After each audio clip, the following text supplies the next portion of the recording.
nation, under God, indivisible, with liberty and justice for all.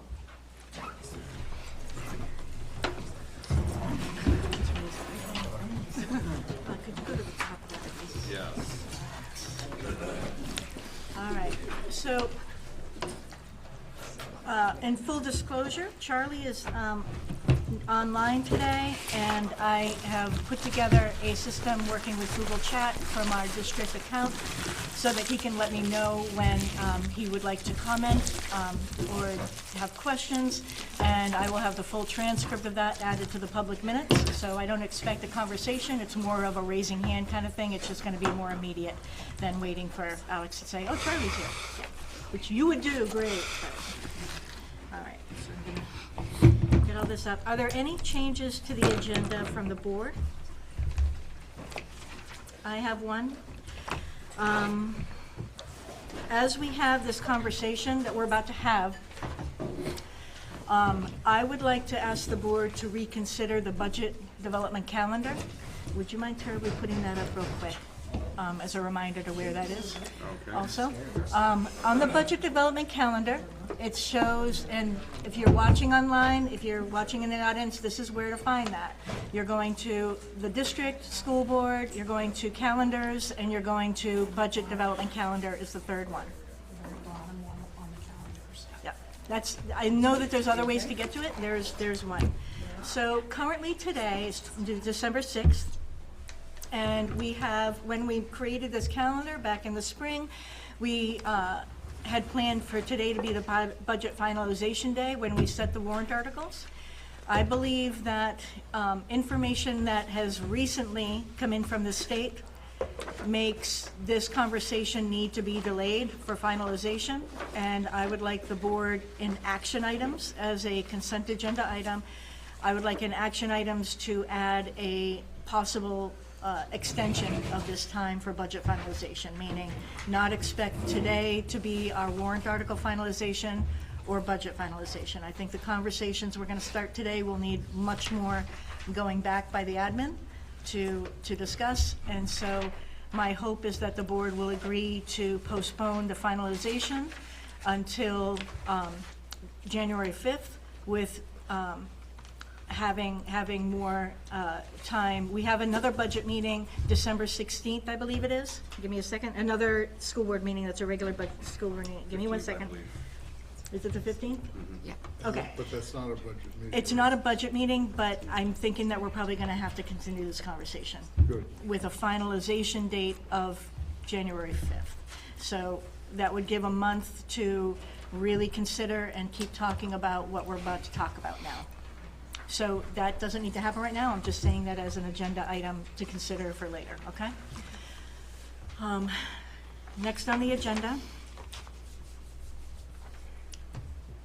Lisa, can we point out that Gary Arcisi is here as representative for the budget from Jaffrey?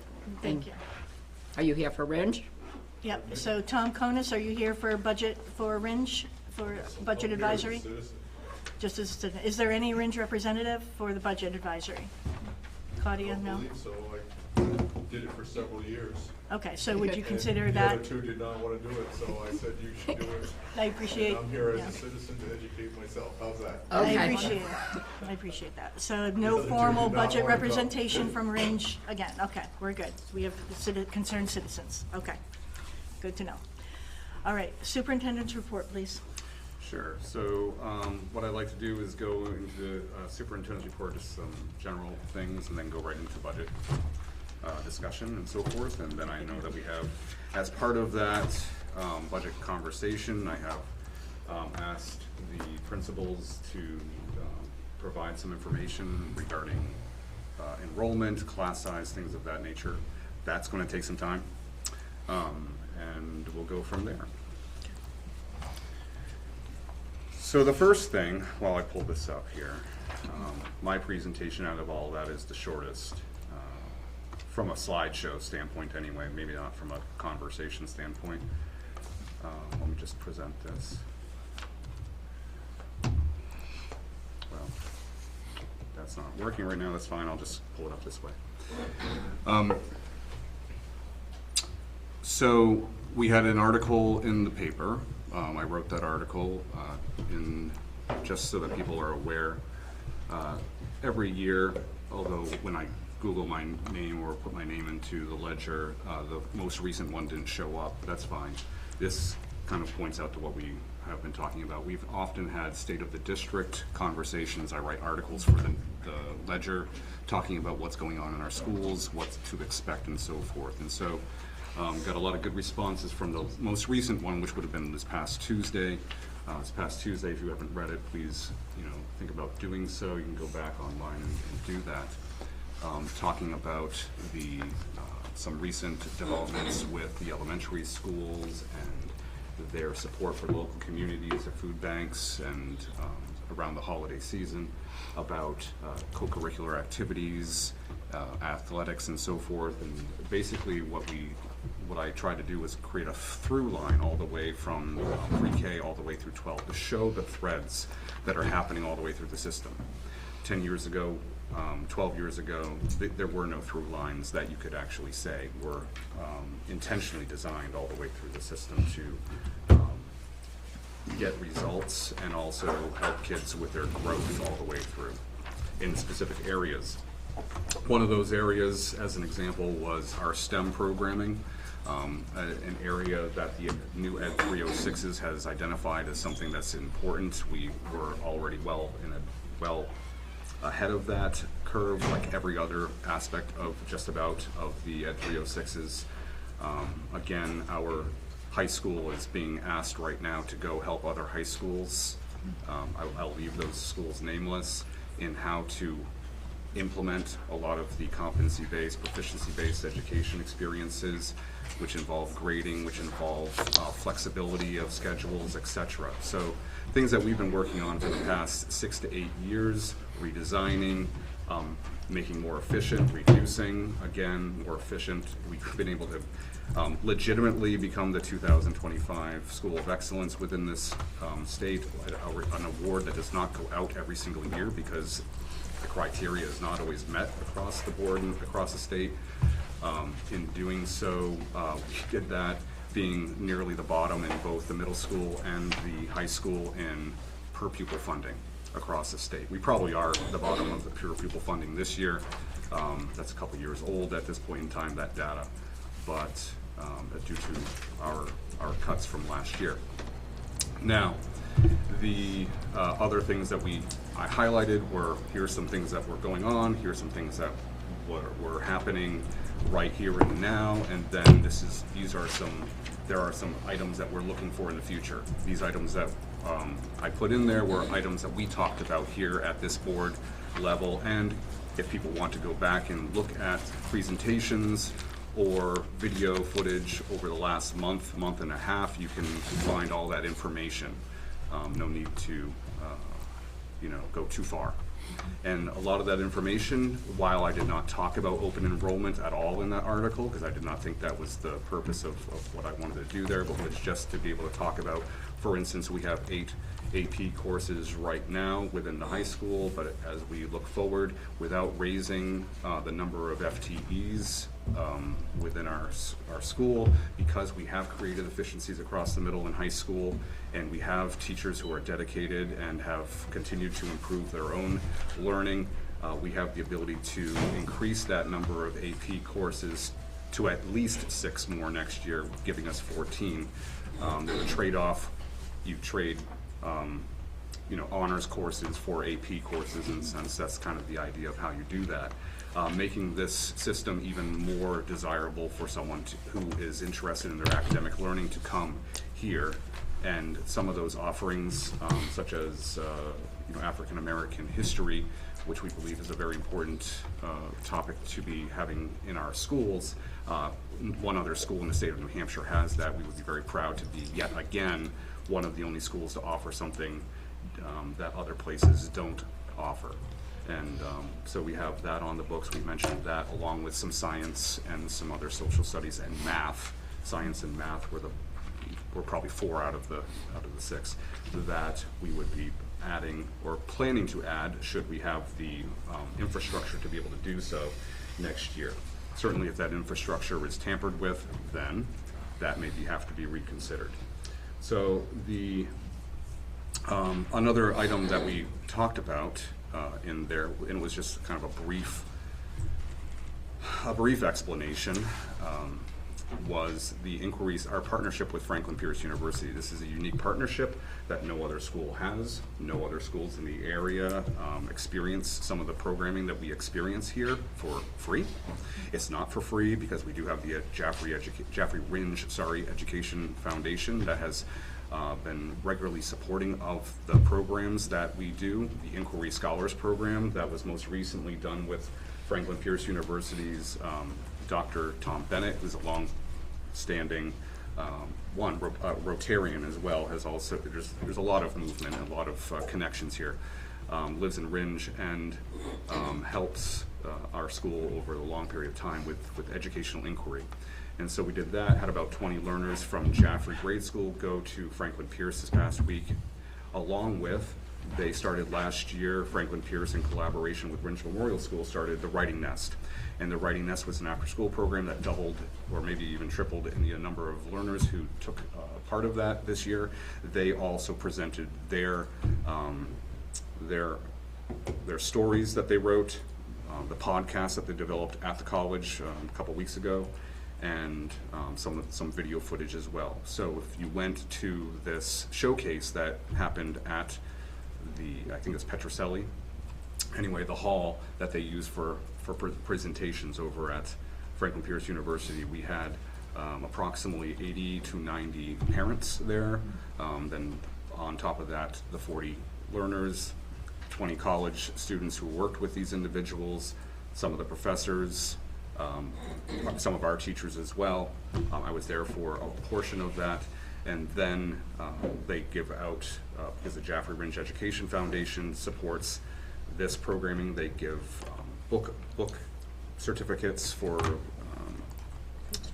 Toadstool, thank you, Toadstool books to all of the kids who participate in this and show their learning and show their communication skills and so forth at a 4th and 5th grade level.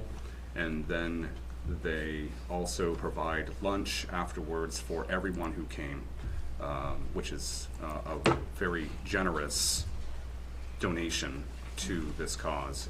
But a beautiful time if you were to go down into that cafeteria as they were having a holiday themed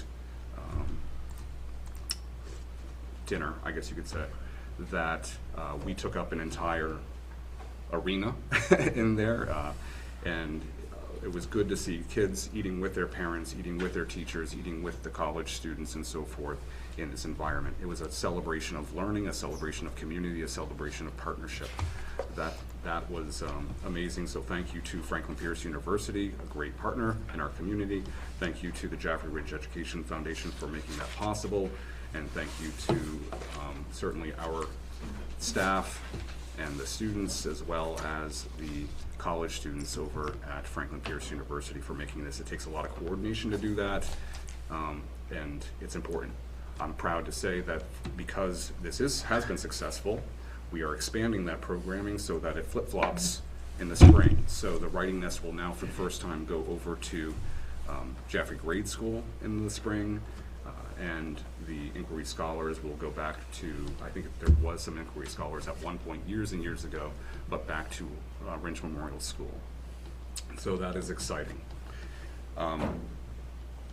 Yesterday we were given the opportunity, David and I went over to have a conversation with Messinic and Conval. We're partners in Region 14 CTE. We are aware of what took place last year. I'm not going to belabor that conversation.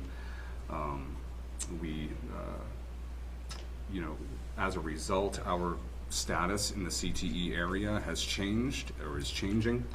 And so, we were able to go see their automotive over there after having some conversations about just policies and practices and so forth, and articles of agreement that the board is going to have to be able to sign off on probably at the December 15th board meeting. And these are some pictures of our learners. You can see, maybe you can see some of them in the back in that center area.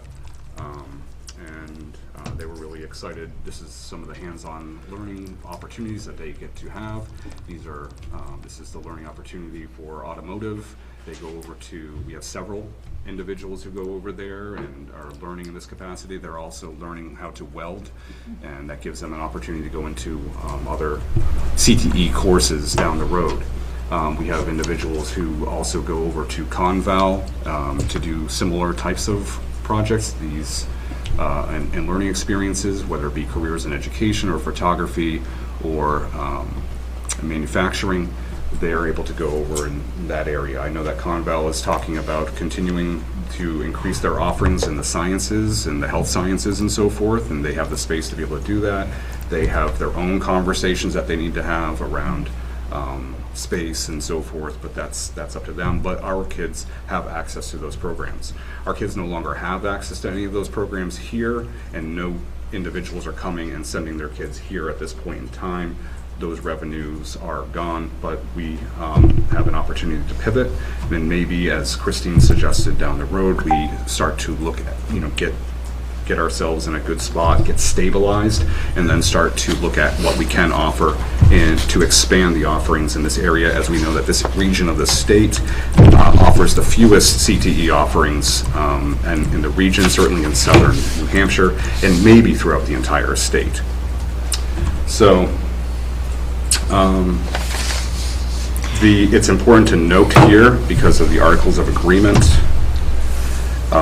these are some of the conversations that are had right here. So some of the changes that would take place in this area would be that we would no longer be I wish I could expand this a little bit. Yeah, and I'm so sorry to interrupt you, but Charlie's saying that the screen is not shared online. Do you have screen sharing on? So he wasn't able to see the pictures on that. Charlie, are you able to see the revised 2024 document that's on the screen now?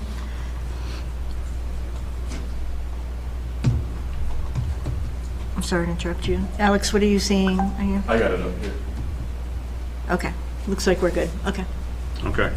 Well, there were pictures, and there were cars, and there were kids. So that's what it was. But David and I were able to have conversations with them and just see their energy and excitement, which was great. So these are some changes that we would have here. For instance, Messinic and Conval would still be both receiving and sending schools. We would only be a sending school, so that language would be changed throughout the document, I think, which is only in the beginning parts of that. I think there's an interesting piece here that's important for our budget conversations and our potential conversation around open enrollment as well, is that there is language in here that has been added due to open enrollment status where, here we go. This is kind of the language that we would be talking about when we're talking about open enrollment status, that basically if we were to go and have our kids, if our kids were just to go over and do all of their education over there, they would be basically Conval and Messinic are now open enrollment schools, in the sense that people who are in going to CTE courses, if they take these CTE courses, they can actually start staying over there, and we could actually end up paying for those places. So they've done a good job in marketing themselves and continuing to focus on education like that.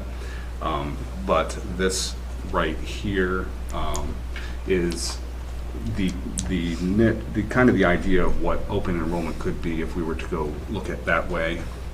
We wouldn't have the CTE element of things, but we would be looking at some other things that we've talked about already around education, AP results, and STEM. So district's average cost per pupil. So our district's average cost per pupil is less than, I don't know, probably 75 to 80% of those throughout the entire state across the board. Certainly our middle school and high school is lowest in the state, but 80% of that average one determined by the Department of Education. If they were to go over there, for a full day, for instance, it would be roughly $16,000 that we'd end up paying to those schools for our learners to go do that.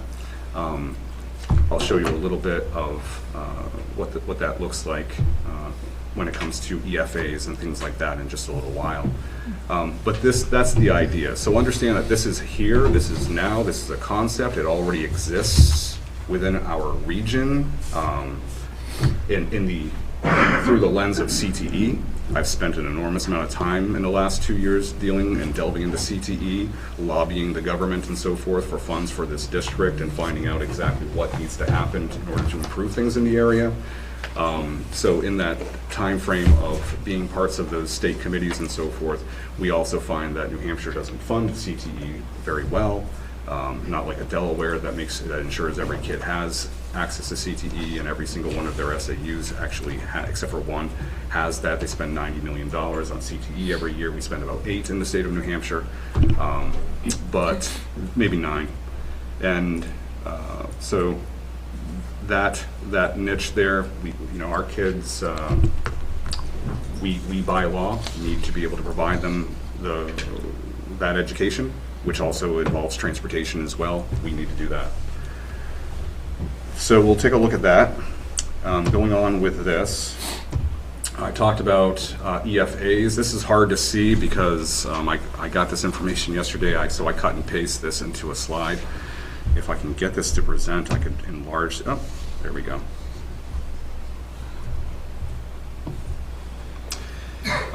Leslie has been working on several data projects for us in the district, and one of them is to find out exactly who is in this community, who could go to school or who does go to school, where they go to school, and whether they get EFAs or not. EFAs are vouchers. Education Freedom Account is what they use. You may have read in the paper recently about the fact that they're, not being transparent with the information, citing that, I don't know, someone being harassed or something like that. Listen, they've never been transparent. That's not the issue. Regardless of whether we like them or not, it really doesn't matter. They're here. We know that they haven't pulled kids from public education. They haven't pulled kids.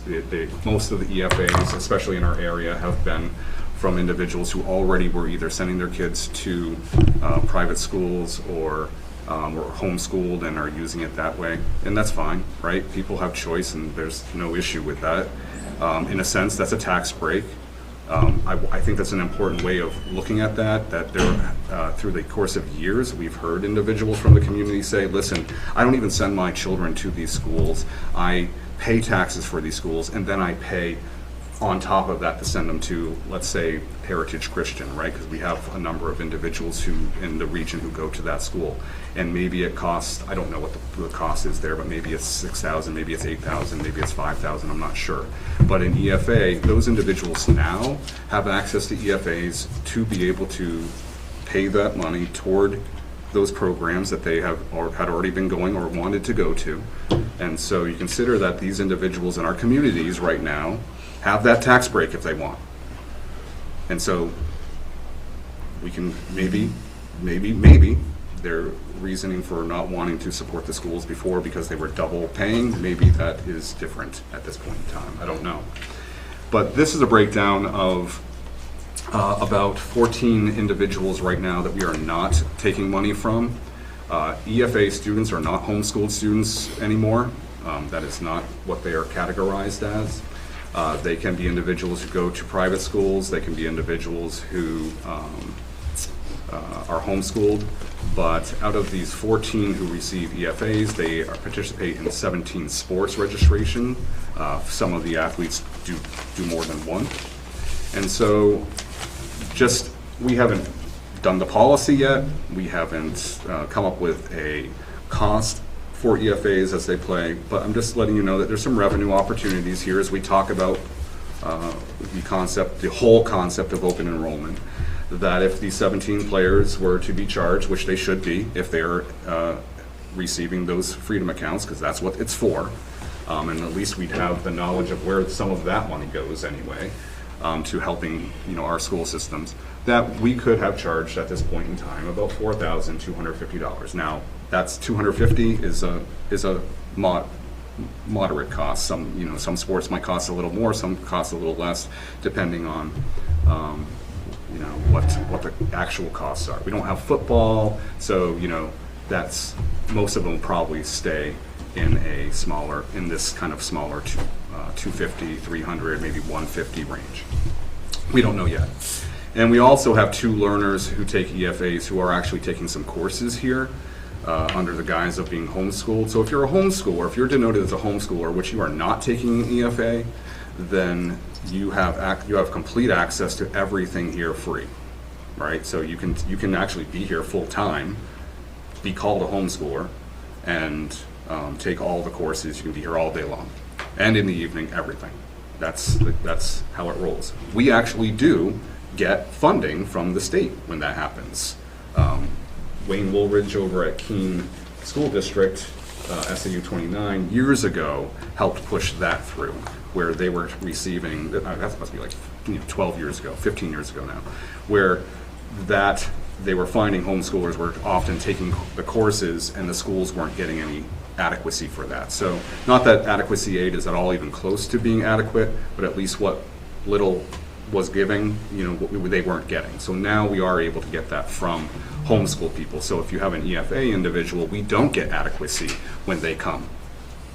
So we have to charge them the costs to come if we're going to get any funding from those learners with EFAs.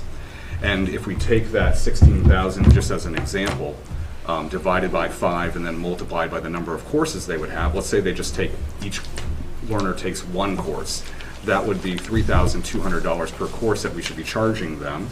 If they take 2 courses, each of them should be paying $6,400 for those. And so we would have already this year have at least, this is a number that is likely, $10,650. It could be more. So these are things that the board can do in policy to make sure that we go after funds that are ours, that can help our school district and help lower tax rates.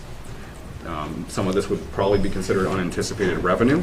You'd have to, you know, be able to do some processes to be able to receive that, because it would likely be, or we could budget for it if we knew, if we had a steady stream of this happening from year to year and we knew what was happening.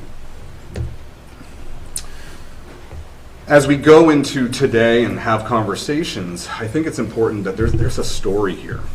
There's a story of a decade of improvement, a decade of creating efficiencies, a decade of dealing with a lot of challenging situations, and we've gone through those. We also have a history of community in some areas, sometimes, voting one year to reduce a budget, whether it be a default budget or whether it was what happened last year, and then the following year having a spike. That's not the desired approach to anything. You want to keep things as flat as you can possibly go. We know since COVID that everything has changed significantly. Education's the same. We deal with everything. It's to be expected that that's going to take place. We nevertheless have still managed to keep things as low in comparison to other districts with our declining enrollment, as the entire state has declining enrollment, and also the significant increase in costs. Example, I spoke with our food service director this past couple weeks. She indicated that the price of lettuce has doubled. And that doesn't seem like that would matter, but when you get a case of lettuce and you're at $33 last year and it's at $65 this year, that's a big deal. That's very high increases. Not everything has to be increased that high. We don't function that way, but yet there are increases to continue to do business as is. We continue to do business as is. We continue to find efficiencies. We know that this year in particular, and we've been operating this way for a while, I feel like it's a story of a situation where, we continue to figure out how to do things, and we continue to take on more and take on more, take on more, hoping that someday someone's going to say, look at what we've accomplished, and yes, because this was the conversation, well, you end up doing well, we can invest in that, we can put more money into that, we put more money into where things are successful.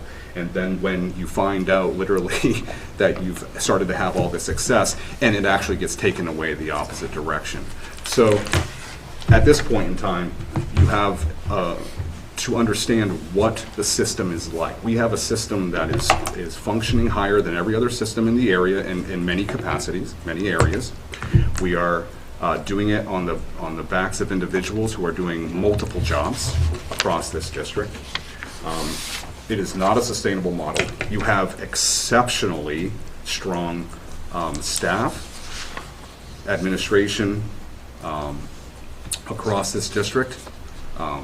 Individuals, after last year's $3 million 10% reduction, and 10% reduction when you realize that the majority of what you have, unless you're going to take out some of those items that we did around athletics and co-curriculars and so forth, everything else is personnel. And we have steadily reduced personnel as we've gone through, and you will see that information today. Matter of fact, the first 5 years here, I was the one reducing staff. I was the one promoting. I am not promoting any reductions today. That will be the board's decision if the board wants to do that. There is no way that I can, in good conscience, knowing what goes on in this system right now to make the each day work and the stress that people are under, that I would ever say that it is okay to not actually build back to where we need to be.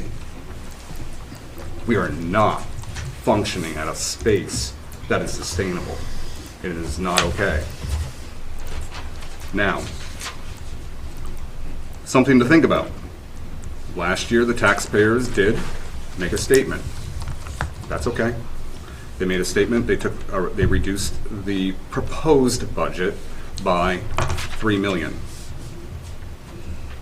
That would have been 33 and some change, closer to 34 probably.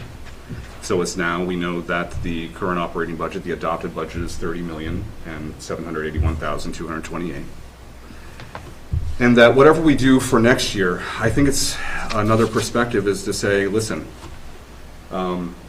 assuming that the rationale for this was taxes, there are other reasons to cut public school funding, and we are aware of those.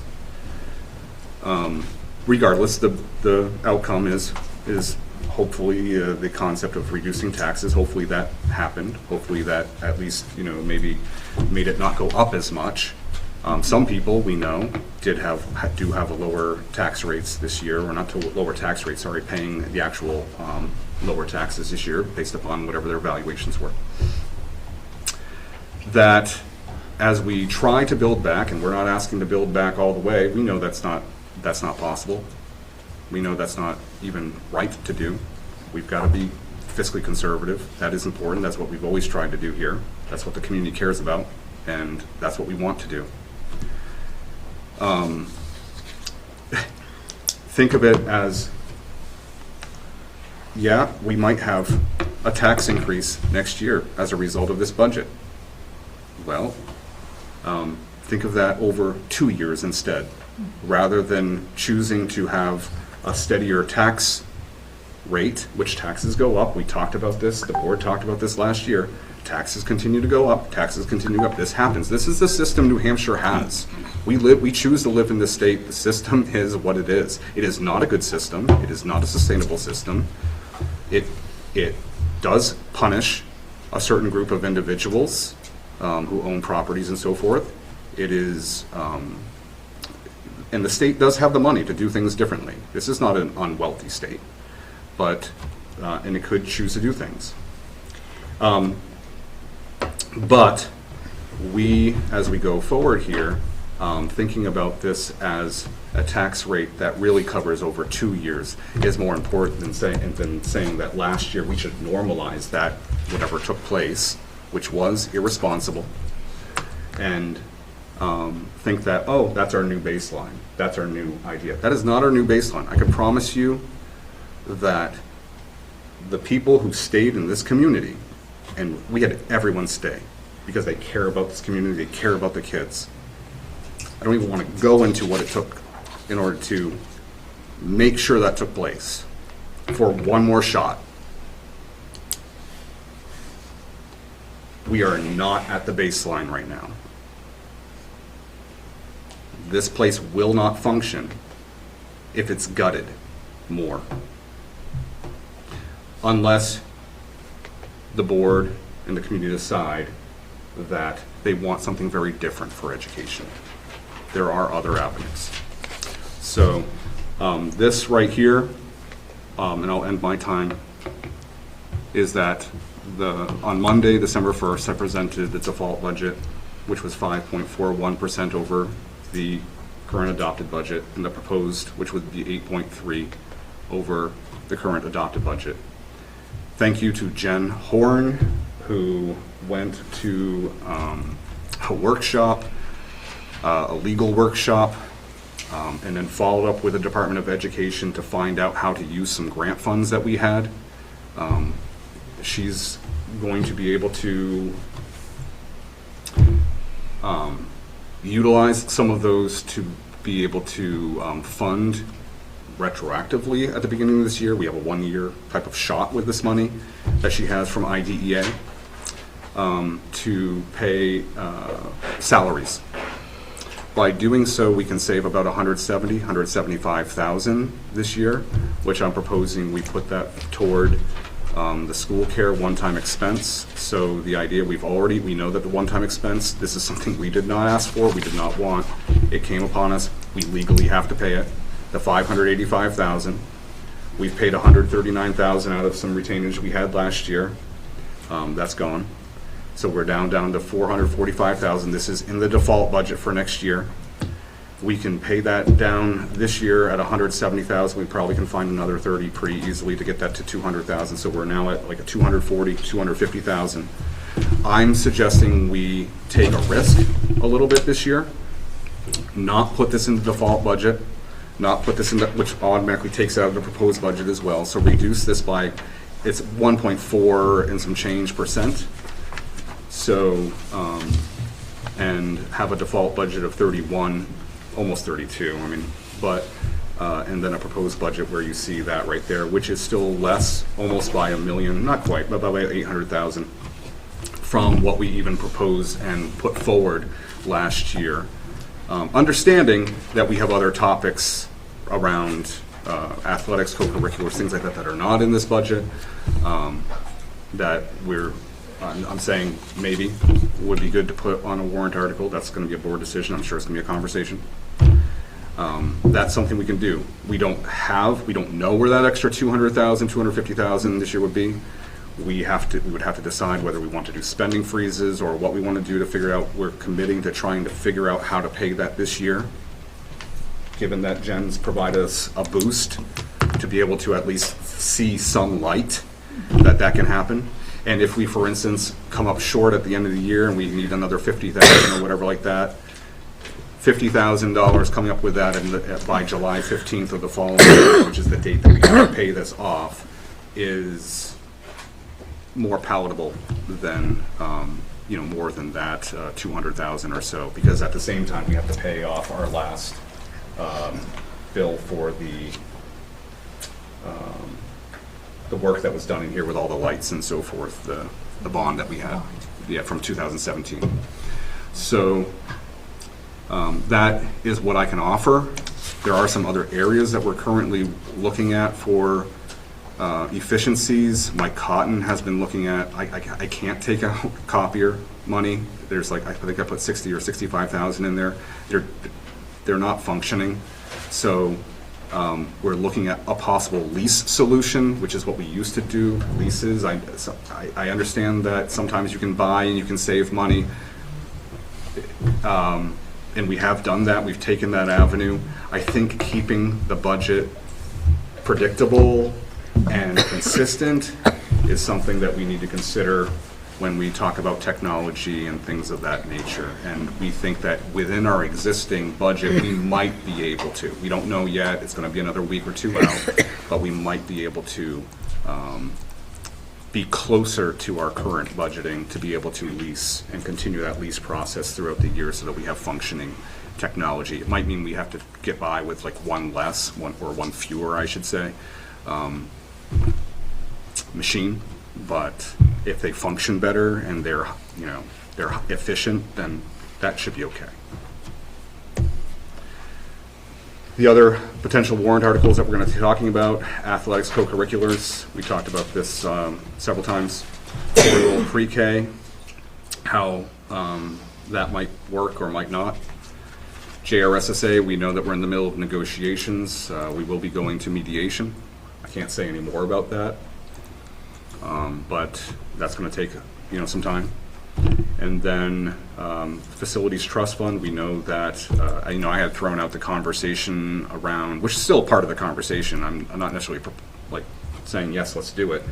But the Route 202 property, regardless of whether it's that or something else, might there be any way to get money in the Facilities Trust Fund and keep on repopulating that? It would be nice to be able to have some funds to take care of the buildings that we do have. And then I think the one that we're going to have to talk more seriously about and get a lot of attorney support on is the concept of going to open enrollment, and how we can make ourselves marketable for that. I do think that there's going to be different iterations of this. I don't think it would be like a boom right off the bat. I think it takes time to do that. I think there's going to be, there are ways that school districts can stop their kids from going to other schools that are in open enrollment. In order to have, whether it be one warrant article or two warrant articles, right now our attorneys are saying that it might be best to put it into one. There are some differing opinions across the state right now. That we would need to, in the warrant article itself, name how many learners we would accept, what grades, levels, all that kind of stuff, and then what percentage of learners would we allow out of our district. So if other districts were to do this, they may not be interested in receiving any learners, but they might do it to limit the number of their learners to go out, because that's a serious cost that is very difficult to budget for. So you can see that other schools have interest in a different way. So at some point in time, I'm sure the legislature, if it continues going down the path that it has been going, will address that to make sure that there is more ability to continue to be, mobile. Their focus on charter schools and so forth has been very clear that way.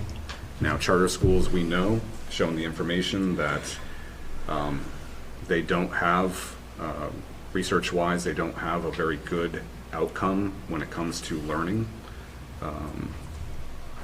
There's lots of reasons for that, unless they're really backed in a private way.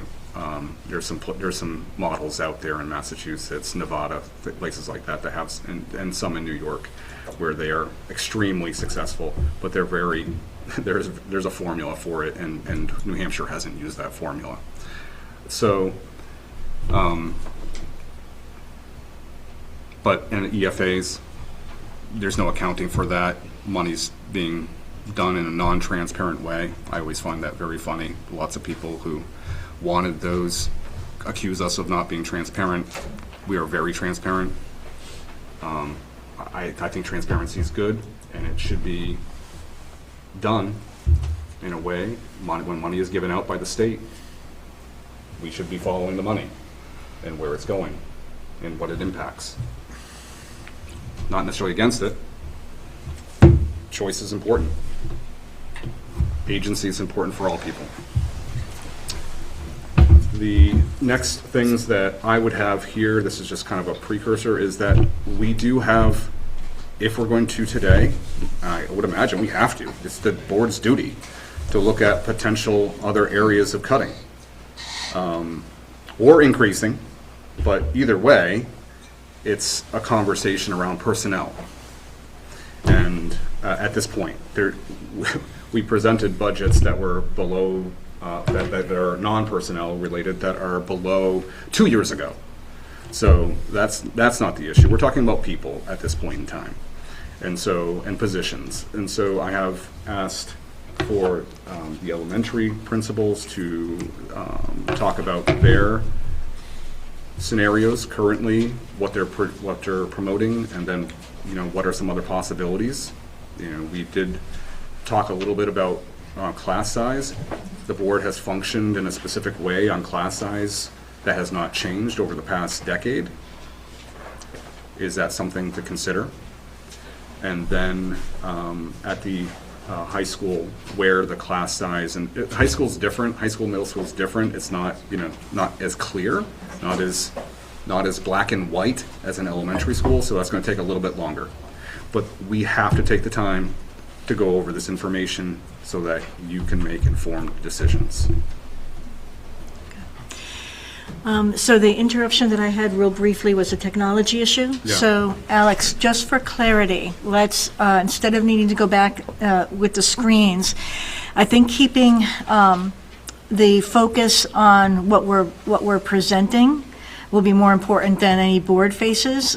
But when the principals are talking, if we can go to them, depending on what they're showing on the screen. I don't know if it's possible to do both, but let's, instead of just always going back and forth, we'll focus on the screen, and that will hopefully keep it consistent for what the audience is seeing. Okay? All right, thank you. All right, Lisa, is it time yet for questions for the superintendent? For the superintendent, it is a good time for questions. Board. And for, just before you start, for clarity, the board is going to speak, and then we will afford our budget advisory, Gary, for Jaffrey to speak. We don't have one for Ringe. So if you have any questions, Gary, as a budget advisory person, you would get to speak after the board. We're not going to open up to public comments at this time. That'll be later in the agenda. Okay, so board members, any superintendent responses? Yes.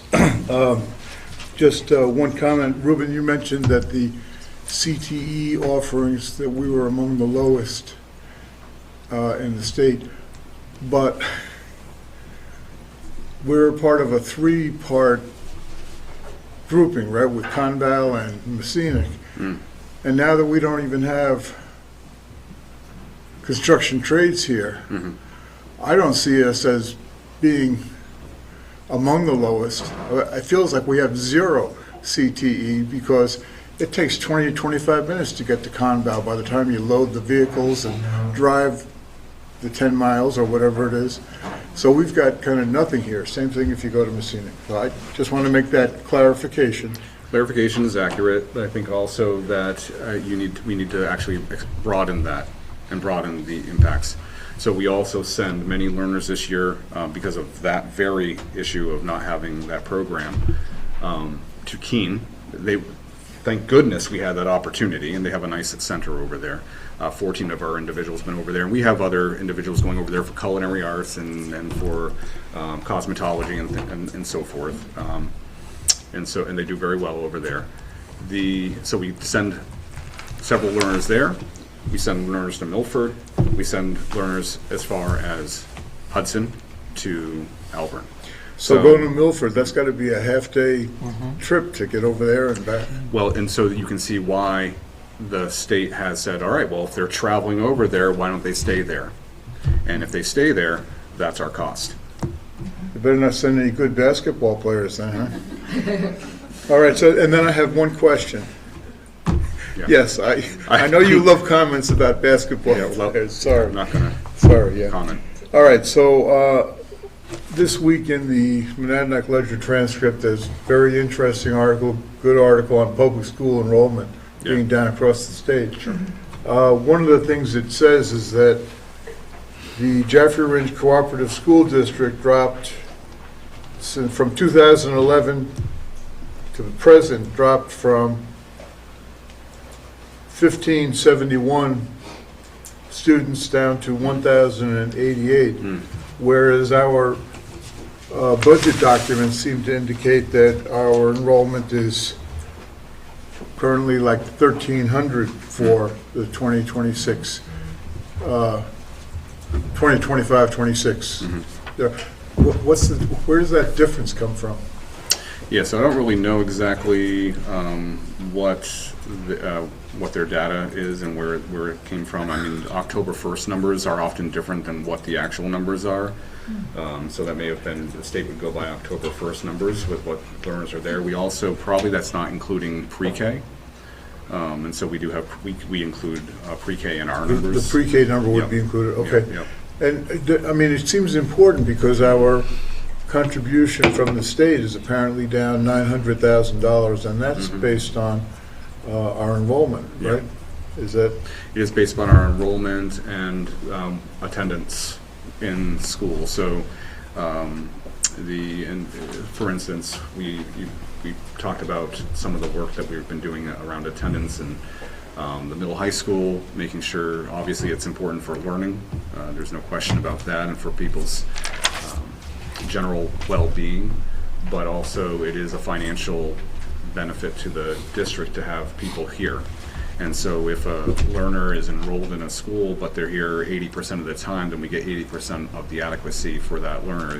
It's the average daily membership that is what we get. We get a percentage of that. So we do need to, parents to help support their kids coming on a regular basis, understanding that there are times where people are ill and need to remain at home. That's important to know. Yes. I think I've had those questions for Carrie before, and I know I have asked Carrie a lot of questions over the years, but I think some of it has to do with that, like, ADM and the ADMR being different numbers is like the enrollment number sometimes differs from what's in the formula, right, due to that, like average daily membership and residence and all of those sort of things. Is that a possible explanation? If we could actually, Yeah. if it's okay, if we could wait until after the principals have talked about their pieces of this, I think that's going to actually be the meat of our conversation today, looking at the adequacy aid. And so showing people where that is, looking at the glossary. Good. If that's okay to pause that piece of it, I think that's going to be the majority of our meeting. Yeah, that's honestly. fine. I just Yeah. know that we've had Yeah. those questions before, like Yeah. why doesn't this number that's involved in the adequacy aid Right. match up with our enrollment? And I Right. think some So, of it yeah, we will definitely goes to be that and the difference in that. years. so that's going to get Conversation. answered later then? Yep, Oh, that'd be great. yeah, I think that's going to be the meat. I have a question. Ruben, towards the beginning of your presentation, you talked about the possibility of expanding AP classes, AP offerings. I'm wondering if you could tell me a little bit more about, and maybe this is for David Dustin later, but what is involved in teachers' ability, schools' ability to offer that? Like, Sure, I'm definitely going to let David talk a little bit more about that. I will say it does require professional development to make sure that you do it properly. And that's with any of our STEM courses, and one of the items that I put in that newsletter to the Ledger was that we did get applied for and were provided a Millipore Sigma grant for $12,500 for the area of professional development for our teachers to be able to add STEM programming to ours. That includes the cost of the professional development itself, as well as for their salaries during that time frame that are on non-contracted time. And so that's important. A lot of these individuals do the work during the summertime. And so similar situation with AP. if you want to answer that as part of your presentation, but then I'm going to ask a follow-up question to that, is I'd like to know the impact that extra training, professional development has on the teacher, if that teacher is able to offer other classes, what that extra training provides to them in their non-AP classes. All right. Sandy, any questions? Judy, any questions? Okay, am I missing somebody? Okay, Charlie, do you have any questions for Ruben's superintendent report?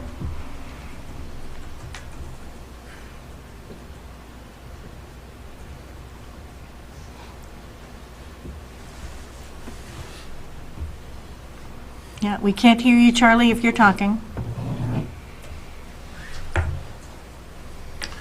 While we're getting him up, Yes, it's wrong. I just wanted to highlight right here, so this is different than before, this is what we're proposing. So just as a starting point right here. It's not without risk, but it is, I think, doable. Okay. All right, so we'll wait on Charlie. I'm not getting any messages, and he'll certainly have time to, oh, no questions right now, he says. Great. Yes, Chris? That was kind of, could I just make one comment? Sure. I think that, I know it's not something I really let go. I think, over the course of these weeks, I think paying down the school care thing was a smart thing to do, and I appreciate the time and effort, and I realize it's a risk, but to me, it just takes out a big chunk of money that we've been proposing next year and allows us to provide things to the students. And so just saying I appreciate the continued effort to look for creative ways, even though it's maybe a little bit of a risk. I think it's a smart thing to do to, we're decreasing our default by like a third now. Yeah. And I know it could be painful in the short term, but I think in the long term it is, the right thing to do. And so I just appreciate the continued work on that. Yeah, and I'll add, just so the audience knows, to have been able to use those funds from our special education grant wasn't just Jen randomly saying, oh, well, let's take it from here. Like, I don't know how many different people you had to go through to say what is legally able to be done with this, but that must have been hours of work to kind of figure out this piecemeal, and well done. So thank you for that time. So Gary Arcisi, our Jaffrey budget representative, no questions at this time? Thank you so much. All right, so we will go on to our principal pieces on this, and then just so the board can remember the agenda for this, we'll do the budget discussion after the principals talk. I think after each one, if each one is speaking. After that, we'll again have the board be able to discuss each piece of the schools. And then the board will have a full discussion. And then we will open it up to public comments, okay? There's So our just a timeline. point of clarification real fast. Sorry. Yep, point of clarification real fast. Carrie reminded me that my FY '25, I meant '25, '26, so it would, but technically it's FY '26 is what we're in currently right now. So I'll change that, just so you're aware that we're not talking 2 years ago. Yeah, and I actually I had a lot of notes, and I actually had something specific to the superintendent, sorry. You had said, when you were talking about the CTE piece, that Conval and Messina have, the phrasing, I would just want to caution on. The phrasing was that Conval and Messina have open enrollment. There's actually no school district in our state except for one, Franklin, that currently has voluntary full open enrollment. The CTE aspect is a separate kind of an option, but there is only one school district that has, in New Hampshire, that has full open enrollment right now. Everybody has the option for it, it's voluntary, and the state is looking at making it mandatory right now. I know that HB 741, if I'm getting it right, went through the House and passed, then it was tabled, and now it's at the Senate committee for discussion on January 6th. So you definitely want to watch the legislation on making that mandatory across the state. But currently, the CTE is just, like we have an open enrollment policy for kids being able to come here under certain circumstances, kids being able to leave under certain circumstances. Everybody has that. CTE has an extended one because we're in partnerships.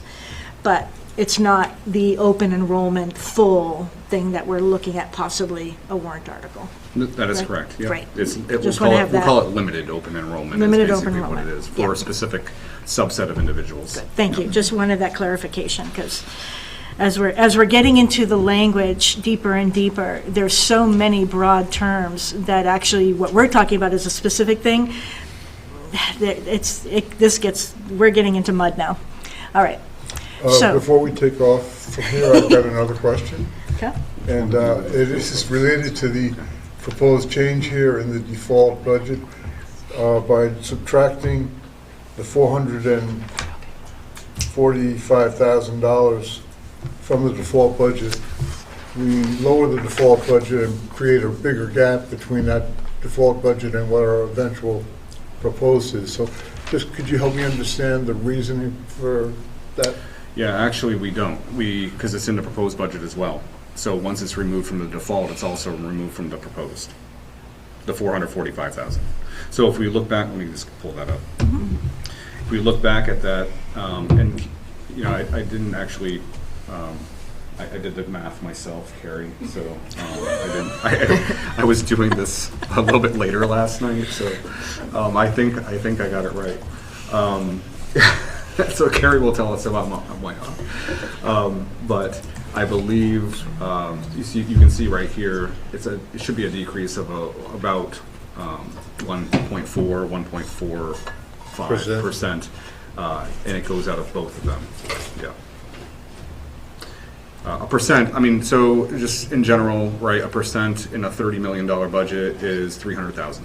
Yeah, it's a lot And of money. so, 450,000 is 1.5%. Now it's a little bit more than 30 million, so it's about that 1.4%. And so that's how we get that. That's how you kind of see if it's a reasonable percentage and that those numbers are right. So 6.9%. So you're close. You're looking at a 4% and a 7%. Okay. Yep. So from before being a 5.4% and a 8.3%. Okay. Yep. Carrie, where are you? Oh, hi, Carrie. Any numbers you need to fix from what Ruben did? I think so, yes. I knew what to ask. I'm getting so good at this job. Yeah, you enjoy that part. Yeah. I have 33,332,850 as the proposed, Right here yes, at this top one. yes. So when you take the 445,706 off, it becomes 32,887,144. 887, Right. So for the Bottom number. proposed, so you're saying 32 what? 887, 144. Okay. So a little 18 or bit- 88, I'm sorry. I thought I heard 18. 32,887, 144. Okay. And then the proposed before was That what? would be 333, Oh, 33. 332. Oh, so I actually, well, at least my error was in a better direction, right? So, 332, okay, so, okay. So that's not too bad, but it's still a similar percentage, 1.4%, right? I think that went up. Yeah, and again, these are not final numbers. We're just trying to get clarity. 6.84%, Yeah. okay. And is it my 3.96%, is that okay?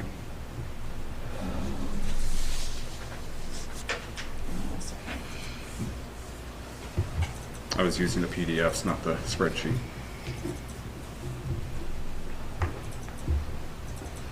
But they're very close. They are very close. They're They really are. close, They are. Ruben. I know. They're really I'm close. really close. And they're all gonna change. Well, and actually, my math might have been right based upon what I put in for numbers, right? yeah, there So you I just go. maybe I just have Could've. I need glasses, which I think I am starting to need them. Well, we can come back to this. Again, we should have any money going to Kerry in writing. I That's shouldn't have. right. Okay. Okay. Thank you. Good. All right, David, are you ready to go first? I was or- going to have elementary go first. Elementary, would you So ready that we kind go of go first? all the way up to Queens, and I'm going to have Love Jackley it. Grade School go first, if that's possible. Let's I do have it. her information right here. I'll enlarge it first before you get started. Let me see. Well, prior to this, I would just like to share that this was initially presented on November 17th, I believe, along with our proposed budget. At the request that we thought of the board later or earlier this week, Nikki and I both put together options. I'd like to state that I do not propose these options as ones that I support, but we've put them together in response to questions. In addition, as we look at this, I think it's also important to note that there was a large study done in the late 1980s. It's called the STAR study. I'm going to read from it. Students and teachers were randomly assigned to a small class with an average of 15 students or a class with an average of 22 students. The large reduction in class size was found to increase student achievement by an amount equivalent to approximately 3 additional months of schooling. As we look at these options that are not recommended in response, those are the ones that were proposed on November 17th that I continue as the administration of Jaffrey Grade School to propose for next year. I have prepared additional options that reduce classes. Option 2 reduces the number of kindergarten classes from 3 to 2, increasing the number of possible kindergarten students. And this is based on projected enrollment, knowing that kindergarten is often fluid. This would reflect 2 classes of 19. The remainder is the same as our additional proposed on November 17th. As we continue to go down, you will see it is almost exactly similar, but with a reduction in first grade classrooms and instead keeping our kindergarten classrooms at 3 classes. Both of these would put Jaffrey Grade School from 18 classrooms to 17 classrooms, with 2 classrooms being funded by student services in all options, knowing that 2 of those classrooms are pre-K classrooms. So that would, if pre-K is eliminated, down to 15 classes. Option 4 is an elimination of a first grade classroom and having 2 kindergarten and 2 first grade classrooms. This will bring the total number of classrooms down to 16 at Jaffrey Grade School, or if pre-K is eliminated, 14 classrooms, creating K1 class sizes of 19 and 18. If you look at option 5, you will see that first grade is back to 3 class sizes, and we would put fourth grade to 1 class of 25 instead of 2 classes of 17. Again, these are not options that I support or propose, but are important for us to look at as we look at our classes. Option 6. Option 6 brings Jaffrey Grade School down to the same 16 classes, or 14 if pre-K is eliminated, with the 3 classrooms being in kindergarten instead of first grade. Or option 7, in which both K and 1 are at 2 classes, fourth grade is at 1 classroom, bringing Jaffrey Grade School down to 15 classrooms, or 13 if pre-K is eliminated. Again, I reiterate that options 2 through 7 are not reflective of what I would like to see at Jaffrey Grade School or what we feel is in the best interest of learners, but instead in response to a request to see what enrollment would look like if we were to merge classrooms. Thank you. There is an important element here that I've mentioned before as well, is that because Jaffrey Grade School is a Title I school, they're receiving the majority of the Title I funds due to 40% free and reduced lunch or above at one point in time, and if that fluctuates anyway, that they have to be able to pass a comparability test with the other elementary school that is not Title I. And so reducing this school's numbers below a certain level, while not, making sure that it's still comparable with Ridge Memorial School, because it becomes a supplanting thing rather than a supplement. So all the money that Jaffrey Grade School gets has to be a supplement to the education, which means they basically have to have the same thing as Ridge Memorial School, and then Title I gets to be and more.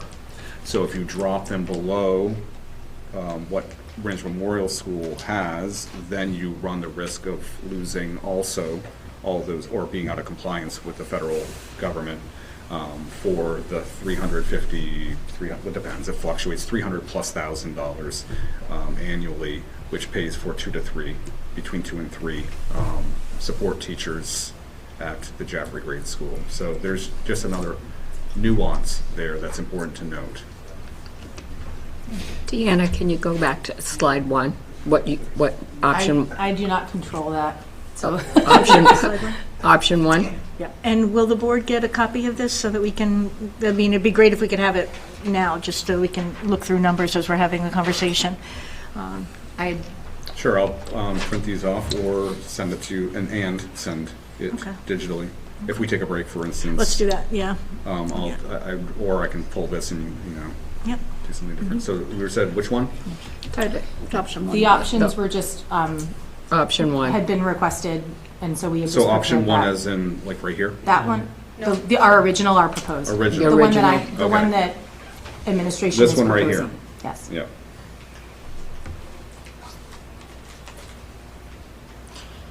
Yikes.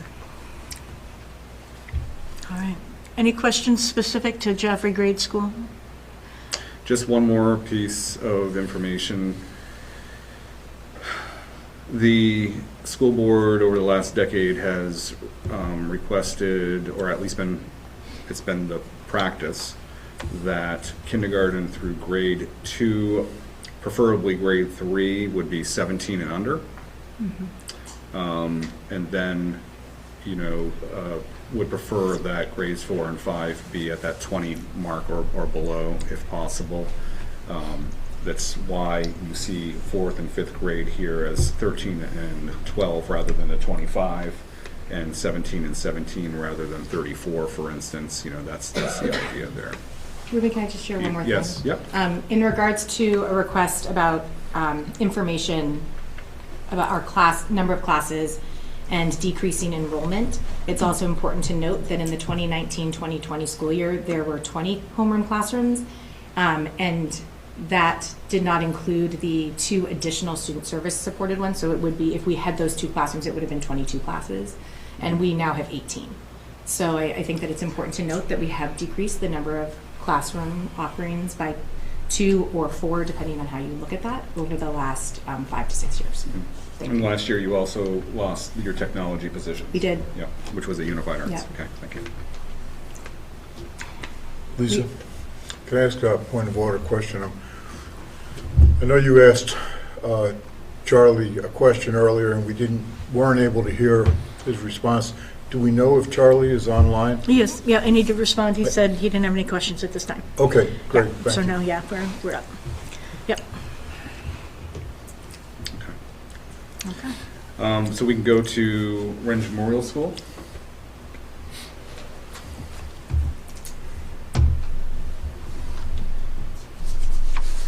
Let me enlarge this.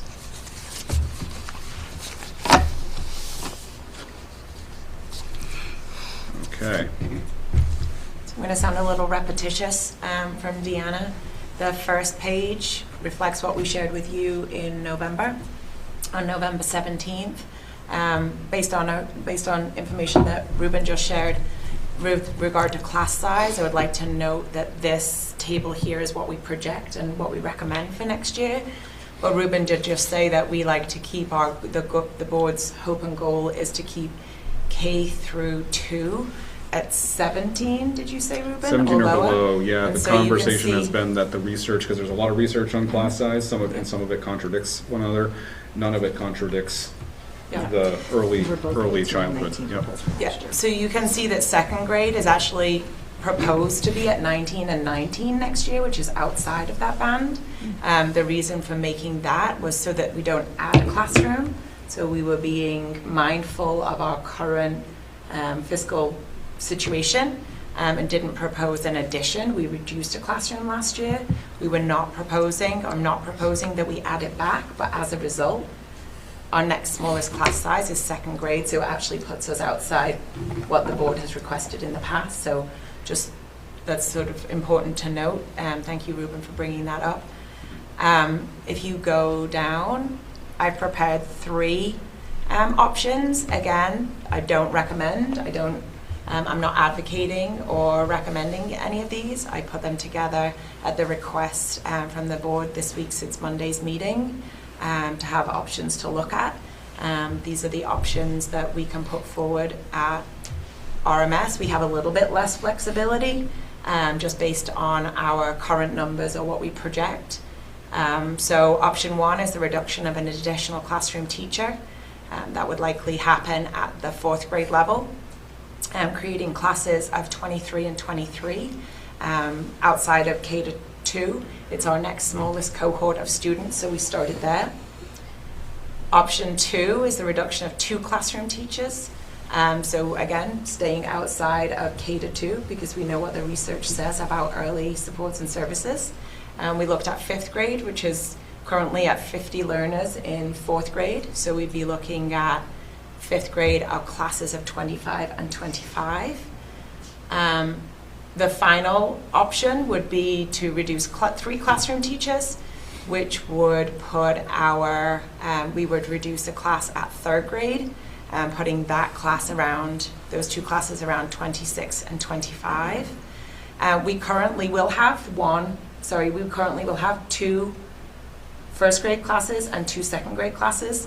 So there's no option to eliminate there unless we were, I thought it would be just too absurd to put on a recommendation to have a class of 31 and a class of 32 at first and second grade, so I just didn't do that. And again, our preschool, as Deanna said, is fluid. We are expecting to have more preschool students going into kindergarten this year, just based on what we have currently enrolled, plus the number that we get coming in that have not already attended school. So we're looking at we're expecting maybe around 45 students in kindergarten. So again, those couldn't go down to 3 classes because we would be at 22 and 23. So there's really only 3 options, all of them putting our class sizes in the I would say mid to slightly upper 20s in grades 3, 4, and 5. We continue to enroll students every day, so our enrollment is fluctuating. We have a new 3rd grader starting with us on December 15th, and we have a 2nd grader and a 5th grader who are just starting the registration process. So again, our numbers do fluctuate, not wildly, but there will be some movement between now and the end of the year. So these numbers are, again, just projections. They could be slightly higher, they could be slightly lower. I wouldn't project them to be significantly different. 2, 3, 4, 5 students is not unreasonable between now and the end of the school year for change. Another interesting thing, I'm not showing this information, but Leslie has found out that within the Jaffrey Ringe area, we have over 100 individuals going to local charter school or charter schools. And because all those charter schools, which are usually around 95+% economically advantaged, which usually results in extraordinarily high outcomes, the data would suggest, they actually go the opposite direction. Charter schools aren't functioning at that level, even though they do have kids who are economically advantaged in a very low socioeconomic disadvantaged population. They tend to be assessing lower at or lower than the public schools in the area, certainly lower than us. And then, so those individuals who go there for ideological reasons will probably, continue to go to the school for, non-public school or traditional public school reasons, and that's perfectly fine. But those who are looking for, learning to read and things of that nature at a higher level, are starting to come back. I would also like to point out that all of the tables that are presented, whether it was the ones presented on November 17th or these 3 options, they all include our 4-day preschool program, because at this time, it would be my recommendation, and at this time, we have not had feedback either from the board or the community that we should be reducing preschool, so those are in all of the tables, and I'll say it again, I fully support and recommend that we continue to provide preschool programming and the full day option for our students. When you look at the preschool line on all of the tables, class 1 and 2 would remain regardless of the decisions made by the community, because they are funded through special education and are legally required. There are spaces in those programs for students who do not have disabilities, but they are limited so that our ratios stay intact. So just like to also point that out. Yeah, and then the very last page, Ruben, I think, had that school board. It was on the first, but it shows our enrollment over time.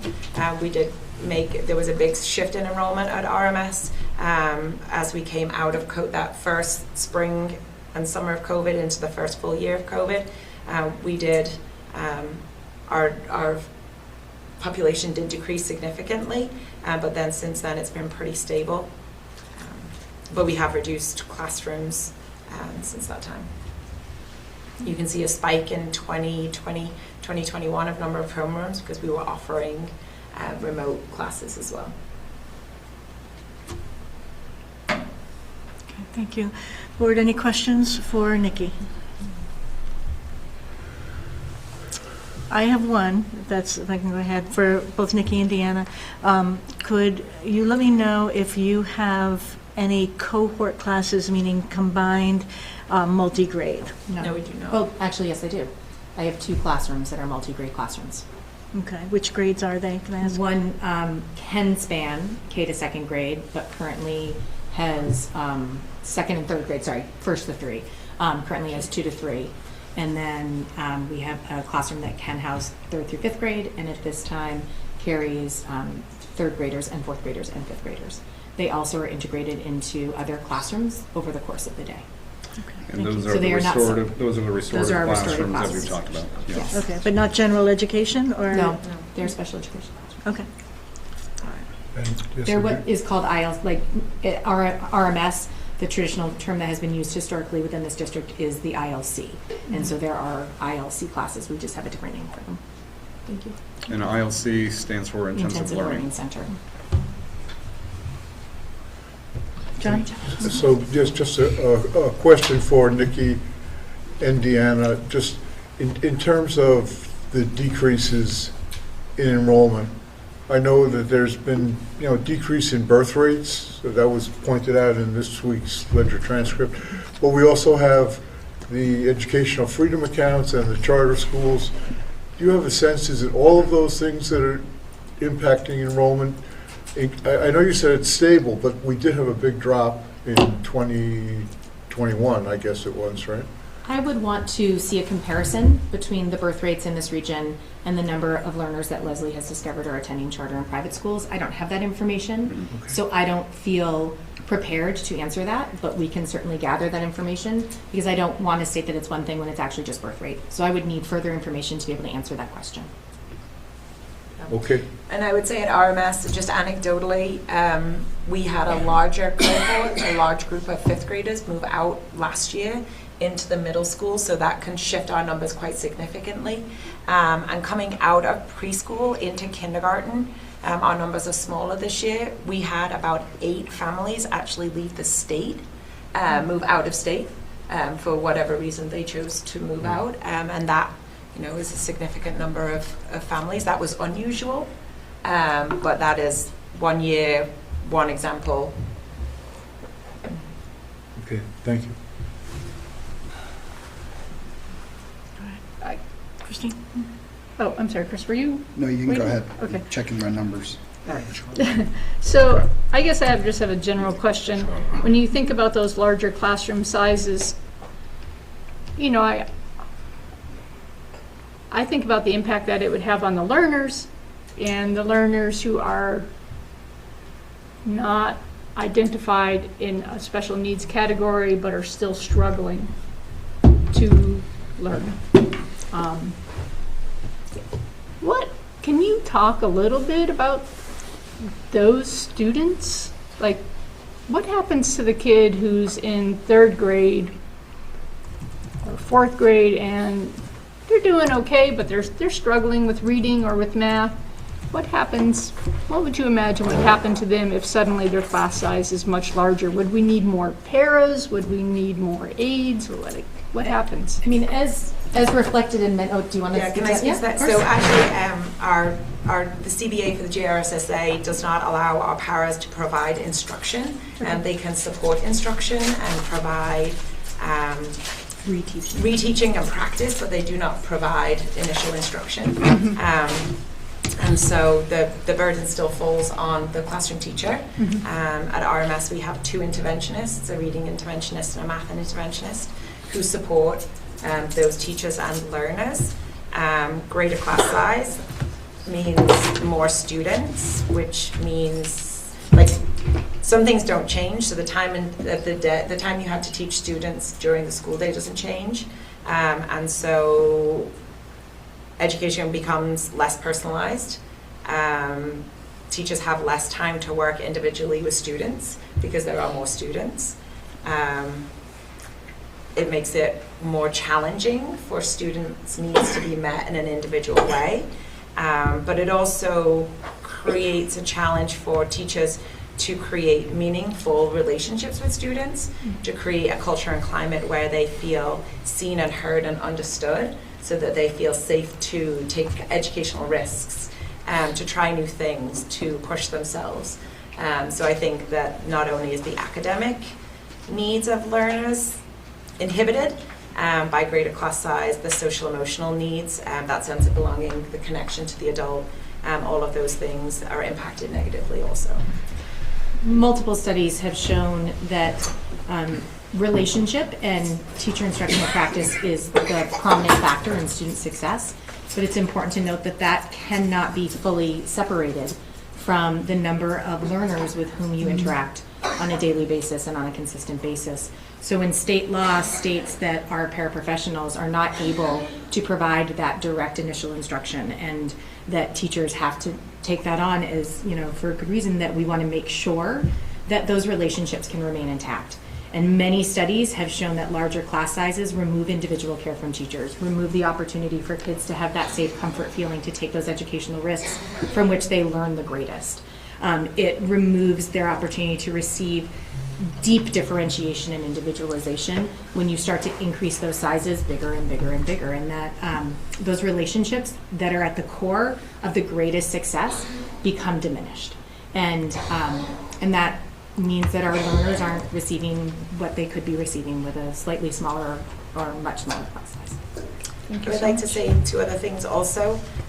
By reducing the number of classrooms at a grade level, we also reduce the way that we can differentiate matching student learning styles to teaching styles. While we are using the same curriculum and our educators are doing incredible work with collaborative planning and data analysis and really ensuring that all learners have the same academic experience, there's the art and the science of education, and the art part comes from those personal touches as educators we put on our craft. And fewer teachers means that we have fewer adults, professional adults, to match with different learning styles. And so that can be a challenge. And I also want to say that numbers are just that, they're not humans. And so 25 could be great, and 25 could be a challenge, because 25 is just a number, they're not actually people. And so it's who those people are that make up the number that is the thing that can make a huge difference. And so just to know, numbers are not humans, right? They're just numbers. Gotcha. Thank you so much. All right, Charlie, are you ready to comment? Question? Charlie, I'm going to allow you to talk here on Zoom. Yay. Can you hear me? Yes, we Yes, can. we can hear you. Okay. I just have a comment, and that is to Ruben's point that smaller class sizes in K through 3 have consistently, and the longitudinal data has consistently showed that they perform better with smaller classes. I just want to give you my comment, and my comment is very simple. In elementary school, our learners learn to learn. I don't want to see that go down in any way. Okay, so I am not going to support any reductions in elementary school teachers. I think if we look at class size, the place we can look is in secondary, where our learners have already learned to learn and are now putting that to work in terms of learning the subject matter. And as we know, they can handle much higher class sizes. The longitudinal data tells us that much higher class sizes don't have an impact on their performance. So that's my 2 cents. Okay, thank you, Charlie. Anything further from the board? I just have one quick question for Nikki. I think it's kind of a holdover. I had this question last time when we reviewed this, and I noticed, looking at the overall enrollment projections for next year by school, the one thing that stood out, and you may have answered this at the last thing and I may have missed it, so I apologize, or maybe in the notes, but I see preschool projected enrollment going from 64 to 84, and I believe you mentioned something, but it didn't register in my head, or I didn't take the note as why we were projecting that increase. Yeah. So Ruben, if you could scroll up a little. Our current enrollment for preschool is probably changed, it has changed now since Right. October 1st. So that is our current enrollment. I got it. It's And people then- get added as they Yep. turn 3 years old. Yep, and- our okay. those class 1 and class 2. Yep. And we hold spaces for students that as they turn 3, we can fill those spots with learners who might need specialized instruction. I'm now remembering completely that you explained that last time. That's okay. I Happy to just explain it needed a anytime. reminder. Can I add to that piece? We hold so it has to be a 50-50, it can't be more than that. So we hold position or spaces for up to 50% of those preschool classrooms to be students with special education needs. Should we get to a point where more students than the 50% that we held are, and there's no more spaces available, we are still required legally and morally to provide services for those students, and then that becomes services in other places. So it may be that we then provide services in a preschool, in a community preschool, or we do services in another way. That hasn't happened here, but I think I shared during my presentation that we have the potential this year with students turning 3 throughout this school year of hitting that mark where we've surpassed the 50% ratio and need to get creative, which is funding that is additional funding that we're not prepared for. So that fluidity, again, we hold 50% of those, and if we go over that, we still have to find placements, and there isn't additional, there's not another classroom to put them in, so. And I think also, just for clarification, this has been stated before, and I think you might know, but not everyone might know, is that when you look at that class 3 and class 4, those are the full day 4-year-old pre-K. So again, not 3-year-olds. That's important. But those are made up of similar to what you would have for kindergarten, first, second grade. They are students who are identified and non-identified, mixed in an inclusive environment. Okay. Are we ready to move on? Actually, Gary, do you have any questions for the elementary portion? Okay, thank you. And then, anybody else? We're all good? Okay, let's move on to the high school and middle school portion. And, yeah, if you could send those to us. Sure. Can we take a 2-minute break so I can send these to you? Because I have to get in my email and so forth. And then also make sure that I have yours all situated up here. Okay? Okay, so you don't want a break now? Just right now would be great. Okay, Just let's couple take minutes. a 2-minute recess, please.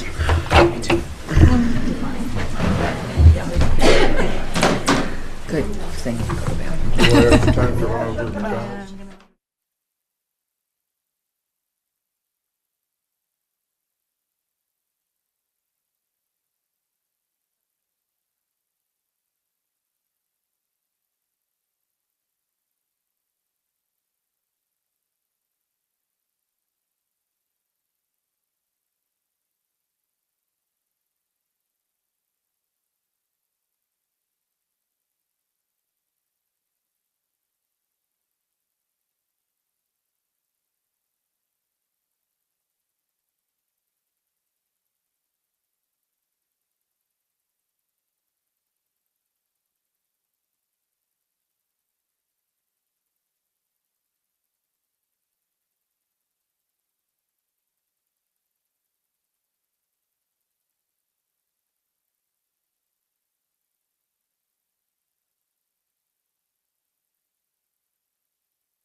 As John gets up, because he's been focused on Dunkin' Donuts.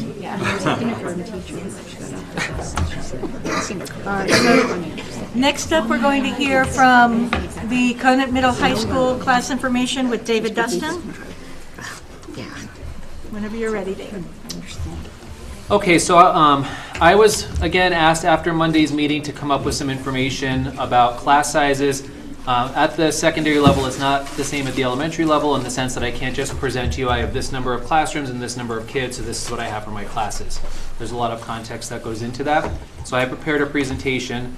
I did want to note one quick thing, a sort of tag on, since I've got the mic at the moment, to what Ruben mentioned about the CTE access, which is what the open enrollment for CTE is actually called. What that provides is essentially any student who takes a CTE class at another school has the opportunity and the right to continue taking additional classes at that school. So it's the receiving school cannot block that from taking place, nor can the sending school block that from taking place. And this is one of the symptoms last year that I tried to kind of raise some awareness around when I referenced expansion of CTE for us being an opportunity to grow revenue and keep our kids here, as well as keep other kids coming in and paying us versus the other way around. So that's a new change to the law that allows that open access that's effective January 1st, and it is a significant shift from what previous practice has been, because all it requires is a single CTE class at a receiving school, and that learner could conceivably become part or full-time at that school. So again, that's something to be aware of as the district and the community are making decisions about its secondary school. I will start off with, so Ruben, can you present this as the PowerPoint, please? Just because the PDF might display things weirdly. Google Slides fine? If you download it and then just open it, it should open right up.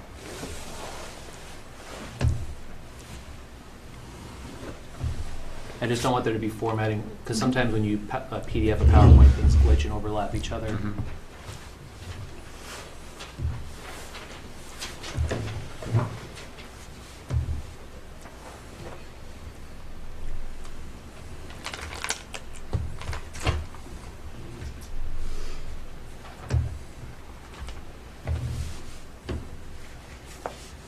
Okay, there. There we go.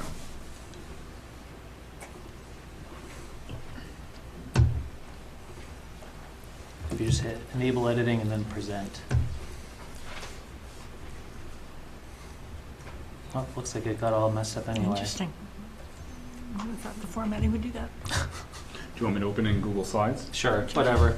It doesn't really matter, I guess.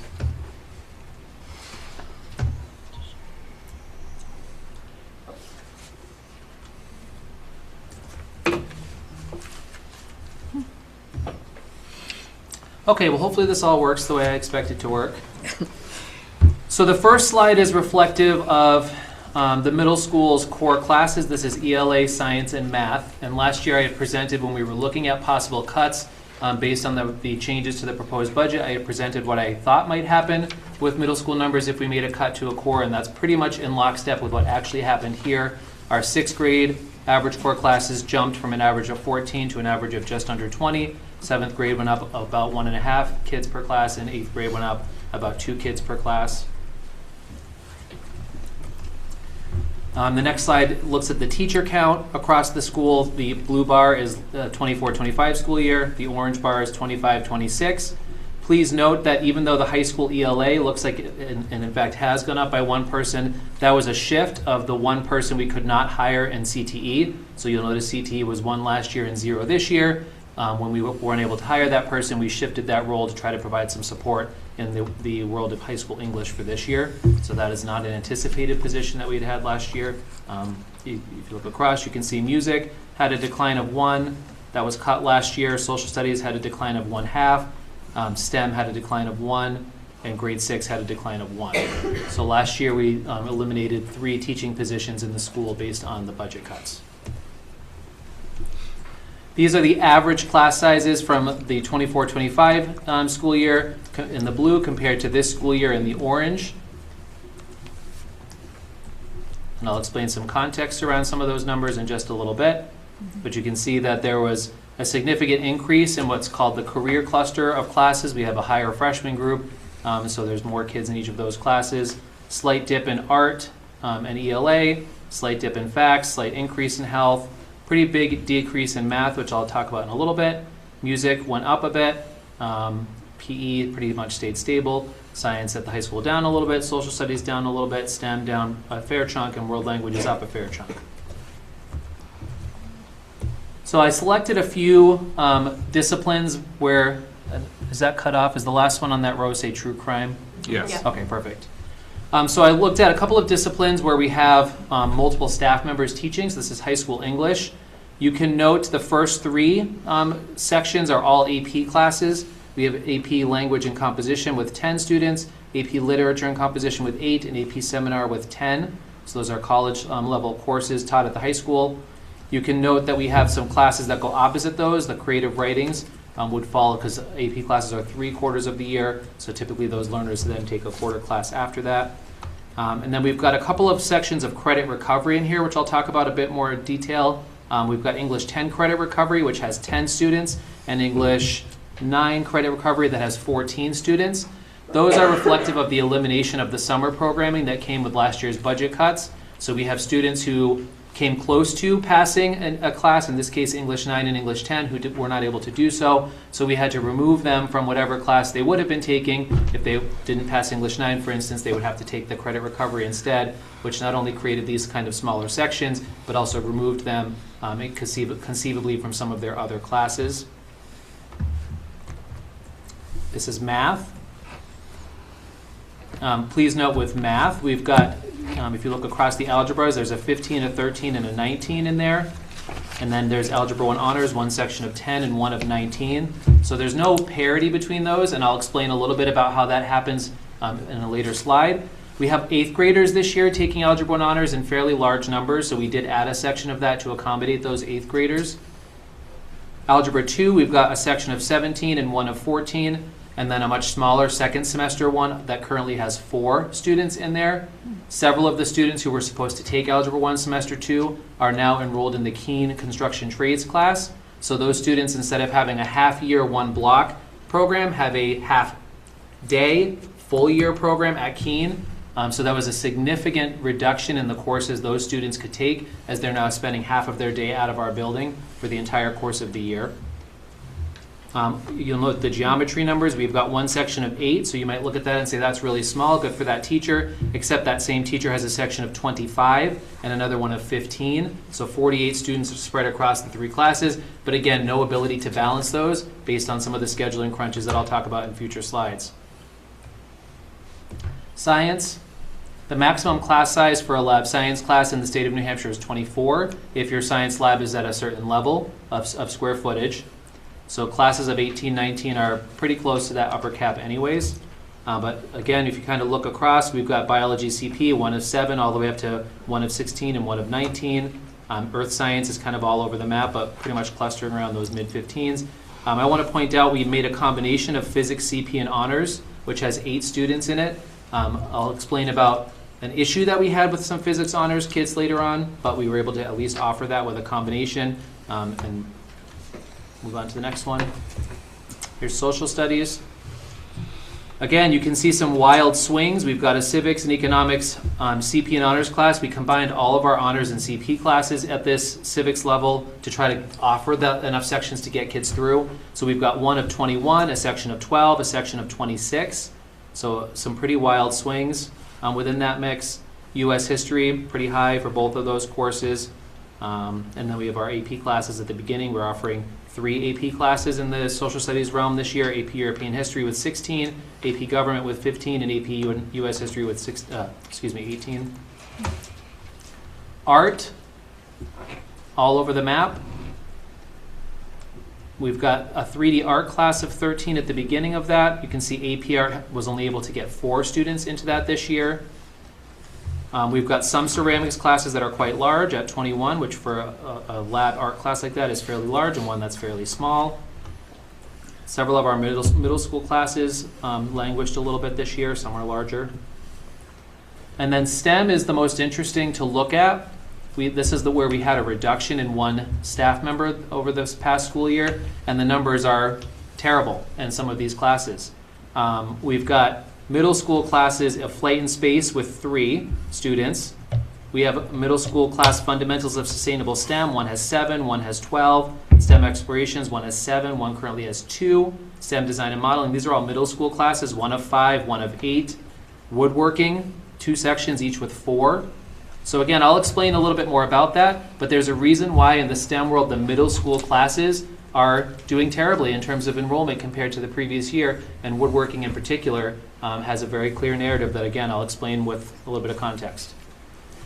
I was asked specifically, and I'm not sure where the number came from, but I was asked to give the total number of sections, which is 156 at the high school level, and the number of sections at 11 or below. That would be 61 of those sections.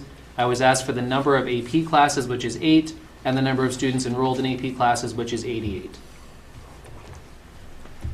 Now I'd like to provide a little bit of context to those numbers. First, another question I had been asked by a board member was, how many learners are replacing Conant classes with online classes or early college classes? So here's the list.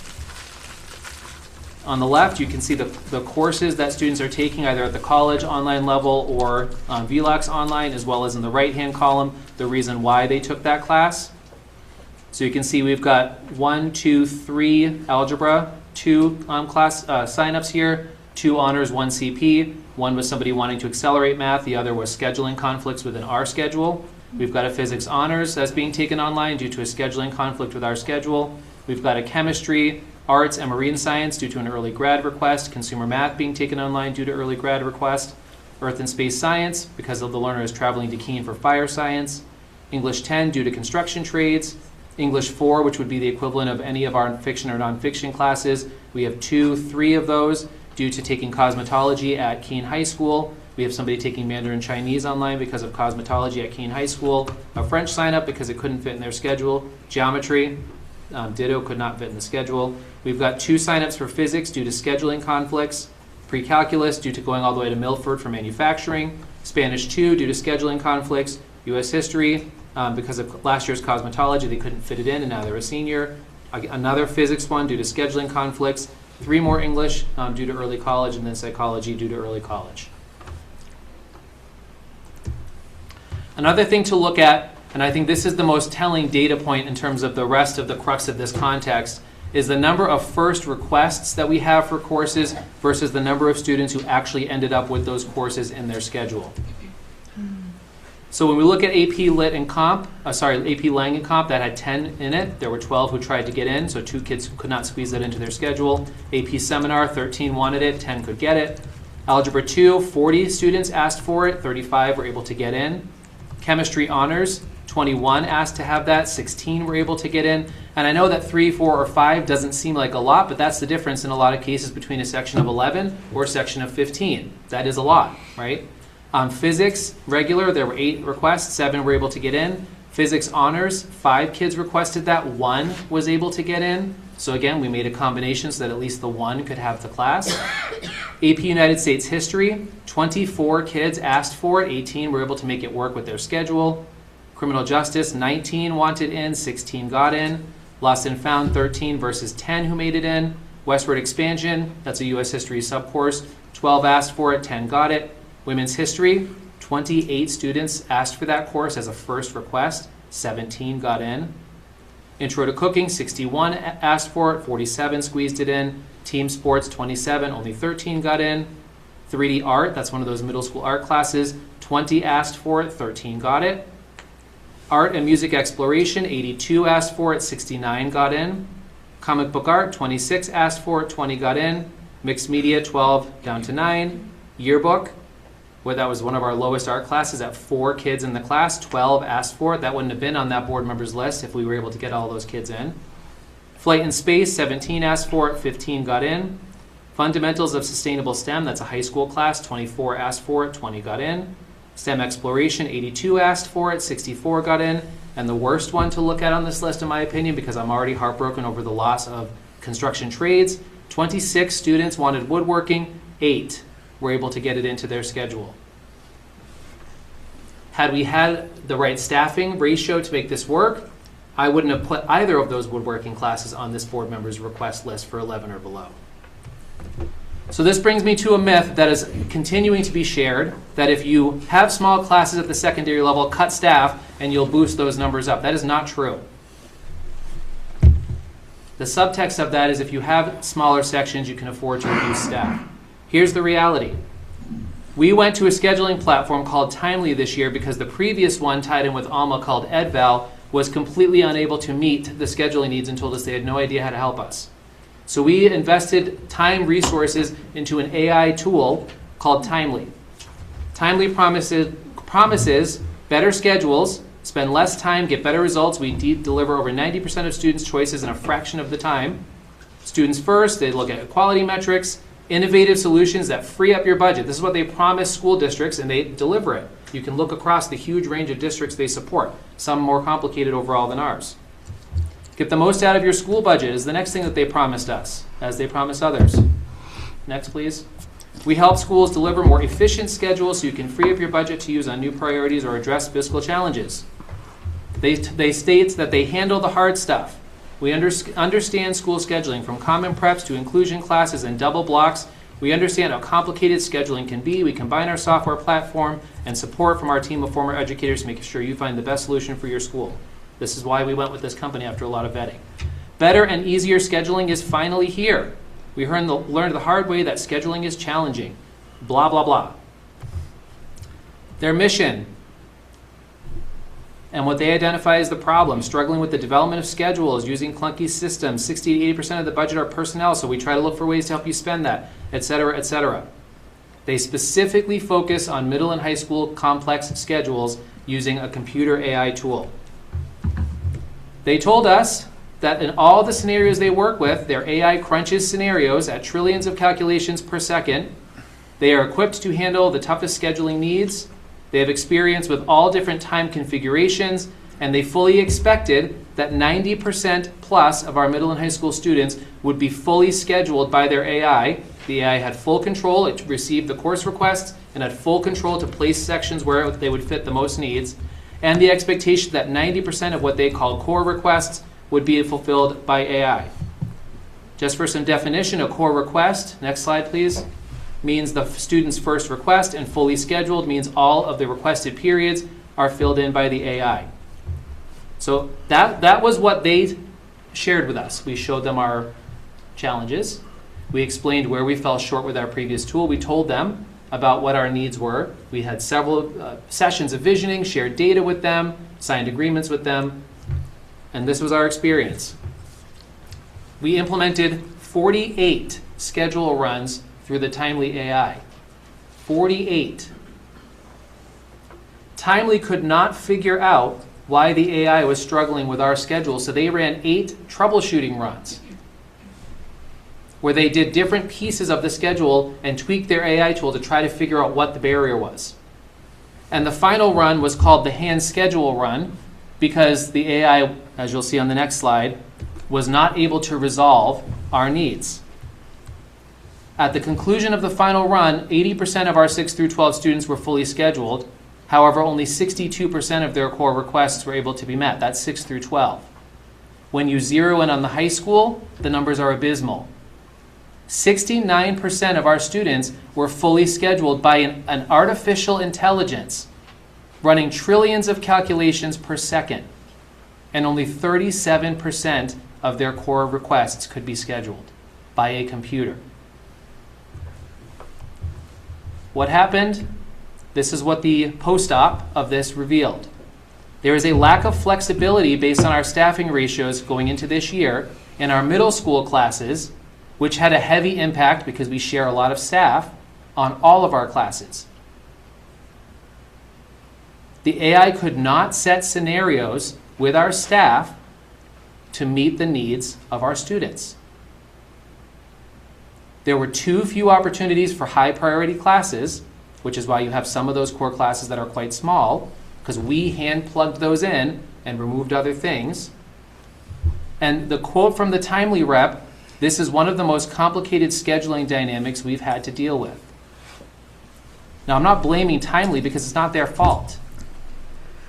But when I'm asked to produce classes of 11 or below with no context on a year that we had a $3 million budget cut, This is the context.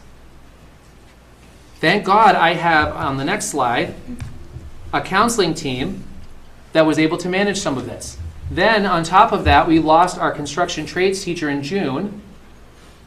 He found a better opportunity where his position was not publicly attacked and he wasn't called a jack of all trades and an expert of none, where he has an actual wood shop and a budget that supports his program. I don't blame him for leaving.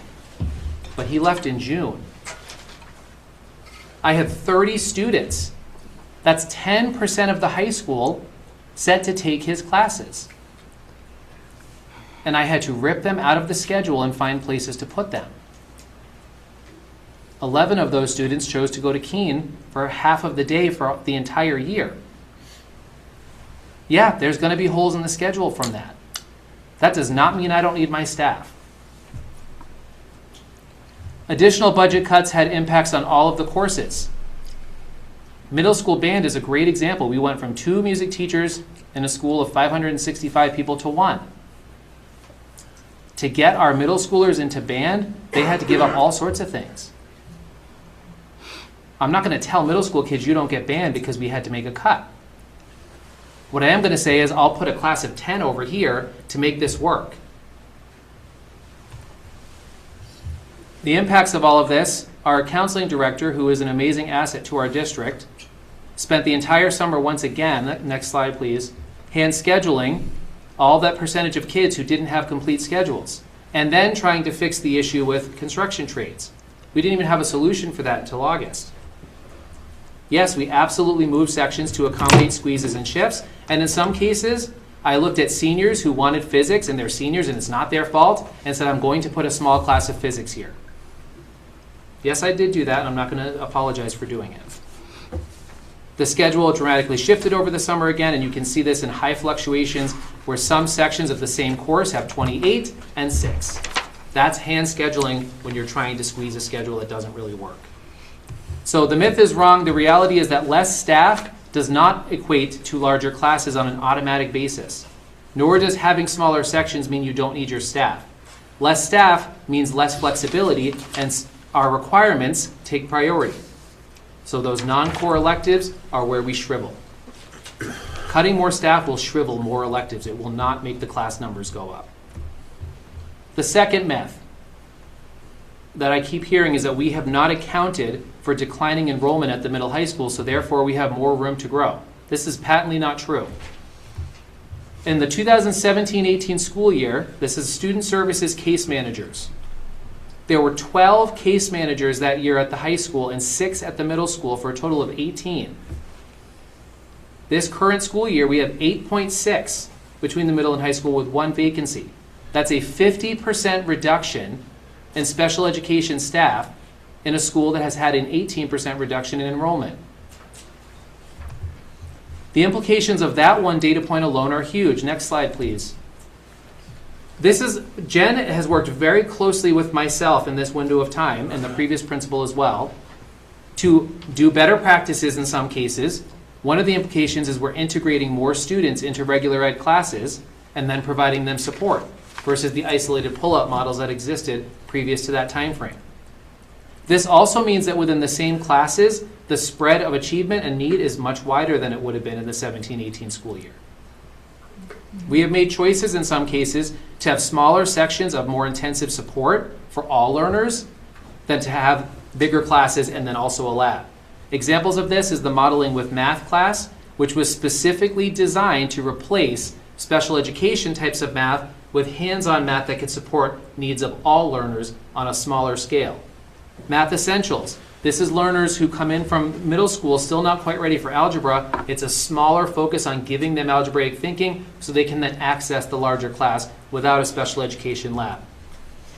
Credit recovery is another example. And of course, our special education population, Jen looked into this yesterday, has actually gone up in the district since 2017-18 as it has everywhere. And we have half the number of case managers in this building. Another comparison, the teacher professional staff level, this is right out of the 2017-18 district budget exhibit called Organization Charts. There were 74.69 full-time equivalency professional staff at the middle and high school. They were separate at that time. This year there were 61. That's a reduction of 18.3% of staff. Learners enrolled at CHS and JRMS that year, this is from the JRCSD enrollment report of October 1st, 2018, 697. This year, 569. That is a reduction of 18.4%. It is a myth to continue to state that this building has not made cuts in line with enrollment declines. We have. The idea that we have not reduced in line with enrollment is a myth. I also want to give a couple of reminders for the board to consider because, again, I don't think any cuts in this building or this level are appropriate. We were well below average funding 2 years ago. This is the chart that I presented at the beginning of my budget presentations this year. The middle school is $1,240 per pupil below the state average as of the 23-24 school year. Multiplied by the enrollment that year, that's $297,600 below the state average. The high school, which was at that time fourth from bottom funding, is almost certainly bottom funding now since we've made additional cuts over the 2 years. That year was $3,209 per pupil below the state average for a total of $1,058,000 below what the average high school is funded at the same number of students. I had stated back in my first presentation that any further reductions at this building will require difficult decisions. That's the next slide. And now you can just go right to the next one. So here's the two visions, because I think it's easiest if I just am clear. My vision for this building has been consistently vision number one, which I believed was the vision shared by the board and the district. Vision one, we have choices and offerings across STEAM. Every year I've been the principal of this school, I have talked about STEM instruction, choice, building in avenues for kids to feel engaged and inspired, which is the district's vision and mission. Choice and offerings across STEAM, wellness, and core academics. Strong relationships with teachers who know and care for them. I've been in the district 16 years. I was a teacher here. That has always been important to our community and our kids. Inspiring learners to try new things and find their passion through robust athletics and clubs. More than half of our kids, rather than going home or being mischievous in the community, are staying in our school to do clubs or sports or both. There's not a lot of other things for kids to do when they're not in school. I saw a Facebook page post on the Ringe page about destruction to signs again and destroying a property. Idle hands. The vision I've continued to express for our school is that we provide opportunities to accelerate to middle school and high school kids. It's one of the beauties of merging our building. We have middle schoolers taking high school classes when they're ready for them. Almost 30 8th graders are taking either Algebra 1 honors and or, because some of them are taking both, English 9 honors. They're getting honors high school credit in the middle school. They're accelerating. Does that mean that I now have a section of 10? Yeah, sure. On the flip side, I've got more even sections in the middle school. Having honors and AP classes in early college, those are hugely important to kids. Those give them a leg up for whatever their path is going to be. Some kids save thousands and thousands of dollars for themselves and their families by taking advantage of things they're getting in school. That's a big deal. My vision for the school, opportunities for help also exist. Sometimes that means lab classes. Sometimes that means at the middle school, extending math to a block, which is what we've done to make sure kids have extra time to get the support they need for math. Sometimes that means integrating content. My vision is high expectations for learning. My vision is high graduation rates, which are currently, for the second year in a row, significantly above the state goal. The state goal is 90%, which is not a very high goal. And high post-secondary rates, which for us continue to be above our regional peers. That's a vision. That's my vision.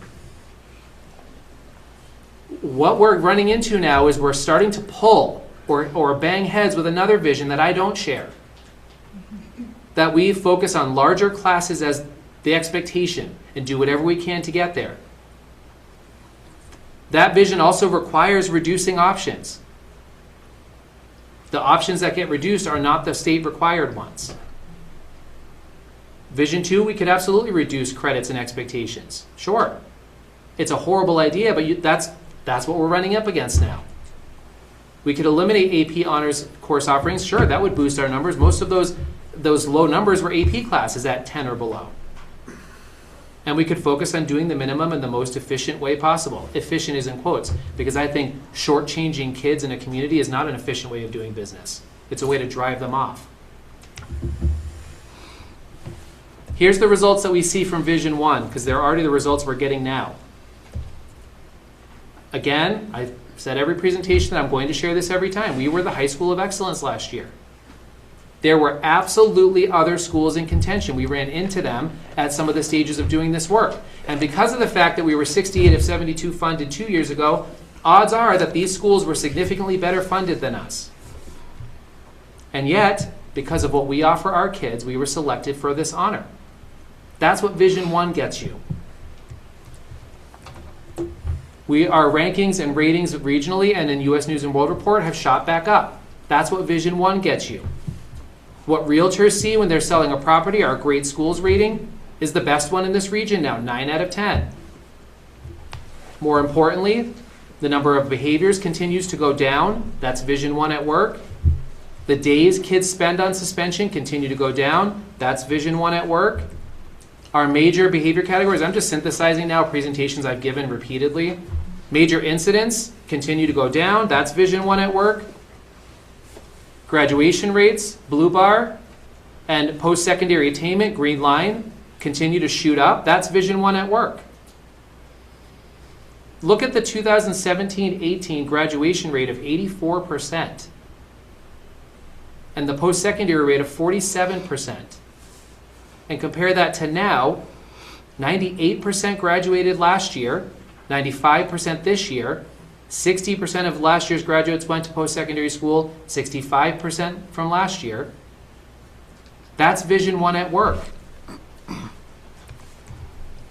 Here are the colleges our kids have attended the past 3 years. That's Vision 1 at work.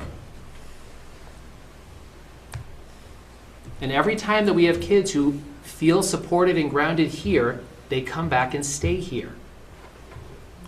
My choice is Vision 1. I don't care what people say about class sizes. That's not an educated point of view. I will also say that there was a comment that secondary students have already learned to learn and don't need to learn to learn. That is not true. That is a dated mentality. The state of New Hampshire just passed a law requiring for K through 8 literacy instruction grounded in the science of reading. They did that because kids always have struggled reading past 6th grade, but that we're now actually recognizing that that's the case. There's a reason why the huge body of professional learning available for high school staff centers around remedial instruction and supporting kids who still haven't learned to learn. Society is pressuring home lives and pressuring kids in different ways, and schools have to adapt to continue to provide support. So I will end by saying I've shared my vision repeatedly. I've shown what the vision can do. Our kids are benefiting from this type of vision for a secondary school. We are already the lowest funded. And even in AI, I can't figure out how to make things work for kids. So either we need to stick with Vision 1, this is my opinion, as the principal you've hired to give you one. Either we stick with Vision 1 and keep on finding ways to support our high school kids and our middle school kids, or we stop kidding ourselves and thinking we can both cut our way to huge class sizes and keep choice for kids, because we can't do both. And AI couldn't make it work this year. I'm not an AI. I can't make it work either. So I'm asking the board and the community to tell me what your vision is so I can make a decision for my own future and I can decide how best to do the vision you've left for me to do. Thank you, David. I appreciate that. All right. Charlie, are you available to speak?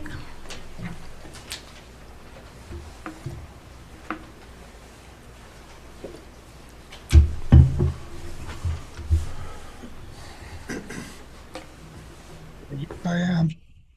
Okay, we can hear you. Go ahead. Do you have any questions or comments? I think David did a very good job, personally. I don't have any questions right now.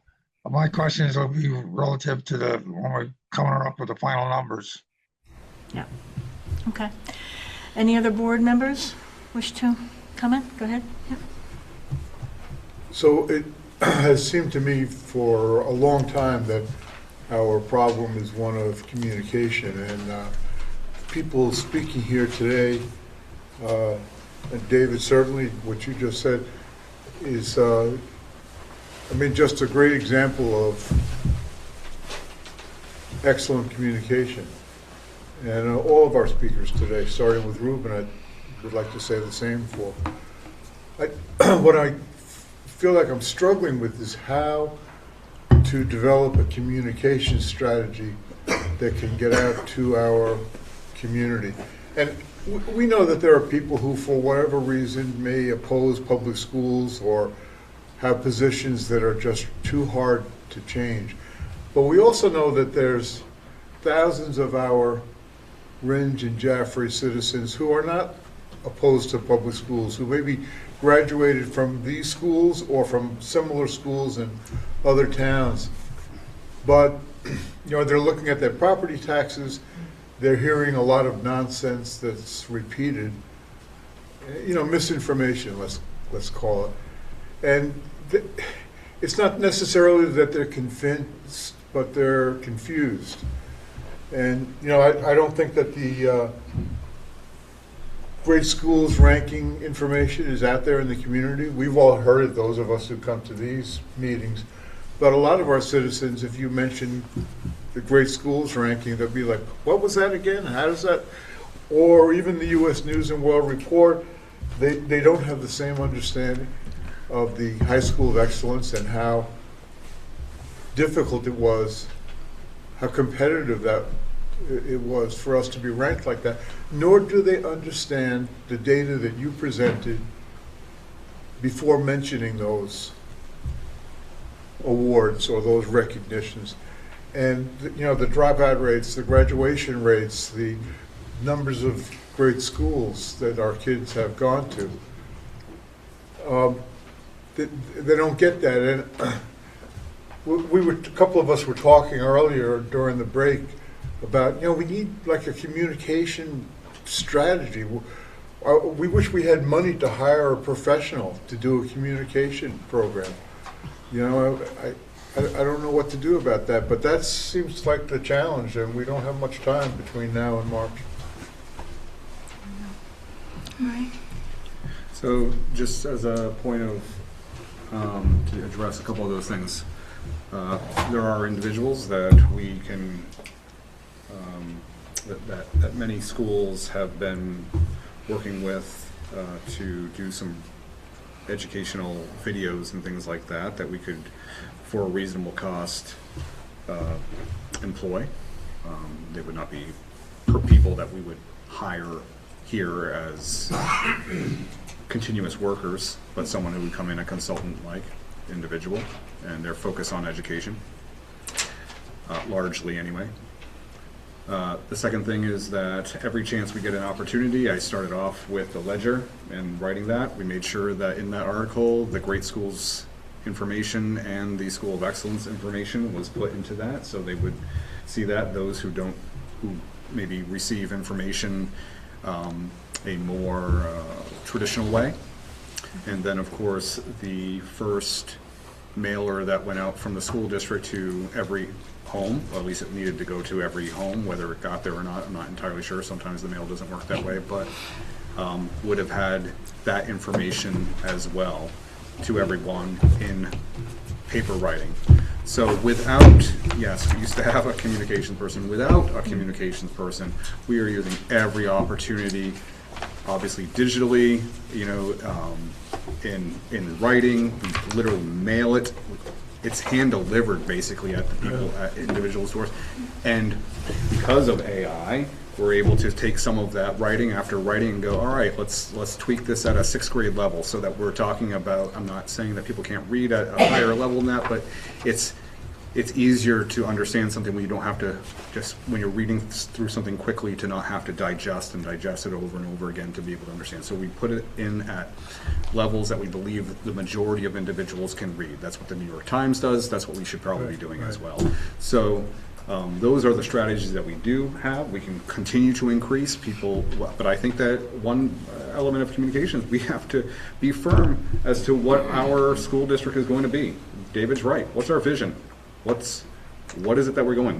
We've shared a vision that I thought was our vision over and over again for these last 8 years especially. We've been talking about future-focused education. That's the pre-K. Now that's future-focused. We tend to be a couple towns who focus from a year-to-year basis rather than looking at a longer totality of time. That's easy to do. That makes sense why that happens, but we are charged with being fiscally responsible, and we know that things go up all the time, and we want to have a better community in the future, in the next 10 years, 15 years, 12 years, well past what we are right now. We know that also in doing that, something like a pre-K, for instance, that is helping families in our community in real time with significant costs. We know that even the governor and the federal government has talked about the need for better child support services in a sense for parents and so forth with young children, because it's so expensive and there's very little of it out there. We can do that and improve our learning outcomes as a result of that. But that's like 10, 15 years. You have to wait for the complete to experience what research says will take place, and we have to think that way. Here, let's think of it even in 2 to 3 year periods of time. I don't like it, David. I don't like what you shared about the 2017-18, staffing versus this, and I know what has happened to the SAU staffing in that time frame as well. Similar, but a little bit, perhaps percentage-wise, a lot more severe. We have to make decisions, and this budget is going to state what are our values. And our values here, it's simple for me. Our values are our children now and our children as they grow in this future. I care about these kids. We all care about these kids in this community. This community is fantastic. It's wonderful, has a lot to offer. And the school is a significant piece of all of that. We have wonderful families. Many families choose to send their kids here. Those who don't send their kids here still benefit, as I've shown, from extracurriculars and co-curriculars. Others benefit from taking classes as well. Some benefit from special ed services that we provide by going over to their schools, because that's our responsibility as well. And we all benefit. We follow the police logs, and we know what's happening within the towns and who's doing what and what age groups, and whether they're one of our learners or whether they're someone who's not attending here. We know we don't need to talk a lot about it, but we know what's happening when kids aren't in school. Multiply that with an unfunded school system or a less funded school system, maybe an inadequately funded school system, that can cause problems of a different nature. And then part of this is also, and we've talked about this a lot, especially more lately, and also getting our communities involved in this. People in our communities are unfairly taxed for what we need to do here. And so how do we as a community work together to vote in individuals who are going to make real change in a conquered area of our state where educational decisions are made all the time, and it seems like the decisions relative to how to fund that keep on going the opposite direction, or at best, stagnating. All right. Any other board members have comments or questions for David, specifically for the secondary schools? One thing that Christine had asked that I did not reference was the AP question, so if it's okay, I'll answer that question now. Teachers who take, to add an AP course requires a teacher who can have a syllabus accepted by the College Board and takes professional learning towards the instructional practices. So there's hopefully, assuming we don't lose the personnel, there's a one-time expense that gets incurred for training them. If it's a new AP program, the College Board has like grants and things like that to onboard new programs, so that typically offsets that piece. And then there's typically a one-time expense for either supplies or books or materials or things like that. Typically, the teachers who instruct AP classes will transfer a lot of those instructional strategies to other classes they teach, and I'll give an example. Our social studies department at the high school, 2 of the 3 teachers are teaching AP classes. In their professional learning community, all 3 of them have started using both instructional strategies, testing materials, document-based questions to help frame how kids write, different ways of focusing on annotating and highlighting core information from texts. They pulled all of that from the instructional learning around AP classes, and they've been distilling it into all of their classes as a team and kind of sharing that learning. And that's what happens in a lot of disciplines. Math is the same way. As we were looking at adding possibly pre-calc and statistics in the future, that would have 3 of the 4 teachers teaching at the AP level and then being able to translate some of that instructional strategy into their other classes as well. It's a really big benefit that those teams usually get from that. Thank you. Thank you for answering that. Any further, Mr. David? Gary, do you have any, oh, sorry, Chris? I go have ahead. something, Lisa. Yeah. First of all, David, thank you for presenting that. I think it's important for us, and I guess whoever is willing to listen, to understand that and I found with a lot of these issues, there's the statement, and then there's always some, complexity, context, and nuance to it, right? It would be nice if everything in the world were simple, and it was like, yeah, that's it, we'll just fix it that way. Yeah.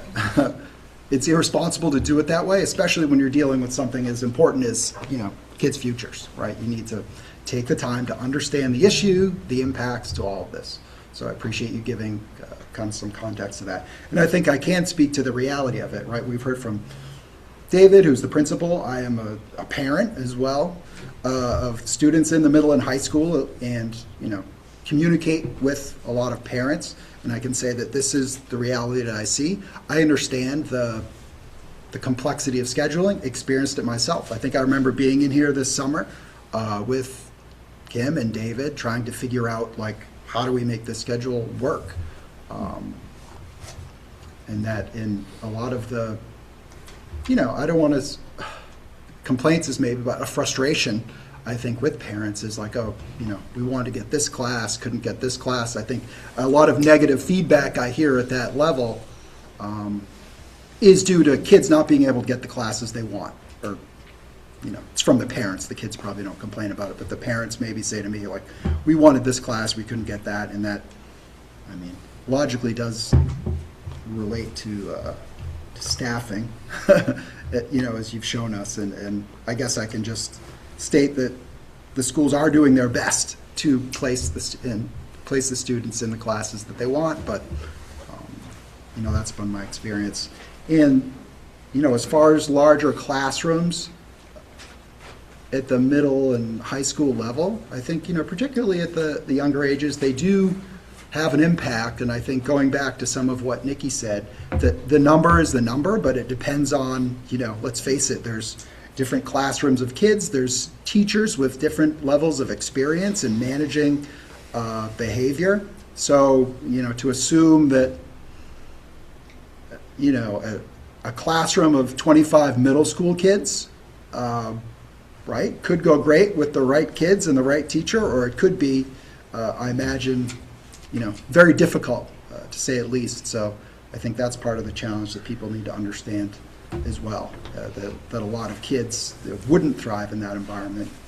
So, yeah, I think in summary, I know I'm fully on board with Vision 1. I think it's not just things on a slide. I think it's things that families are experiencing. And I think that, most of our board is as well. And I hope that we're able to communicate that through this budget process. All right, thank you. Is Gary still here? Okay, Gary's not here. And if there's nothing further from the board, specific to that, I have one.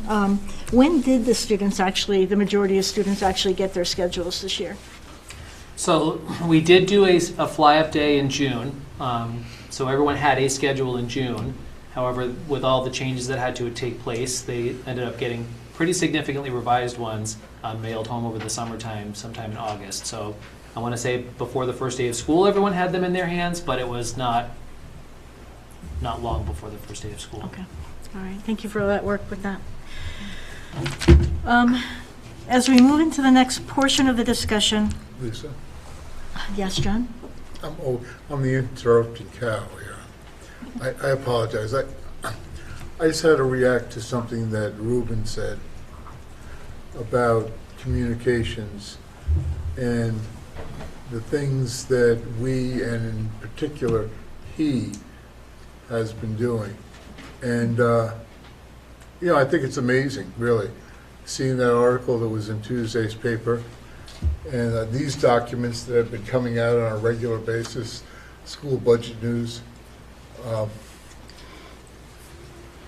It's amazing how much he is doing, and he's not alone. There's others, obviously. All these presentations are great evidence of that, and the ones that are posted on our agendas workshop, page, right? People should go back and look at them, but it's like it's too much for these people to do all of this. That's the only thing. They need support somehow. We can't ask Ruben to do 6 more of these flyers, these school communications, and we have to find a way to get them out, get the information out to the rest of our community. So that does segue into my next piece. As we've been listening to the information sessions, doing Facebook Lives, being live for our meetings, having all finance meetings be live in public, which they always were, but we never had them also recorded. And having just having the information sessions where we have an hour and a half just about our test scores. Like, there's so much information we've been doing. All of this has been to make sure that we are educating in every possible format, print, online, having it on the systems, easily accessible. So I believe that there is a misconception that we can prevent, or could, I'll say more carefully, that we could have somehow prevented the $3 million cut at the last deliberative session by giving out more information. I believe that that's a misconception because that was a I got to be careful, that was a nationwide movement, as well as spending caps for budgets was also, that went on the Conval budget. These are nationwide movements. Now, I work in the Monadnock District, and I will be referencing that a little bit, but at the Monadnock District, at their deliberative, they also had a $3 million cut. The voters voted that down, but they were in the same place. I really need to caution everybody as we move forward, not to make this a Jaffrey or Ringe issue. This was a nationwide anti-public schools agenda. And we will inform every which way we possibly can. And if somebody has more ideas in the public of how we can get more information out there, please let us know. We have exhausted ourselves. Hundreds of hours of meetings that we've had to do this. And the work behind the scenes is unconscionably big. So if somebody has ideas, but please don't make this any kind of a, like, how do we fix Ringe or how do we fix Jaffrey? We have to work together. We have to give all the information and make it as transparent as possible and as easily accessible as possible. But please don't be under the misconception that this is a couple of people with an agenda doing this. This is nationwide. So our fight is big. The next piece of it, the next pieces that I would like to show you as part of this conversation, I would also like to be added into the artifacts from this meeting, including the budget documents that we get and the PowerPoint from David. So one of them I can't access, but after I show it, I'm going to ask Ruben for the projector. And I'm only showing pieces because there's some things I need to get out. As a board, we are called to not only advise, but to make decisions, but we are actually pretty limited in some of what we say. We can say, here is our number. But we can't say, I want you to take it from this and you have to do that. Okay? We can advise.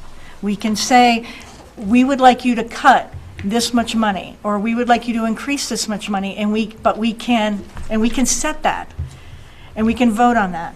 But we can't say, and please do interrupt me, anybody, if I'm mistaken, but we can't say, and I want you to take away this sixth grade teacher to do that. Does that make sense to everybody? Okay, so as we move forward in this next part of the conversation, I have some guidelines. Again, we can give a financial number, and we can advise.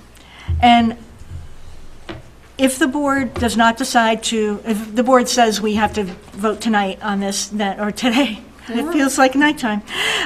If the board says that, then we can do that. But as I suggested at the beginning, I would like to move the finalization to another week. So let's assume that we can do that. My recommendation is tonight that we give some very strong indications of where we are leaning with a vote, not finalize. And then email Ruben suggestions as a board. Email Ruben suggestions of where we think this could happen. The public, when we have our public time, I would like them to not email board members or Ruben, certainly, or anybody, or certainly the principals with, here's where I think you can do this. I would like them to come to public meeting, either online or in person, and make these suggestions publicly. Okay? What we found last year is that we had an inundation of our staff on trying to get information. And it was overwhelming, and we really can't do that this year. There's also absolutely no need. We have shown everything. So, community members, when it's time for community comments, please offer suggestions and ideas. Board members, if you have suggestions and ideas after we kind of go over numbers and throw things out, I'd ask you to email them to Ruben specifically. Okay? All right. I would ask that we have these conversations right now. If you have ideas, put them out in public right now and not do things behind the scenes. Okay. Well, we're And not if you quite had- there yet. I'm But just saying, yes. but if there are definite things. Okay, we're not quite there yet. All right. As a reminder, if we have any line item financial questions, I know we kind of been throwing them out lightly, but as we get more in the weeds, they do need to be in writing to give Carrie time to really get those numbers up and not be last minute. Just trying to protect our resources here. Okay. Would you mind please putting up, I have 4 artifacts. As we have this conversation, there is no denying that the vision is crucial. And I love that right now on the screen that is completely centered. But if you could please go to policy IIB. I again don't have access to the policies on my computer. So as we looked at enrollment and class sizes, I just want to remind everybody where to find our policies that we currently have. In school board, under district policies, our class size policy, as Ruben said, hasn't been changed in a long time because it works. We haven't had to change it. We haven't had to adjust it. And, is this not going to work either? It should have shown up by now. I just get the spinning as well. All right. Policy IIB, for those of you who are not on site, we have a policy system on a wiki that is very readable when we're outside of the school. It's very not readable often. Sometimes it is, but often not when we're in the school. So IIB gives the board voted on maximum class sizes. And if I'm remembering right now our maximum class size is for the elementary levels, depending on the grade, but it might be all elementary, is 20 students. For the high school, I believe it is 25. And it always says we will strive to meet these, to not go over these numbers. We will strive that way. I'm going to break this for a second. Yeah. Just so everybody knows, we all tried and one worked. Say it again? Mine doesn't also. We all, okay, so 50%. Okay. Yeah, we did have this conversation before about the policies. Okay. So IIB, if we can, make that really big. For kindergarten, second paragraph, kindergarten through grade 2, strive for a class size of no more than 20 students or fewer per teacher. And teacher is important in that statement. That was intentional. That is a certified staff member for a teacher. If you'll notice as we're not going to add this as an artifact, but the Ed 306's minimum standards increase class sizes and said per adult, and it just had absolutely no relevance to quality education. So we're not even going to go into that. There's too much science behind what the Ed 306 is for class sizes simply is not reasonable. So, but let's stick with this. So 20 or fewer per teacher. For grades 3 through 5, the district will strive to achieve a class size of no more than 25 students per teacher.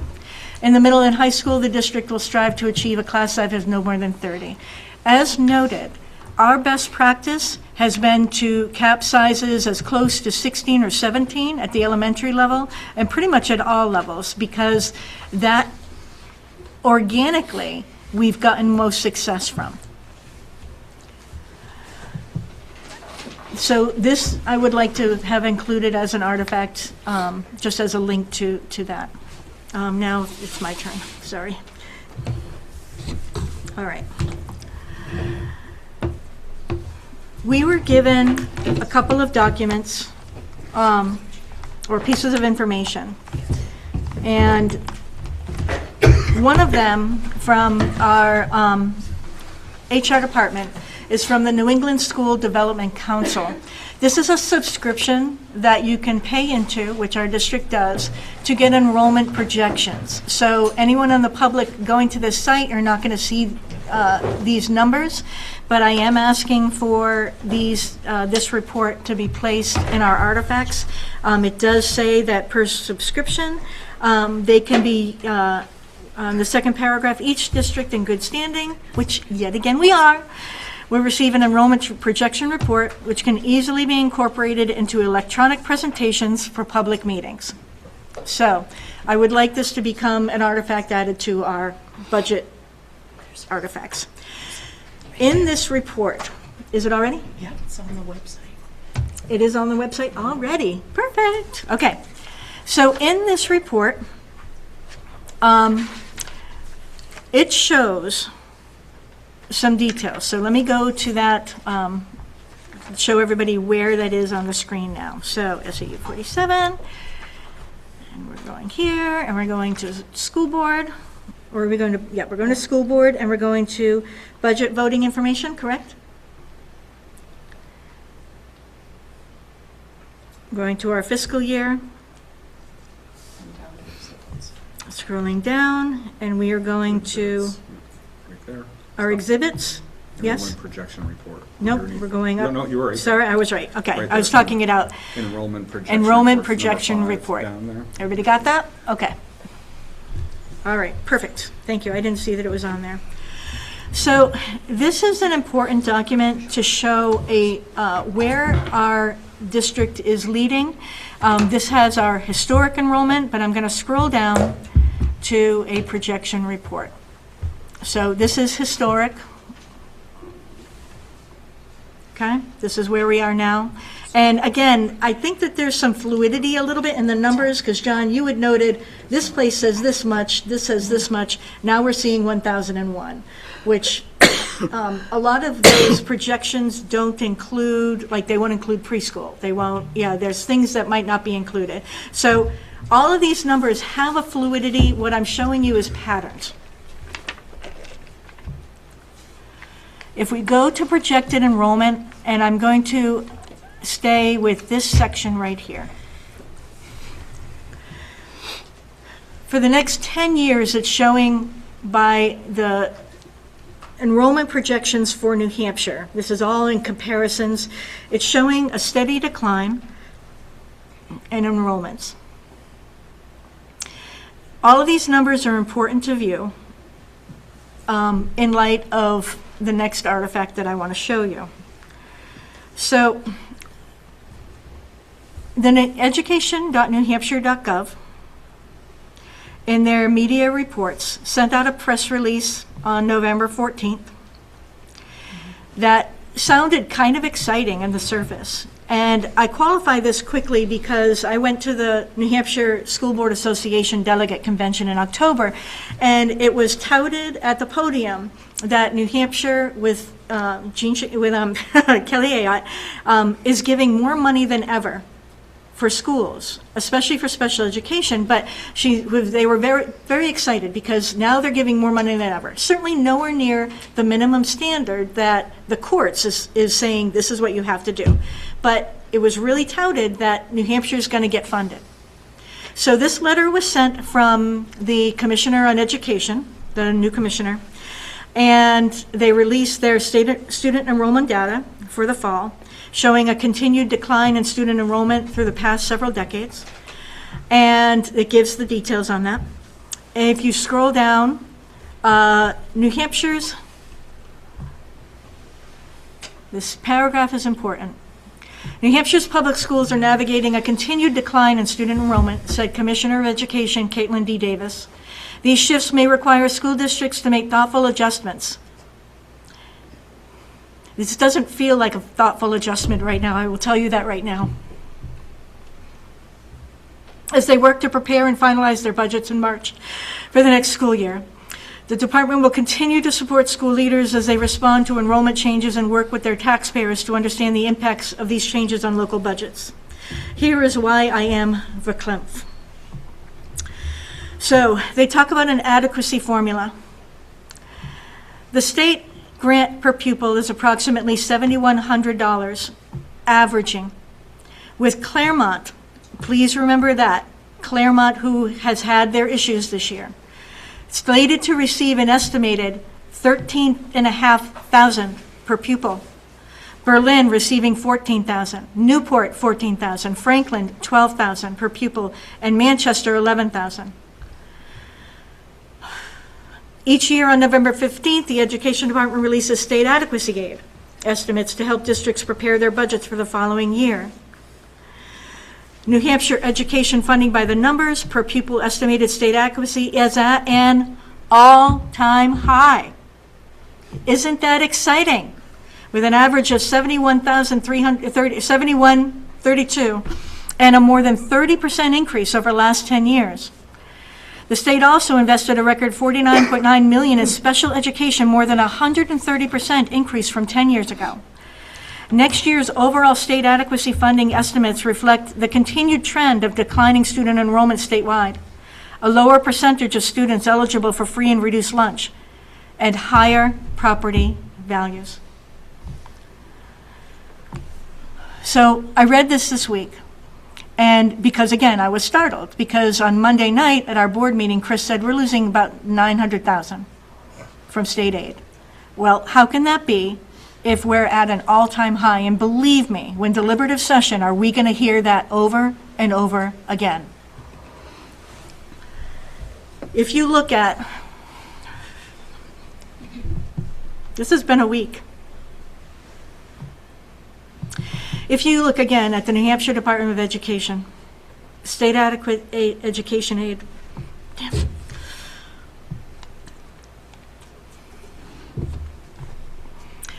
this document, and I think we're going to be talking with Kerry a lot about this. So this document gives us some projected and current aid. It gives us from 2024, 2021. It goes down to how the aid was allocated. In these documents, you have multiple formats. They were great on clarity. You have also aid for a separate document here for aid for charter schools. Charter schools are considered really part of the public education system. And so money is split with them. So the money talked about is split with them. Special education aid is also split with them. So this has a glossary of terms, and it has how state aid was determined. I'm going to go down to FY26. So if we go to I'm not sure quite the best way to do this one. So, co-op splits means districts that have broad co-ops, like I think Keene is one of them. So we are not, even though we're a cooperative school district, we are not split up as a co-op because we have a single school board, I believe. And stop me, anybody, if I'm saying all this wrong. But, so we have a single school board, so actually Jaffrey and Ringe are separated on these sheets, and they're pretty extensive. How state aid was determined is where I want to go next. So let's just do 2026. It's just 2 pages. This will tell us, 3 pages, this will tell us that state aid is determined on 2 things. Student enrollment, and then earlier, Ruben, in your first presentation, you had mentioned that attendance is part of that. I didn't actually see that in any of this documentation, but I'm sure that there's filtered pieces. But what this document says is that it's only based on 2 things. Student enrollment is a state aid, student enrollment, and property values. Now, as all of Jaffrey and Ringe know, our property values. That first bullet would say students who attended a school operated by the resident district. So the attendance, So that's where the attendance comes in. It's a different way of saying it. Yep. But Yep. if you see the numbers, it has to do with the. All right, which paragraph is that? Oh, yep, Yes, got it. that one. Okay, Yeah, so this they're is just not where getting the attendance piece deep came into in. what Thank they're you. actually- What Good. actually happens, yeah. Okay, all right. So these are important documents, but in it, and it outlines the aid for things, for free and reduced. It goes into a lot of detail. I've spent way too much of this week on this. And I know that our business office has been spending much more time. So we have one released in September, and that's kind of the final for 2025, I believe. And then mid-November is when this was released for the projections for next year. And they have an extraordinary needs grant, which when you look at the spreadsheet, Claremont is in that, with the extraordinary needs grant. We are not. Our property values are too high. Our enrollment is too low. There are grants that we get, and when you open this up, there are definitely grants. And as you go through, all of these kind of are described in the spreadsheet. The spreadsheet is pretty exhaustive. I did have a question for Carrie on this piece, if I go back. So this spreads out 2026 and then 2027. Is that a projection for 2 years from now? Because it didn't look like it was a fiscal, like it didn't look like a school fiscal thing because we're 26, 27. So I wasn't sure what that meant. So would you mind? You're talking about the FY '27 adequacy aid estimate? Yeah, the comparisons between those two. Why is it separated as 2026 and 2027 there? I'm not sure where you mean. Yep, so in the 2026 aid that was released September 1st, Right, is that's that the all final- the aid That's the final aid that was awarded this year. that was And awarded, then- wait, that was awarded for 25, 26 school year, right now? Correct. I And got then it. 27 is what they're estimating we'll get next year. For the 26, 27 school year. Correct. That was my question. Okay. So, if we look at, why not, well, we'll do an Excel. No, try a PDF. Okay, so if we look at the generic PDF format for 2027, and we go to, we good? Okay. And we go to Jaffrey. Where'd you go? Almost here. Okay. If we go to Jaffrey, it's number 273. And I know it's really little. Here's all kinds of really cool numbers, and we can definitely look into all of these acronyms at the top. Okay, lots of different cool things we get. Our number for next year is 3,072,544,000. If we look at, that's just for Jaffrey, and that's for 542 students. Okay, and then in Ringe, at 459 here, they show 462 students. And it's 2,429,389. That's right. Oops, sorry about that. Sorry about that. I'm trying here. Okay, let me get back to it. 2 million. I'm going to highlight it. So that's that number there. So that's for next year. Now, if we go to the current one that was just finalized. And Chris, I'm assuming this is where you were getting your numbers from when you were talking about that 900,000? No, it wasn't? No, I just got it from this sheet right here that when Carrie provided the, I just closed my notebook here, but when Carrie provided the revenues and tax assessment, that detail, it shows the full calculation and also just the difference with last year was like 856,000. So it's all right. So then if we go to Jaffrey on the current year of what we got.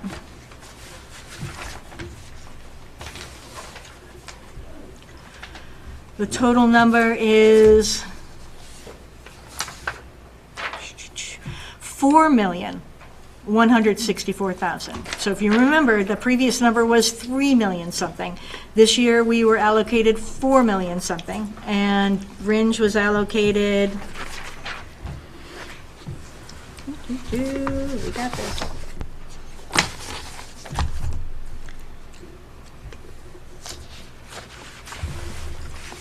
Going all the way to the last number, 2,000,005. If we looked at the previous year, you would see a continued decrease of what we're getting now compared to what we were getting. And that's solely on enrollment and property values. So the state is continuing, even though they're saying that they're increasing all this money. We're not seeing it. It's going elsewhere. It's not coming to Jaffrey and Ringe. We can't ignore those numbers. The federal government does not subsidize us. Does it like 7% that we get from the federal government for funding for public schools? It's like nothing. And the state gives us just enough for some things. Like I would love to see if that even covers transportation and food services, honestly. All of this is going on the taxpayers. And all of this is going on 2 towns. And the reason I had mentioned Swansea, where I work at Monadnock, and the reason I had mentioned it is that property value thing is really high on everybody's list right now. Our enrollment numbers are not increasing, and nothing the towns are doing is striving to make that happen. In Swansea, at one of their elementary schools that last year had 300 students, now they have 334. They increased 34 students in a couple months because Swansea invested in hundreds of units of workforce housing. Hundreds of units. Ringe has invested in housing as well, and if you look on Realtor.com, you'll see that there's 34 housing listings, all of them priced over $500,000. Our towns have made choices. They've made choices. All of these, nothing is in a vacuum. Our planning meetings, our zoning boards, all of these tie in. They're not in a vacuum, and we have 2 towns funding this vision that we have.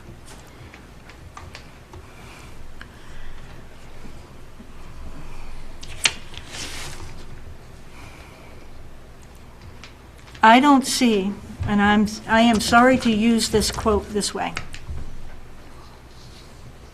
David, you quoted, "I can't figure out how to make this work for kids." I don't see it. I don't see it. I'm taking this out of agenda. I'm taking this out of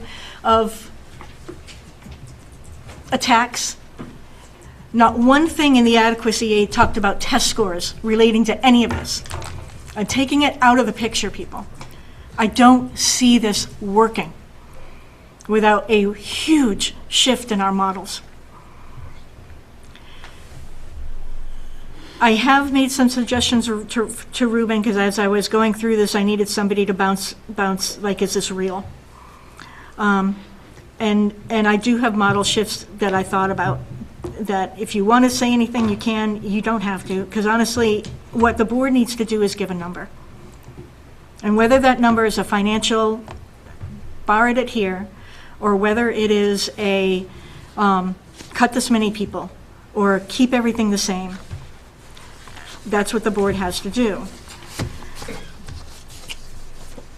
I personally have a vision of this, and my personal vision is that when you look at the enrollment numbers of the preschool, that is our feeder program to keep our enrollment for the elementary schools.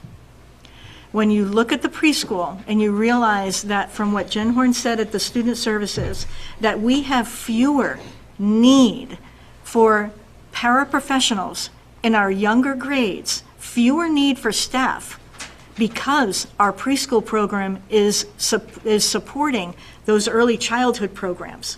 So the kids are coming in from preschool ready for a classroom setting, ready to stand in line, ready to to raise their hand to go to the bathroom. When we have kids just doing that, we don't need as much staff. Okay, we save money with our preschool program. We have better educated kids with our preschool program. I'm having a harder and harder time making that a warrant article. The only way that I can see keeping it in the budget is by cutting classrooms and consolidating classrooms. I don't see another way. If the board has other options, that, please, this is what we're here for. I don't see it. And so I do think we need to cut these. I do think we need to cut. But, and truthfully, I will qualify that. We can't say to do this. Remember that. We can say cut. We can say here's the number. We can't say you have to do this with it. Qualify that again. Are there any of these forms that the board would like me to go back to as I open it up for discussion? Okay.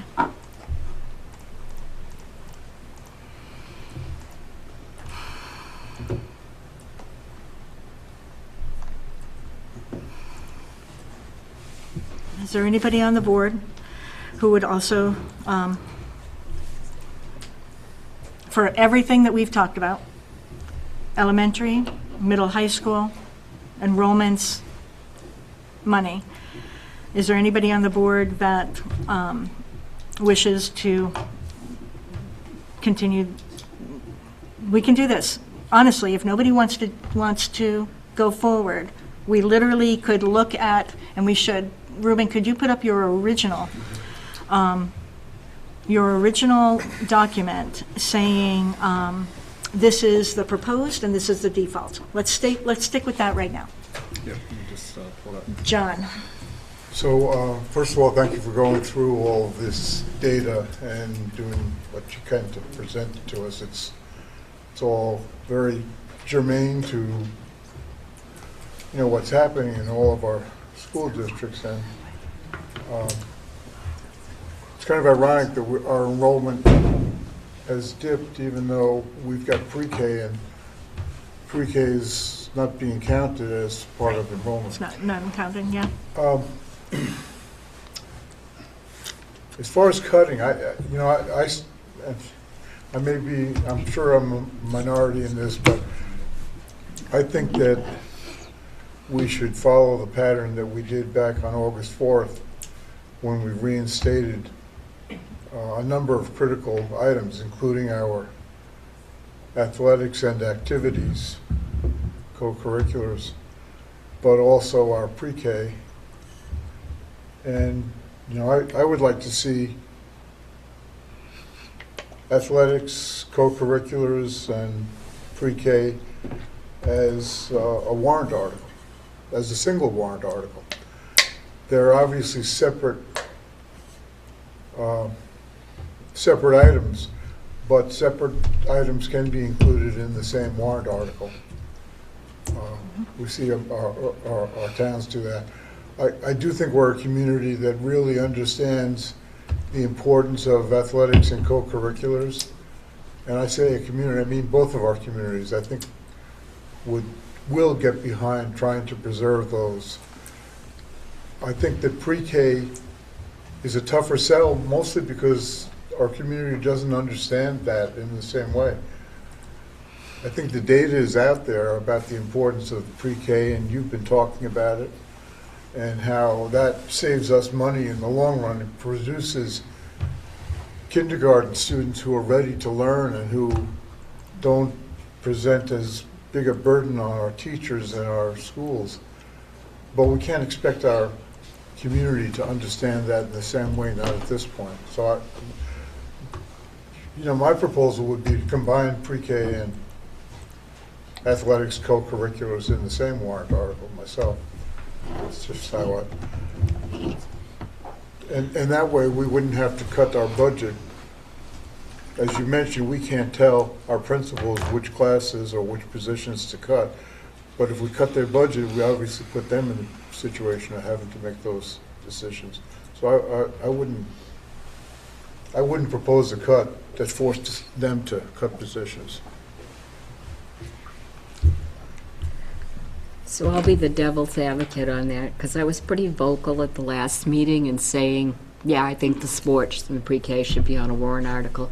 But then I got to thinking about it, and I'm thinking, first of all, I am in favor of pre-K. I live with someone who says, I don't understand pre-K. I said, yeah, well, when our kids were in school, there was Sandbox, there was a Little Red Hen.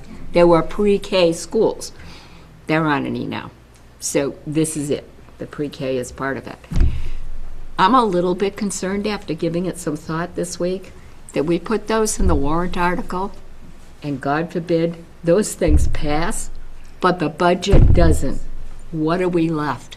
We're gonna cut staff. We're gonna make our elementary schools have these god-awful class sizes. So now, I don't know. Yeah, I'm not quite in favor of like I was last week.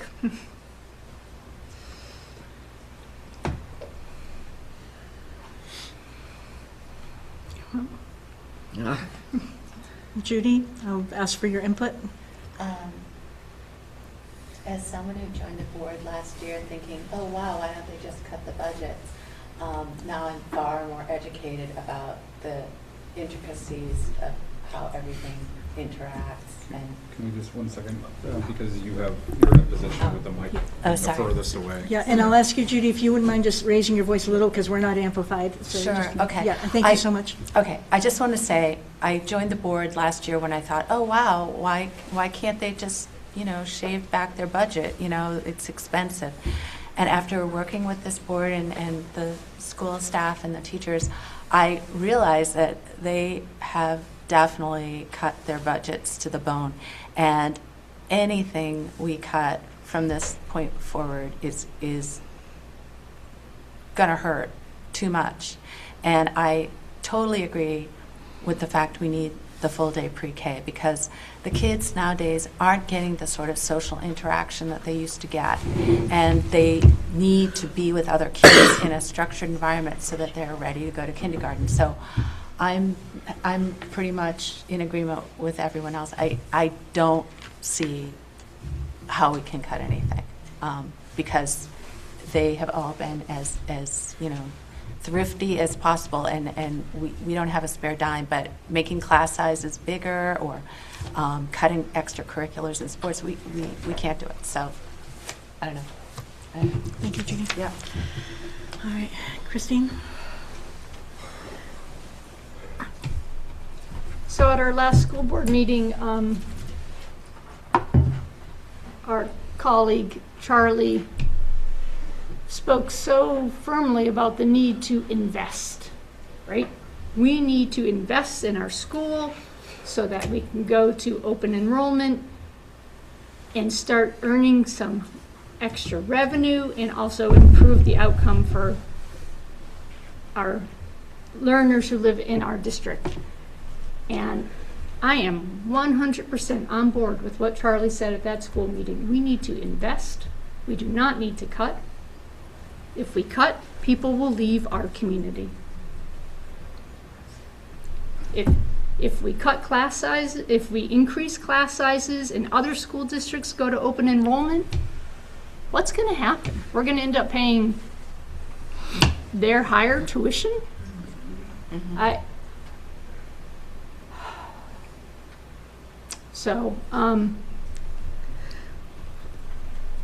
Our state has a problem with attracting and keeping young adults. It's what David talks about all the time, about our need to educate our learners with a variety of options so that they stay here, they start businesses, they get good jobs, they have families.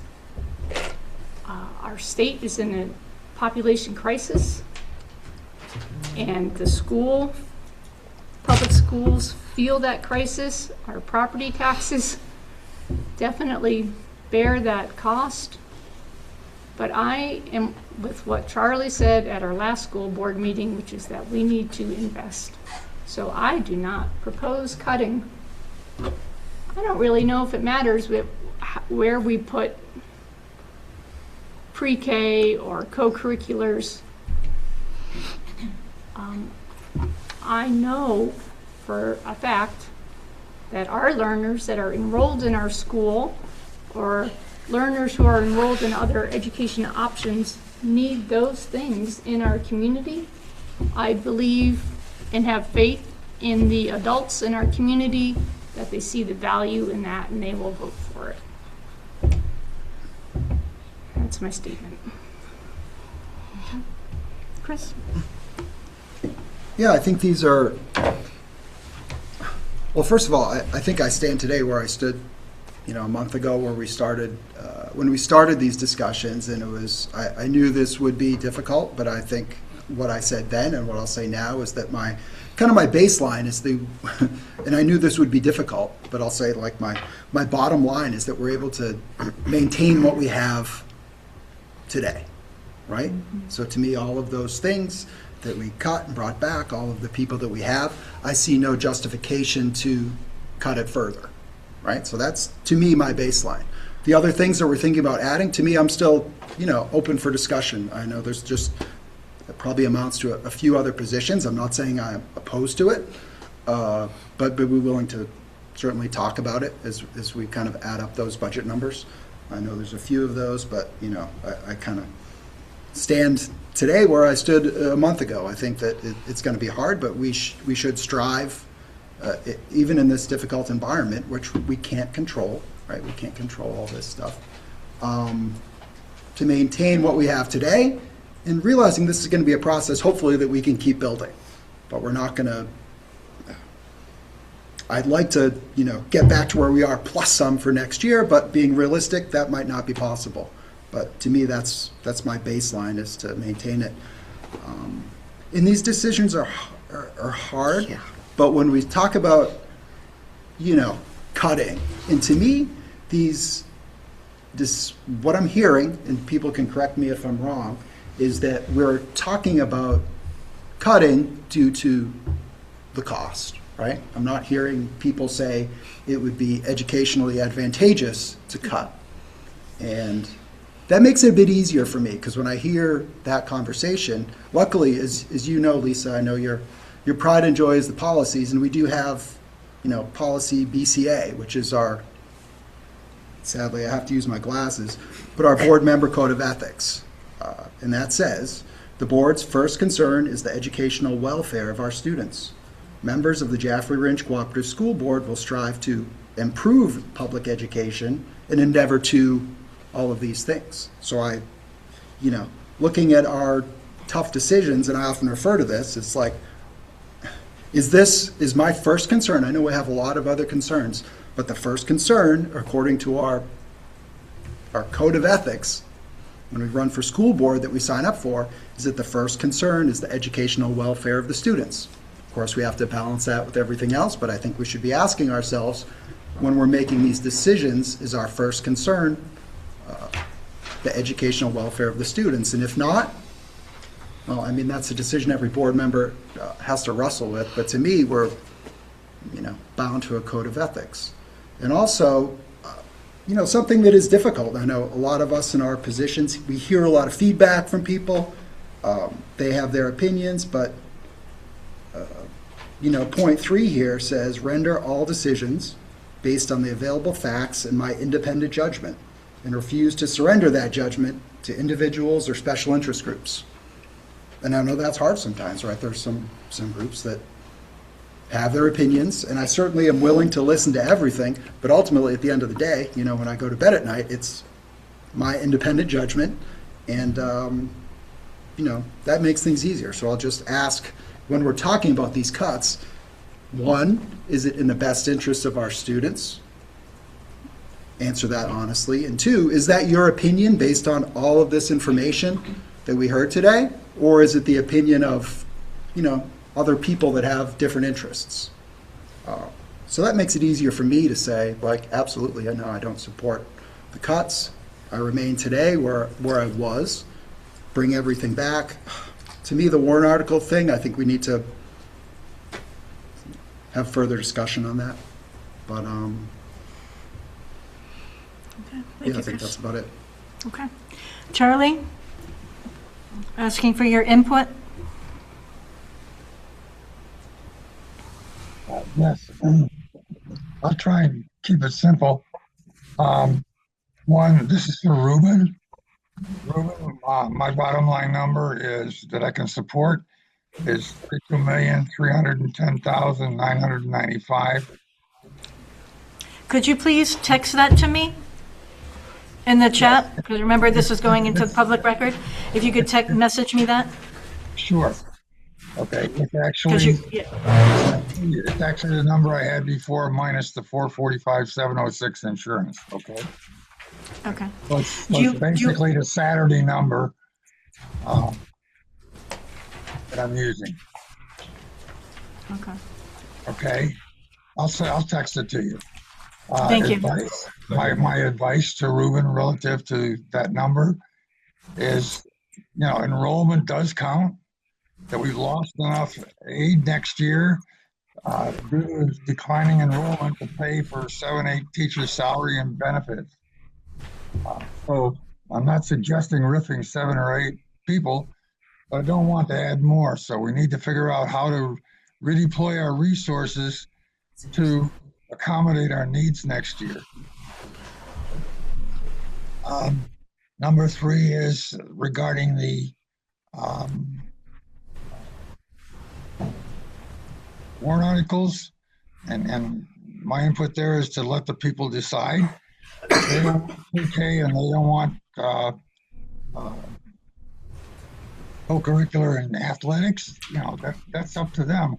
We shouldn't keep pushing, at least I don't want to keep pushing forward when they keep saying they don't want it and they don't want to pay for it. So I think that we should give them the opportunity to say what they want to say. Okay. All right. Could you repeat that number one more time? The number that I can support is $32,310,995. It's above default, but less than what was proposed. Okay. All right. Thank you for that. I had a thought for the warrant article piece. What was, I still didn't hear the number. Yeah. I think it's 32. I think it's 32,310,995.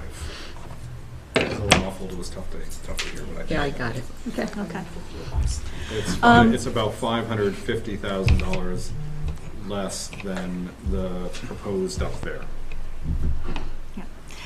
I'm wondering if, we could, I want to have future conversation about the warrant articles and the law behind what we can do and what we can't do, because once a warrant article is like on the ballot, we can't just erase it. Like everything, it just gets really complicated.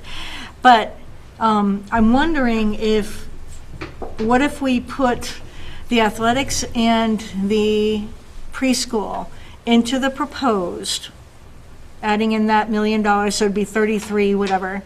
But then have separate warrant articles should the proposed budget fail, have a special meeting to address cost items for the preschool program and specific to that, and cost items specific to the athletics program. That might help Sandy with, should everything crash, at least we have an option to have a separate meeting to put things back in. And it doesn't mean we have to put them in the proposed, but it just seems like, I think the majority of the board would prefer to keep them in the proposed budget. I think the only reason we're talking about taking them out is a number, is fiscal. Right. Nobody's denying that they are academically and educationally priorities. But it makes the number look good. But it makes the number look good. I get that. But that might be an option we consider. What I'd like to do now is open it up to the community to provide their input on everything we've talked about. And just to remind people what our policies are, you have your norms on your sheets. And on the agenda of what can be done. If you have specific cost items, we do prefer them to be, we need them to be in writing. And then we'll hand them to Carrie to work with. And get an answer back today. Like the board has agreed kind of to have answers as we go to make this more, integrated. We're not going to be silent while people make comments. So when you speak, you need to give your full name, the town of residence, and you do need to use the microphone. The microphone does not amplify, so please speak louder. The microphone makes it so that our Zoom and video community and recording can hear you. All right, so we have a hand raised in the back. Nice and loud, Pat. Patricia Martin from Ringe. And basically, I wanted to poll the room, if it's okay. I'm wondering how many people think if co-curriculars and athletics went into a warrant article, how many people think it would pass? I'm not going to have the board do a poll right now. Maybe I think not the board, but the people. I actually don't think I think that's something we can't do. Like I think you need, because one of the policies is that you address the board, not the community, and when you're speaking. So, yeah, but thank you. Well, I'm sure that we will get lots of lots of input on that. Yeah. All right. Another. Can we ask her what? Can we ask her what she thinks? Yeah. Pat, any chance you'd share what you think? Yeah. Certainly. I think the athletics and co-curriculars would pass. That's my feeling. I worry that if the preschool is a warrant article, that it would not pass. I think too many people think that this is a giveaway to teachers, which, we have a hard enough time attracting teachers. I think that's something we should build upon, not cut. So I hope that will go into the budget. That's my thought. Thank you. Thank you, Pat. Yeah, definitely need to clarify something. There is a difference, like in night and day, like not even close to being the same thing. Difference between the 4-year-old pre-K, the universal access to pre-K for 4-year-olds in the community, the people who live in Jaffrey and Ringe, their families, that's what we're talking about. The Little Oriole Center is something that is housed right around the corner here at this school, and that is a paid-for program. We budget it revenue neutral, so it's not we don't budget a tax impact to support our teachers' ability to be here in this school system and have childcare for their kids. They are two entirely different things. So this support for teachers to keep people here, again, Jaffrey and Ringe is a little bit isolated. People travel a long way here. And so to keep those teachers and to keep our systems moving forward and having the vision, much like what David talked about over here, you gotta have continuity. Continuity is very important for the future of this community and this district. Mm-hmm. So I think maybe on John's point of communicating and making sure people understand that those are entirely different things. The Little Oriole Center, while it increases the proposed budget number, we budget it so that there's revenue as well. We have to make some adjustments. We have made some adjustments in here to make sure that the revenue is getting a lot closer. We have been overall revenue-wise good for the last several years while we've had it, so that it hasn't been a cost to the local community. but we need to keep on looking at that as everything increases. Okay. Thank you. All right, another community member?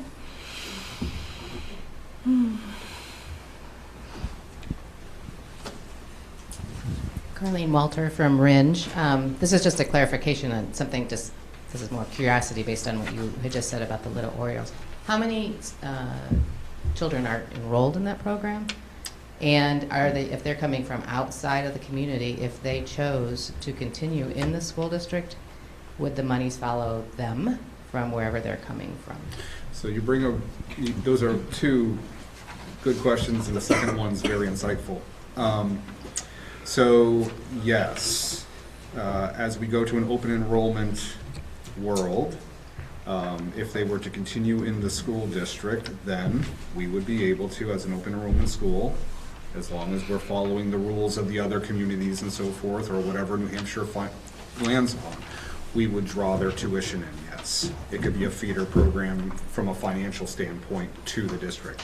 Actually, even with EFAs this year, we have received or are going to be billing to receive funds for individuals coming into our school system for the first time. The number, it averages out to 16 children, children ages now, 3 months to 4 years right now in that area, and mostly in the realm of most of our kids are now 3 months to a year and a half in that space that are working children of our staff. That's a more accurate way of saying it. And so we have probably, including drop-ins, let's say 20, but on a regular basis we have 14 to 16. Okay.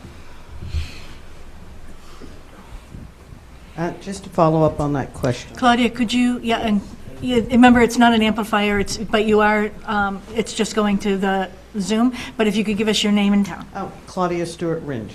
Mm-hmm. To follow up on Carlene's question, of the people who have students in... I think you may have muted the microphone. Thank you. Of the people that have children in the Little Oreos, I'm assuming they're teachers? Most are teachers, but they're staff, yes. Right, they're staff. Mm-hmm. And are any of those staff from out of state? And if they are, when their children come here, will their out-of-state dollars follow them? Out-of-state dollars won't follow them, if we have any.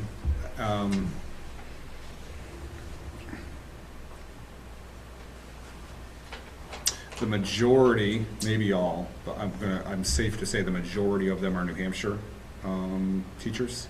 New Hampshire, they live in New Hampshire. I'm just processing because I know all the kids.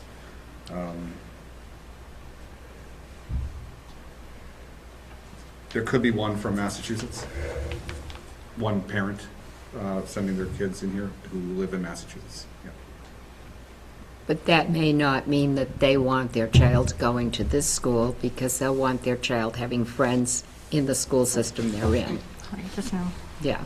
Oh yeah, absolutely. Right. First of all, this is not meant to be a feeder program for Right. the school. It's meant to support our staff so that they feel supported and are able to manage the variety of things that they have to do here, and understanding that especially when many of them come from at least half of them come from a longer distance away, and when I say longer I mean 45 minutes to an hour away, they have to have childcare. We have individuals with some, more than one child, and so and then cost is an impact is there, I'm sure, as well.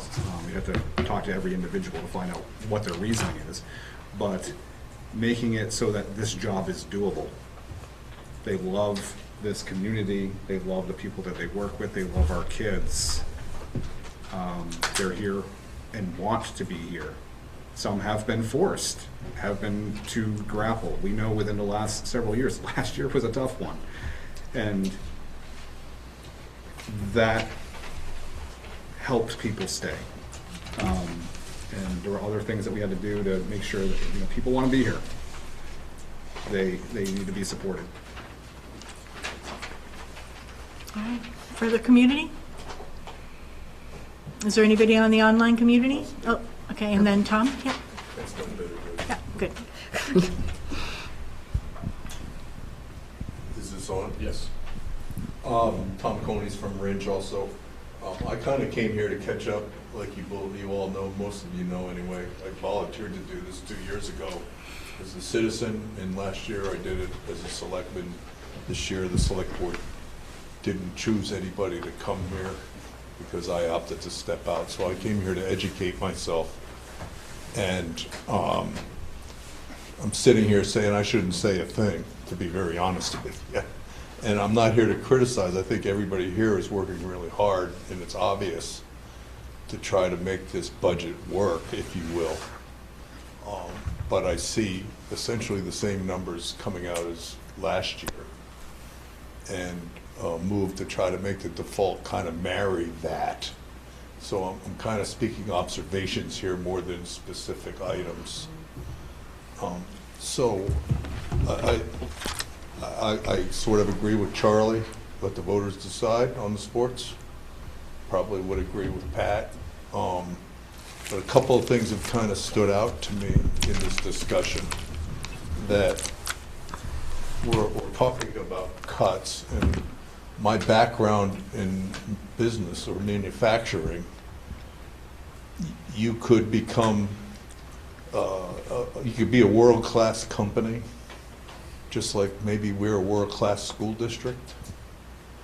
However, you can become so diverse that you can't afford to be divorced. And you're more world-class if you focus on less, so you divest of some of your manufacturing or your product lines so that you can maintain a world-class environment with less product, because you can't afford it when you're so diverse. And I see the school district kind of heading down that path, and we need to invest because of the open enrollment to some degree. But what kind of stood out to me was the discussion on timely and the inability to schedule it. And you know, I've sat here for almost 4 hours, and I'm trying to write notes, so this is hard to come back to all this information, but there are so many scenarios that you try to schedule your students in that you really can't staff them. And it seems to me that, you know, we're talking staff reductions and this and that, but the more offerings you have, the more staff you need. And maybe you need to focus on kind of the core basics more than such a broad range of things that require additional staff, or 2 students in a class, or 4 students in a class versus the basics. And I don't think it's just, you know, the student staff reduction, yet you offer more and you need more staff to do it versus, you know, the basic skill sets. So it's just kind of a thing. One of the other observations is that David spoke about, you know, he was pretty firm on it. He was saying, you know, family savings thousands of dollars because of what they're getting in the school. Well, basically, they're just transferring those costs to the school district and the taxpayers. And they may be saving money on their household budget, but yet the school district and the taxpayers are bearing those costs. And it was just an observation, you're shifting the cost from one place to another. And so it's just kind of simple observations here. One of the other things that kind of jumped out very early in the day was a comment about it costs about $350,000 for 2 to 3 support staff. That's huge. And I don't recall where it came up, but it was one of the discussions up here at this table.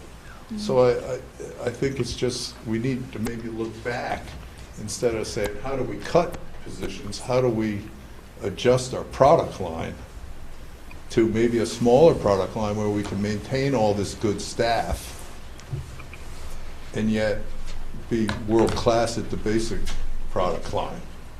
And it's just an observation. I think we're expanding everything you're offering. And I don't hear a lot about how we're kind of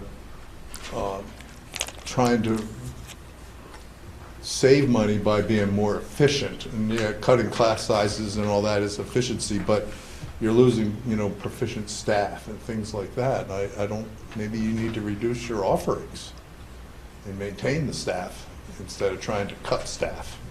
So it's just a thought. One other thing that has kind of come up when we had the discussion on what the state is supplying us, you can see the difference between the two municipalities in this cooperative district. It's pretty significant. And I would suggest that there may be, my observation here is, and I've looked at a lot of this stuff, Lisa, that the board look at the funding formula, because we have a population difference between the two towns of about 100 students, and one of the communities pays a significantly larger amount to the school district. And maybe you take that funding formula and you take your gross budget and you add all of the support funding from the state, from, you know, aid and all these things that come into your revenue stream, and you deduct it from that gross budget number. Equally, whatever Ringe gets goes in, whatever Jaffrey gets goes in, and then you divide the balance by the student population, so that the funding is based on population, not valuation, because we know that there's differences in the two municipalities. And there's also differences in population, but I would say valuation is driving a big piece of why one pays so much more with less students. So just quick observations. I think you're all trying to do a good thing. That's all I'm saying. I think, you know, Chris here is, you know, his comment that, you know, it's educational welfare. Well, educational welfare is a pretty broad term, and I would agree with him on the policy. But I think that welfare doesn't need to be A to Z. It might only need to be A to G. And you can do that within the funding mechanisms you have. That's all. I'm not going to try to pick this all apart. But that's all I've got to say, I guess. Okay, I would like to respond if that's okay. So one thing, you said a couple of things that I want to take this particular note of. First of all, and you know this, you've been, you know, from Ringe, have, as a selectman, and you've come to these meetings. You know that there's zero part of education that could be compared to a production line. There's nothing. It simply is not, it's simply not a, you know, it's not product-based. You know, it's educating people, and people learn at different rates, and people excel at different rates. And it's just not, you can't put everybody in the same math class and expect everybody to come out with the same outcome. And, or be able to go on to careers and higher education and be prepared for that. You know, so that's just not actually, I don't know, you know this. The main thing that I want to mention, though, is at the beginning you said you were sitting there thinking maybe you shouldn't speak. So last year you sat in our budget meetings and didn't speak. And you said, you know, please look at this cutting, and we did. We looked at cutting. Yep. But then at the deliberative session, you were the person who seconded the $3 million cut, which completely blindsided the board, completely. And yet you were in on those meetings. So I simply want to ask you, if you know of some big agenda coming, or if you know of some sacrifices that the towns are going to be asking us to make, please don't wait until the deliberative session to throw that on us. We have time. Lisa, my opinion on that reduction has no basis on me seconding that motion. We could have sat there in silence, and we had already spent enough time with criticization and everything else. It was a way, my second motion moved to the question to be voted on. And it was simply that. It had no basis on anything I had said previously or otherwise. I could see it coming, I just seconded it. Simple. Okay. Thank you. All right. Lisa? Yep, go ahead, John. First of all, I'd say thanks for the comments from everybody, and, you know, including yours, Tom.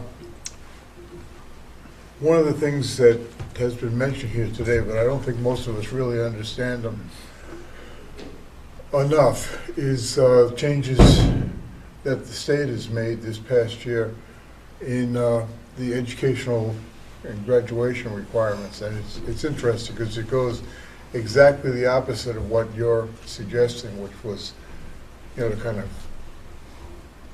maintain a world-class goal, but maybe reduce what your product.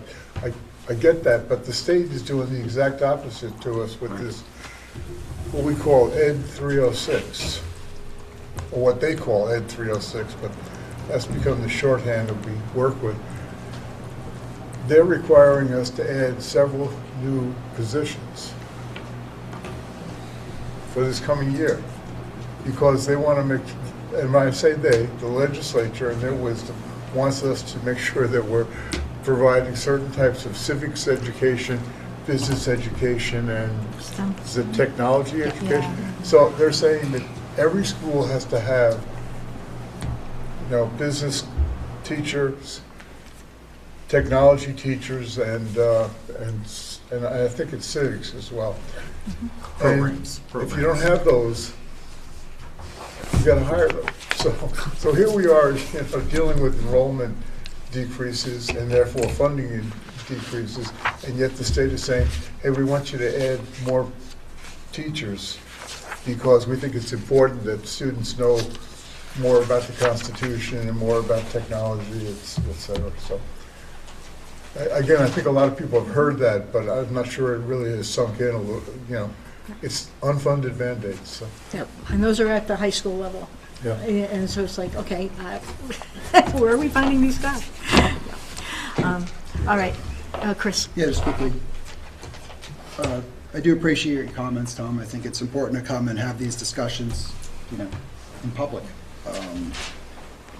And just some thoughts on like the efficiency. I think the way I interpret what David said is basically that, you know, we do see a lot of offerings up there, right? It doesn't say math, science, this. There are a number of options here that we're proud to provide our kids. And we're also able to do that with less staff than we were 10 years ago, right? So I think that is being efficient. And I do hear that a lot, right? I pay attention to a lot of this stuff, and I'm not a teacher, right? I manage budgets larger than this, and it's like, well, run it like a business. And there's a part of it where you can, I think, with maybe supplies and things like that, you can, you know, pinch pennies. And when I think about running it like a business, how would I do it? If you put on your you know, ruthless CEO hat and said, we're going to run this district like a business. You don't really need to think much about how you do it, because private schools already do it that way. Right? If you want to be as efficient as possible and make as much money as possible, here's what you do. First of all, you don't take any special education students or anyone that can't learn at the same level. You screen your students to only come from the, you know, the richest, highest performing families. You get a lot of money and you get great results. So that's how you run it like a business. It's easy, right? You just follow like what you know, a high performing private school would do. It's not what we're about here, and we can't be about that. It's not our decision, it's the law, right? You need to provide all this stuff. So I think that sometimes, you know, run it like a business, yeah, sure, yeah, absolutely, we're appropriate, and I think we do that. We look at our, you know, outside of our salaries and wages, I think everything's flat this year. And we know that there's still inflation going on, and everything is flat. So essentially, that's still a cut. I just think it's a good conversation to have. It's like, well, run it like a business, and Lisa, I agree with you that you can't, right? Every kid doesn't come along. If it was a private school, you could. I could screen everybody, test them, take all the smartest kids from the richest families, and they'd all go to the best colleges. It happens, right? Look around. that's not what we're about here, and I don't think we can't be about that. It's about, that every learner, and again, it's nothing against those schools. They're great schools. They do great things, but that's, you're conflating two, entirely different worlds there. If you try to, run a public school like a business, there's too many constraints. Yeah. And just as a last piece, I know we have so many information sessions on the website right now, but one piece that you also said, Tom, was you're keeping it basically like we haven't learned anything basically on our budget, right? That we've kept it the same. The truth is that we had such a substantial increase in out of control insurance costs. And it wasn't just that, there was something else, but that proposed budget would be extremely close to what was already cut if we didn't have mandatory items. And so when we get to those sessions, we'll put them back up on the screen. They're all there now. But it really would have been incredibly lower if it hadn't been for these things we have absolutely no control over. Again, state-funded things. Like we can't do stuff about it. Christine? Thank you, everyone, for coming and for commenting. And Tom had made a comment, and I guess I wanted to verify that. I think he said that someone said earlier on in the meeting that there are 2 support staff that came in at, what was the number you said? Well, I tried to jot it down. I mean, we covered. I tried to jot it down. I mean, Okay. there was no chance to comment on anything between 5 or 6 presentations over these last 4.5 hours. So, I mean, my note was $350K for 2 to 3 support staff. Okay. And I don't know who said it. I can't remember which presentation it was. But I'm going to.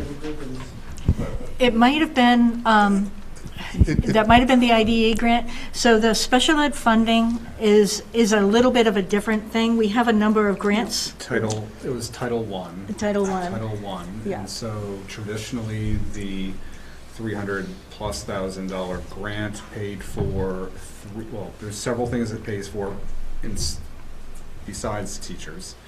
But, so teachers are hired in that grant I think next year we're budgeting 2, but 2.5 or so this year, and they are not support staff. They are providing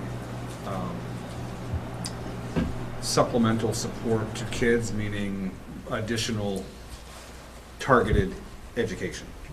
So in small group settings. That's what that is, But the and that's thing- grant funded. The thing that I learned doing this, because I come from your background, I'm an engineer, is the loaded cost of a staff member is a lot higher than the salary. The insurance and benefits basically double what their salary is. So that's something that really drives up our prices. Yeah. And Deanna, 1 second. But again, that was a grant, so it wasn't that this is part of the budgeted stuff. So give me 1 second. Deanna? I just want to clarify around that. The $350,000 is not about those 2 staff members or 2.5 staff members. That is one component that is funded through approximately $350,000 in grant funds through Title I. And I only know this because I facilitate and co-write the grant. And so those 2 staff members do not equate to anywhere near $350,000. Thank you. Thank you. Okay, does that clarify that? First off, I didn't ask a question, and I appreciate the clarification. And it was a reasonable question from one of your board members, and I tried to answer it. But I want to go back to your policy here on these meetings that, I was speaking when you interrupted me, and the second one was everything I said was really just an observation. I didn't question anything, and I feel like I'm being attacked because of my observations at this particular meeting, and I think it's kind of, John questioned it, you questioned it, everybody here has questioned what I said, and I really was just passing observations on, and I kind of take it as a personal attack, and I'll be very frank with it, and that's why I said at the beginning, I probably shouldn't say a word because that's what my expectation was. That's all I have to say. I am not going to say anything. You can say anything you want, but I think this board is trying to do their best they can, but I think you got to kind of look a little further out of the box. And that was all my point is. That's all I have to say. I don't want to go back and rehash all of this. Okay, thank you. All right. I think we have, Yeah, Alicia? yeah. Hi, Alicia Stennerson, Jaffrey. I have a few Oh, things. Alicia, we can't hear you up here, I'm sorry. Like, I just need to talk louder. Yeah. Alicia Stennerson, Jaffrey. Now I feel like I'm shouting. I have a few things, so I'll try and get through it quickly. I think the first comment I wanted to make was about earlier conversations around EFAs. I read an article pretty recently that just came out, I think this past month, that says that over this past year, the new iteration of EFA expansion, only 3.3% of new EFA recipients are coming from public schools. So to be clear, this is not a huge bleed from public schools. Newer EFA recipients are already either being homeschooled or attending private schools at this point. So just a little bit of information to share there. I think the other thing that I wanted to say is thank you to the admin. You guys were so clear on your presentations, and David, I really appreciate your passion, especially when sharing about a lot of the constraints at the middle high school level. So thank you for your honesty and passion for our student learners. I'd also like to say, just as a reminder to everybody, that our schools are not here making ball bearings or motherboards or paper or products. My children are not products. They are people. They are humans, and they are our future. And to refer to them as products is insulting. With that being said, I would also like to say that I'm speaking, anybody as a voter or a board member who supports reduction of staff or reduction of class sizes and class offerings for children is making a choice, a conscious choice, to hurt children. And that's all I'd like to say. All right, is there anybody online in the public? Still nothing online. Okay, No can we raised keep hand. a watch if Did that's Nick, okay? did you want to speak? All right, Ruben has his hand up. Say it again? Did you have your hand up, Ruben?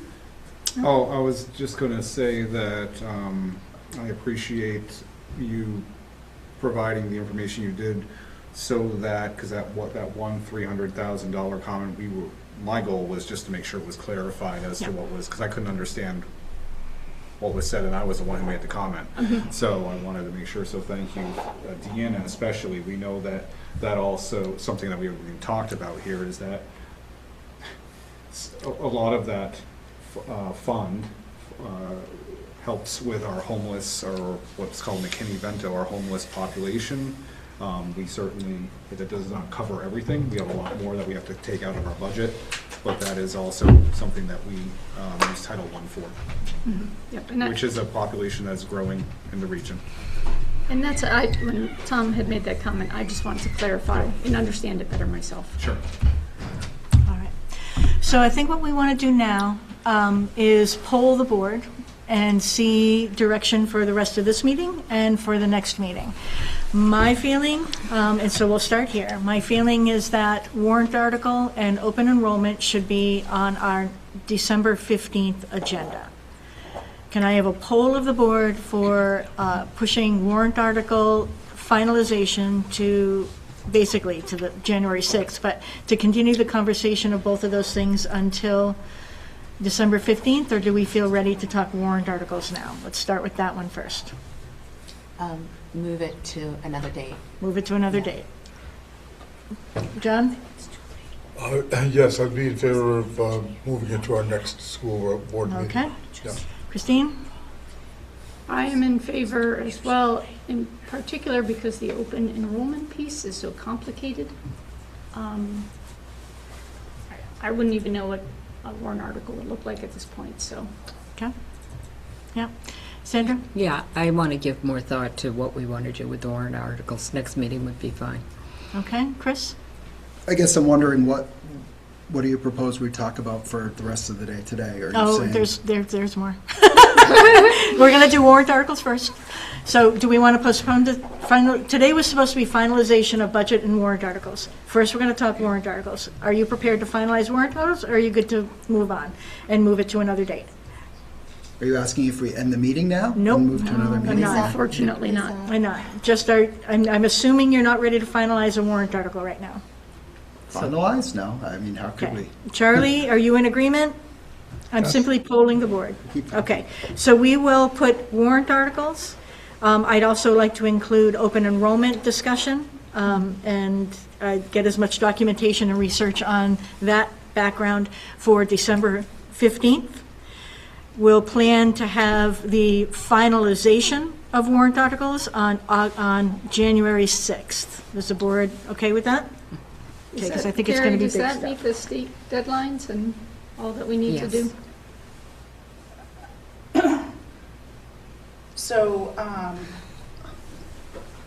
I'm just looking at the calendar right now, and we have our budget and bond hearing scheduled for the 15th. So, For December 15th? No, January. January 15th. January 15th. Yeah.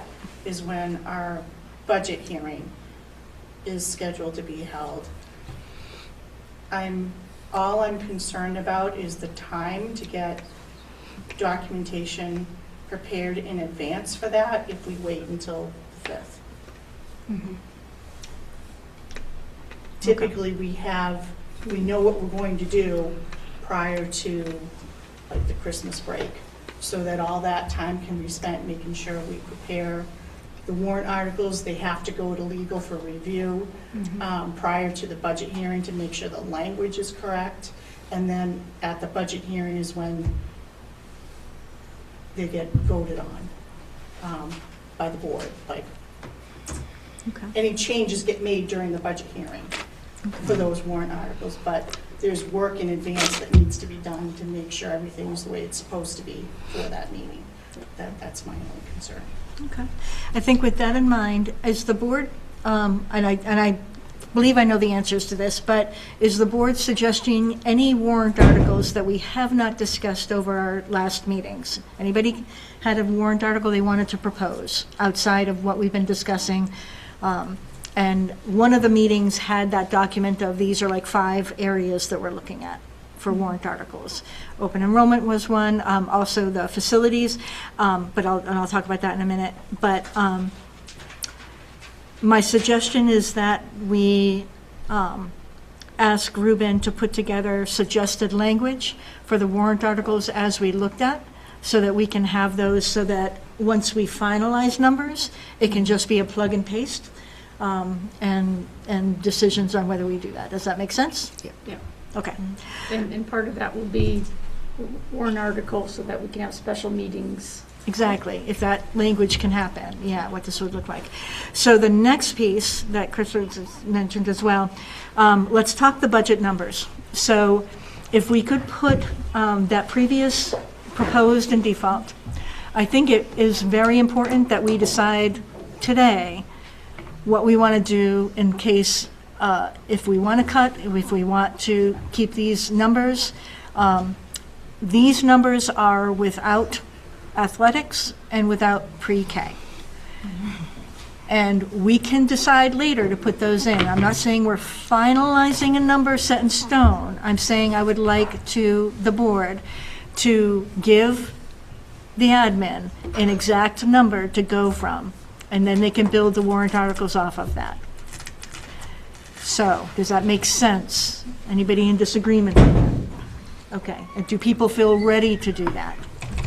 Okay, so would you mind terribly, do you have a way to put up a little comment, a little sticky note on there with Charlie's number? Sorry?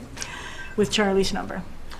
Is there like a sticky note you can put up? What or I can do is I can just go Okay, and put I thought it was a PDF. other December 6 proposed that number was $32,310,000. The default is what the default is, $995,000. Okay. Okay, so you have all of that. Let me now put that a little higher so people can see that from the community. Again, our beautiful auto instruction. Okay. All right, so I am going to again poll the board. Again, and because we don't need this to be absolutely final. What we need is to give direction and advise to the administration for our next meeting. So looking at the proposed and Charlie's proposed and any other proposed that anybody here wants, I'm going to poll the board. And I will ask you to affirm which number or your number. Again, it's not a vote, it's simply, you know, we'll kind of see who approves each one, but I mean, I just want to make sure that the admin leave today with a clear direction. Does that make sense? Okay. So I'm gonna ask a clarifying question. Yeah. A clear direction as in kind of a overall idea? Or are you saying give them a number to move on and that's the number the board is approving to put on the warrant article? For as much information as we have today, because one is, this is what we'd want to put on the warrant article. so it's not a okay, so it is more of a, it is not a official motion, because otherwise we would Correct. need an official motion and so forth as to how to go forward. Okay. Correct. On December 15th, I think we'll be ready with an official It's really motion. asking us for more information or to accept the information that we've had, or, yeah, those are the two options. Okay. There's actually one more number I would like to put up here. And maybe Carrie will be good at this. Could you add in, let's just say that there are members who would like to add in preschool and athletics. Let's have that number up here on the screen. Into the proposed operating budget. And this kind of thing would be effective should we want that special warrant article saying if we have to go to default, then does the district approve do the towns approve a special meeting to approve these cost items? That's where this would come into effect. Am I right? So they'd be part of the budget or not? Part of the proposed budget. It's just that second. Not separate warrant articles. They would only be a separate warrant article if, as a special meeting option. So that would kind of answer your thing of what happens if we go to default and we have to cut $1 million again, and these things passed, and this, I think, would clarify that.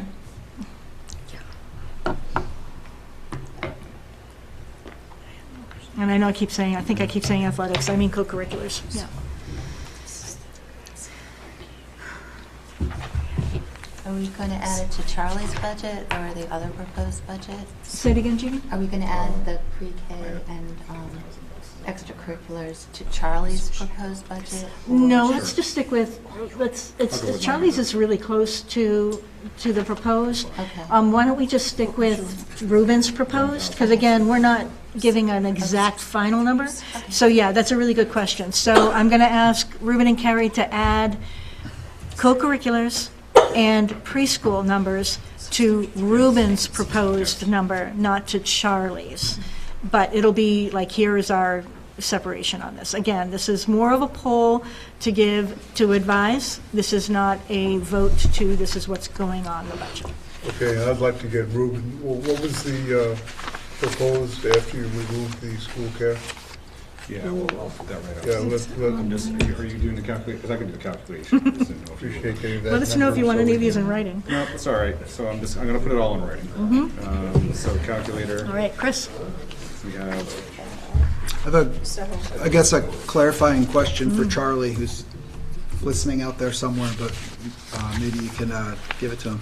Does that number include inclusive of preschool and activities? Oh, that's a good question. Charlie, can you answer that? Does your proposed number include pre-K and co-curriculars? No, No, it does not. Thank you.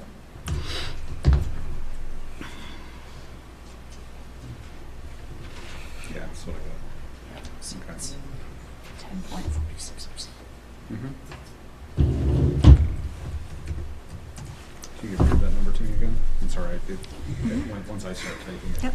So what's being typed now, the second alternate proposal is from the original proposal of $32,887,000, adding pre-K and co-curricular activities to that. This is not adding it to Charlie's. That's all very possible, but again, we'll keep it in. I'm sorry, could you give me that number again? Which one? This is the proposed exclusive of, Yep. So it's the one on the screen, the $32,887,000. That's Ruben's proposed. 887. Yeah. 32,887,000. Is that right? 'Cause No, I can't read it on the screen. 144 at the end. 144, okay. There it goes. So the proposed that Ruben has brought to us, exclusive of the school care, is $32,887,144.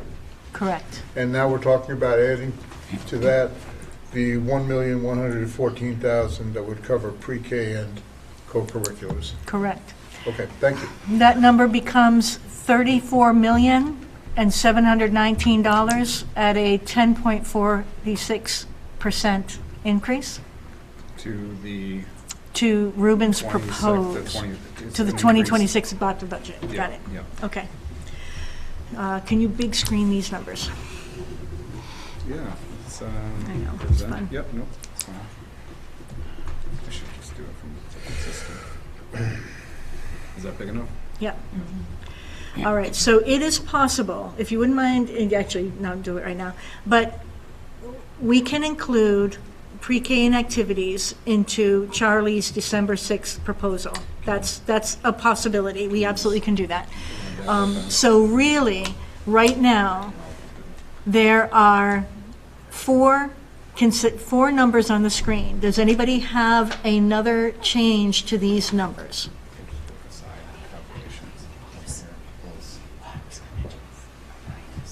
Okay, I see what you're saying. 576. Okay. Hold on. Yep. Oh, I see. Where's So the- we're waiting for Co-curriculars. further numbers here.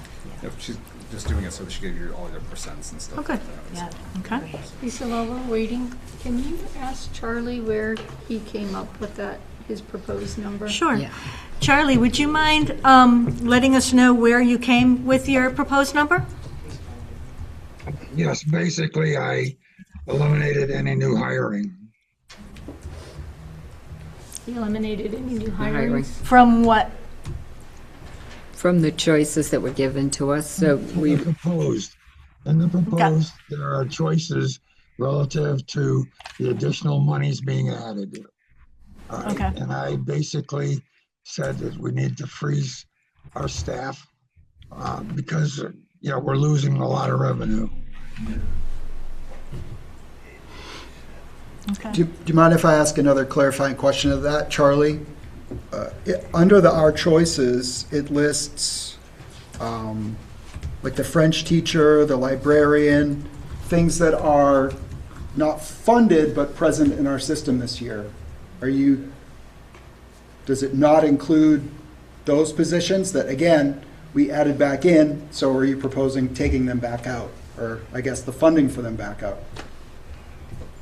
I believe the funding for them is in the warrant articles. Yeah. I look at it as everything that we put in from the unassigned retained fund as warrant article funded. I don't believe that's true. I Yeah, think no, that there was- covers the 1.25 assistant principals, the one grade 6 teachers and ed, the French Yes, teacher, the librarian. Those are ads. Those, well, to be clear, a number of those positions are, so my kids are enrolled in French. So I can tell you that there's currently a French teacher that's being paid for by the extra funds. I can tell you that there's currently a librarian at JGS that's being paid for by the current funds. And there are 1.25 assistant, I'm still finishing. There's 1.25 assistant principals that are being paid for by the current funds. So although there are adds to the proposed budget, they wouldn't be additional positions in the system.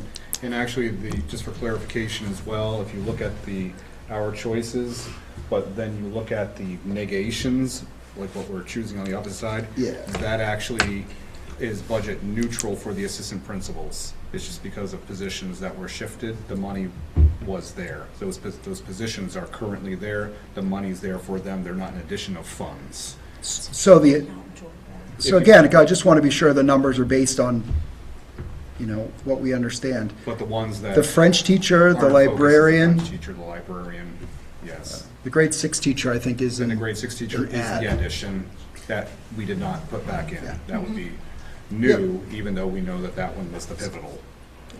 Right. So I just want to be sure you understand that those positions aren't in the proposed warrant article. They are in our schools. So while they are new to the budget, they're not.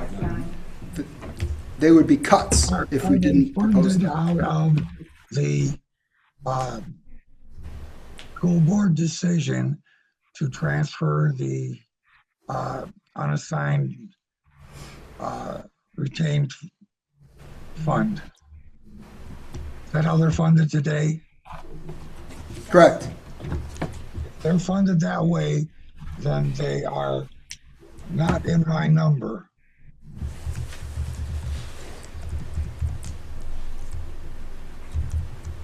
My number, basically my approach was to say, we funded $1 million and something from the school board's decision to use unassigned retained funds. Okay?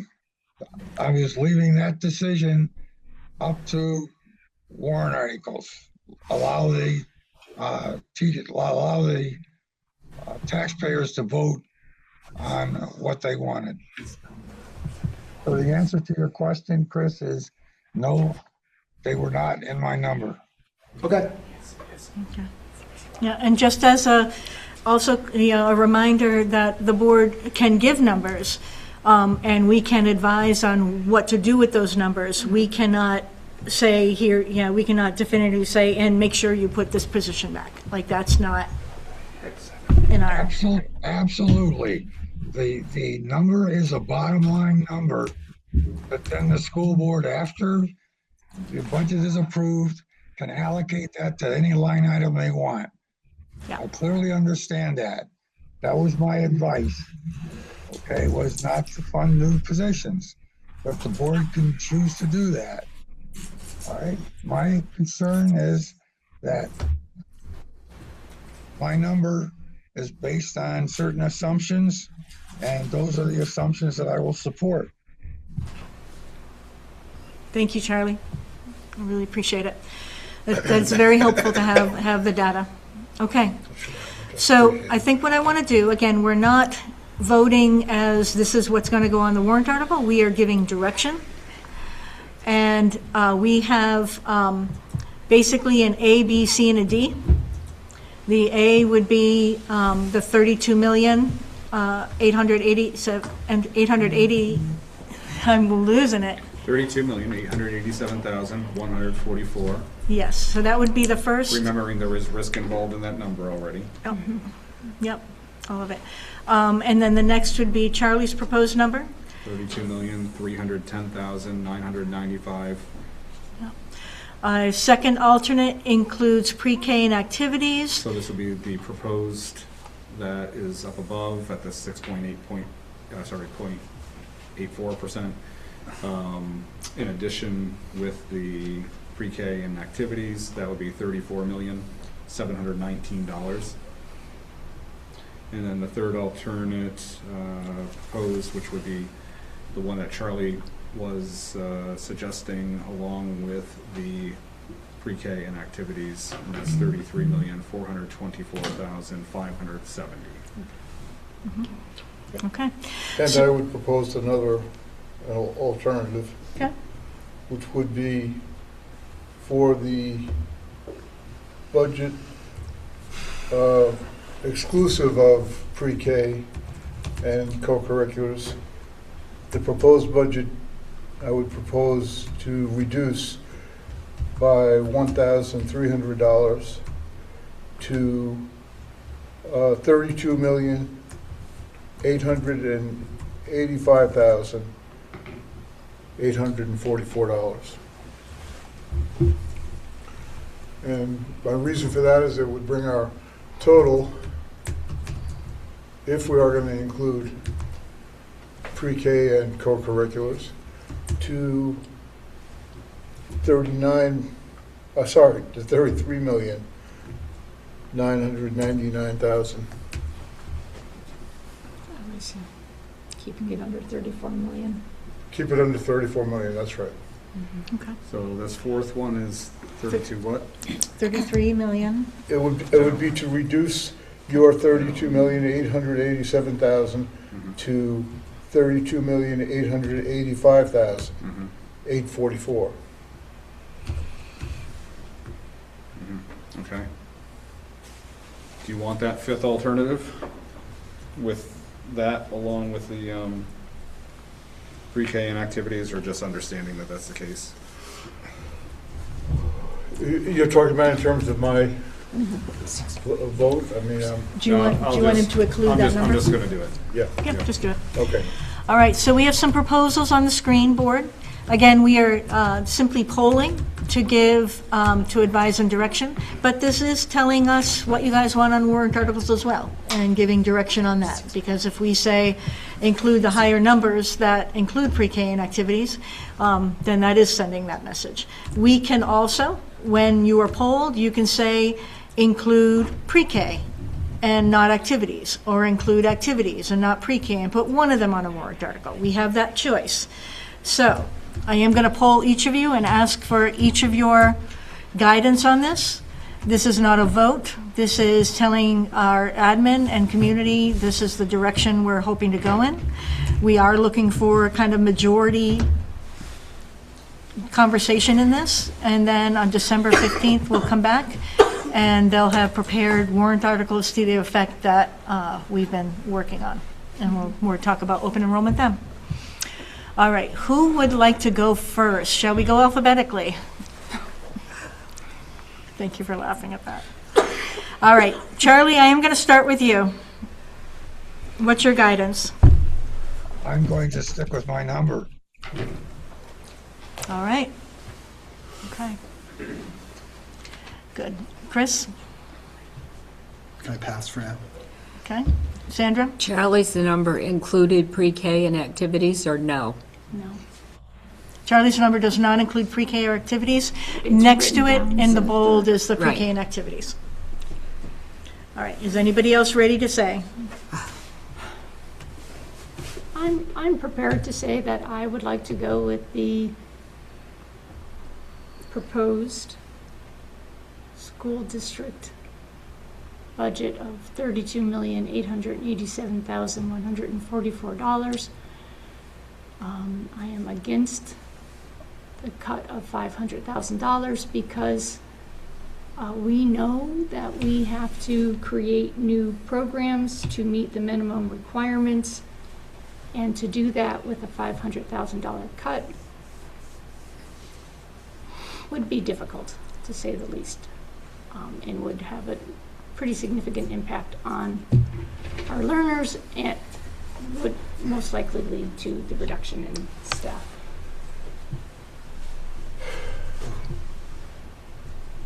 So Christine, again, you went with Ruben's proposed $32,887,000. Yep. Which doesn't include pre-K. Or Right, and I again, this is such a, this is a poll. Yep. I'm not really certain what is the best way to go with that, that warrant article, and I don't know if anybody is. Yeah, so. part of me wanting to postpone it is because I'm chicken. I know. Chris? Can I be a real pain and ask another clarifying question to Charlie? Of course, you're not being a pain. This is what we're here for. All right. We've only been here 4.5 hours. Right. We got to beat next week's. Luckily, there's last the coffee time's machine 5 in the hours. back. Charlie, just, again, not to be a pain, but I think the details are important. Does your number include, because this just came up with Christine reminded me of it, the business teacher and the reading specialists that would be required due to Ed 306 that are in the default, or did you take those out? Because they are in the default.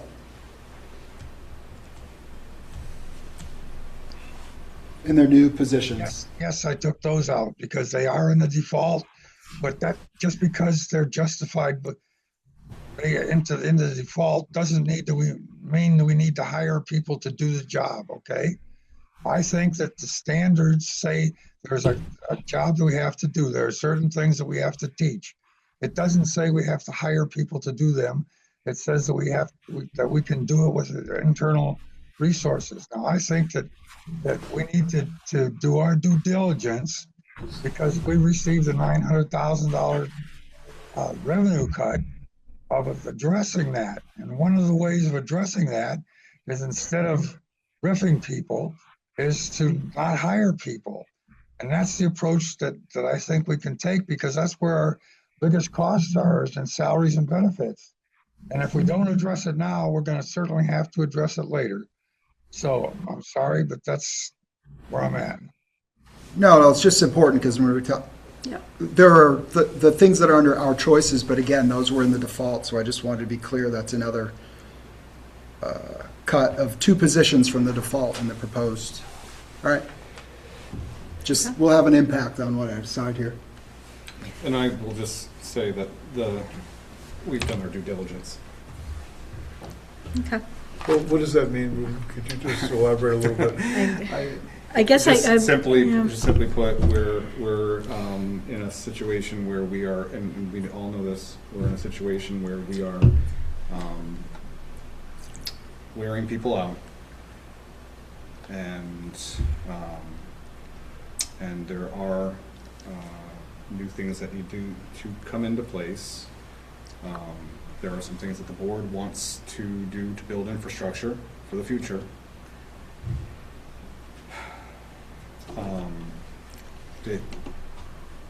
This number, what I'm saying is that I don't want the implication to be that we have not done that work. I think we've presented the information with the rationale behind it. It's been factual. It's been well researched from within. When we look at what even one position does to an entire system, certainly there are different positions that do different things. I understand that, but just keep in consideration that every time you have to fill something in one area or another area, it involves altering other components of the organization or system, which is what I think David was trying to get at with his presentation and with the idea of Timely, the AI tool, saying,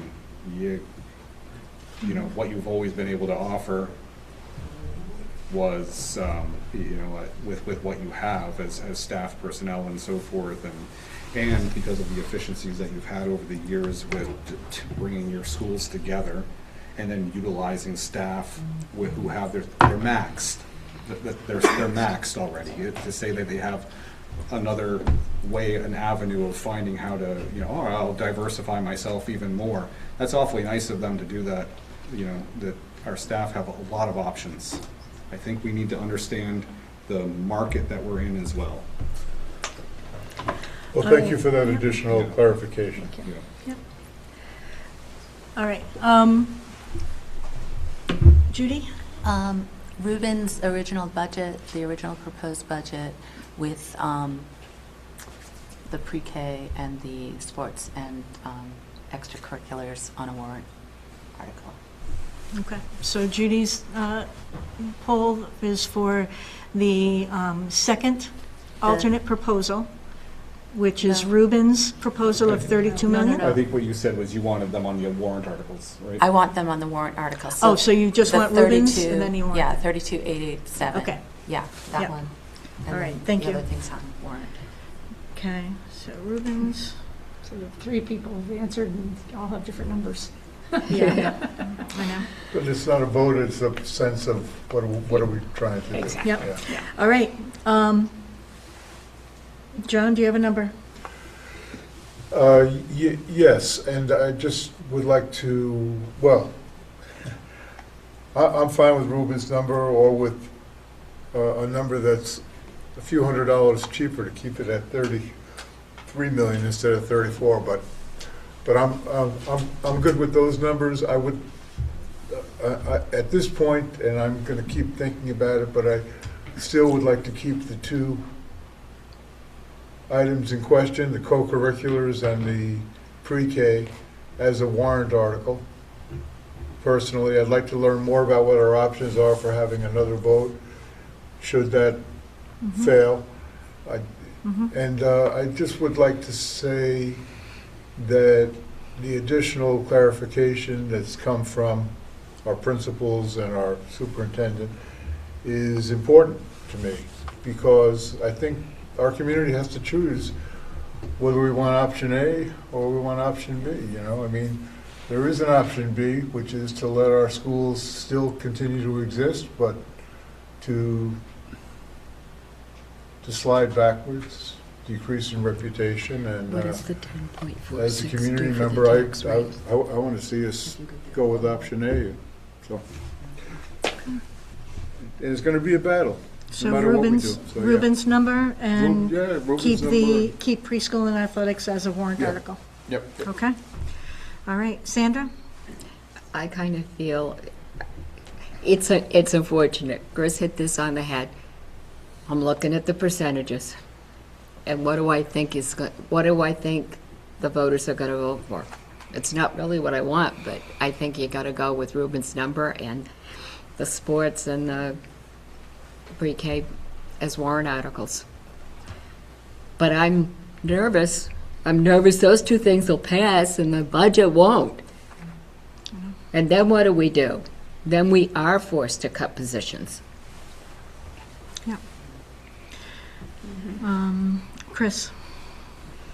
Yeah, I think in general, I feel similarly to what Sandy and John just said, in that, you know, my number is, you know, close to the proposed plus the pre-K and activities. If we can cut, as John said, by a little bit,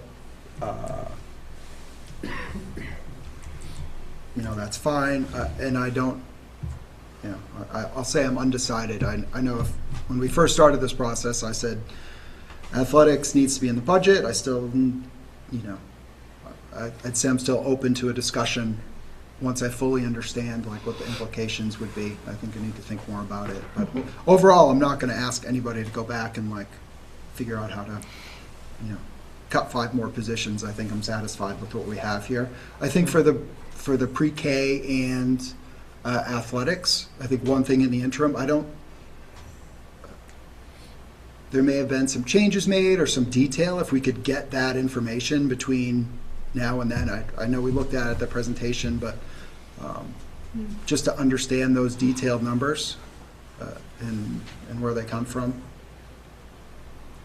You know, before next time, if they're going to be on a warrant article, I think we have a little bit of a breakdown, but I think they're, based on some emails, there may have been a couple minor changes.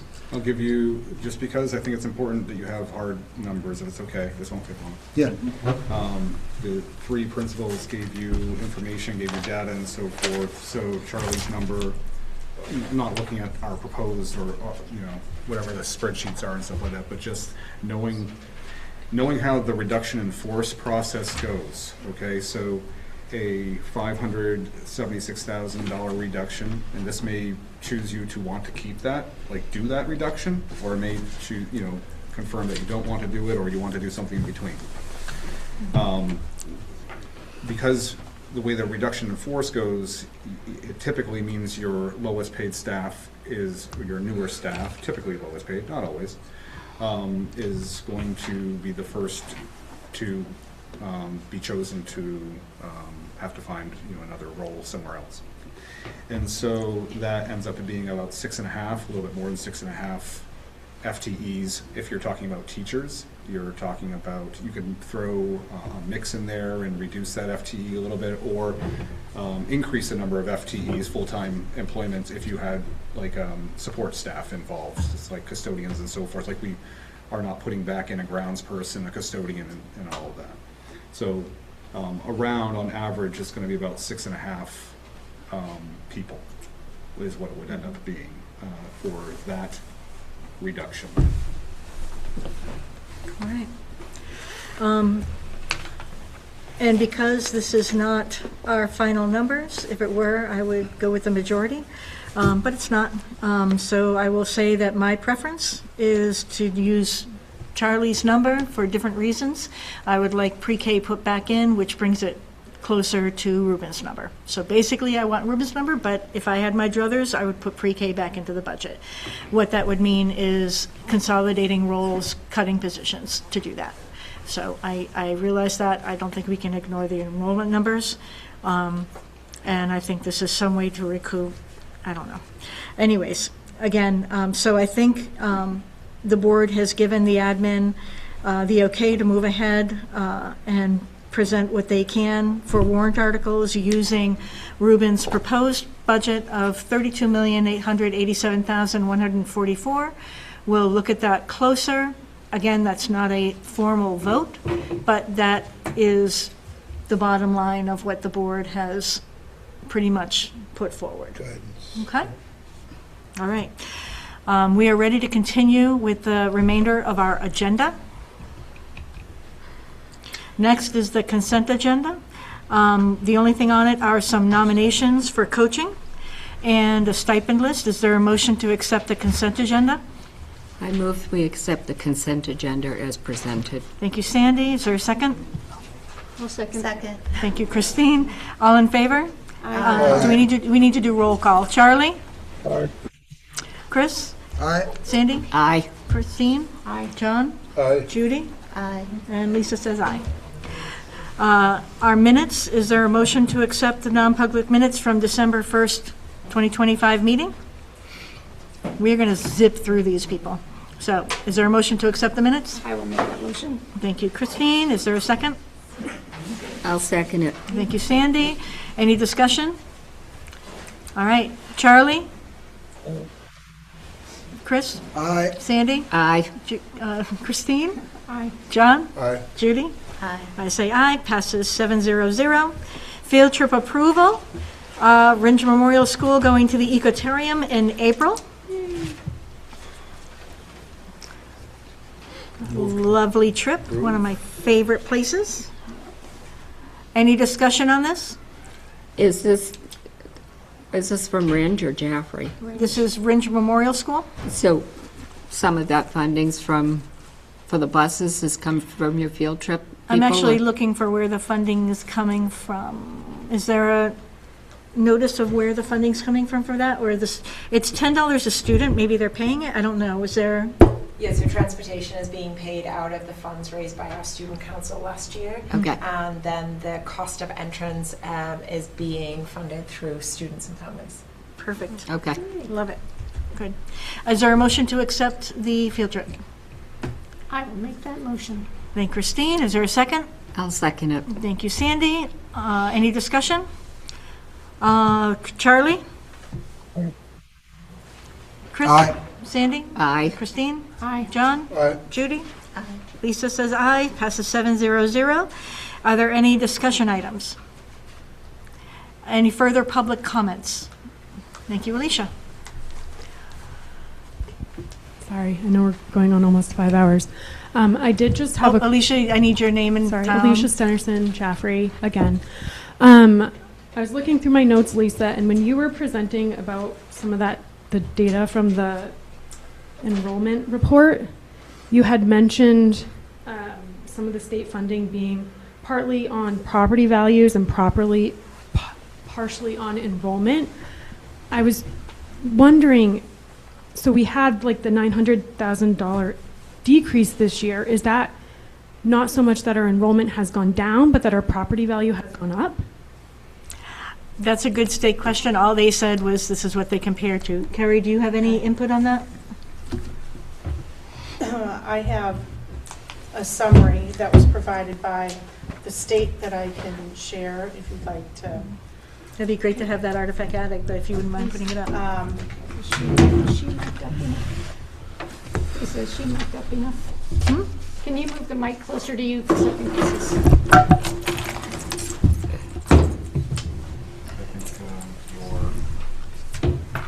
Off the side.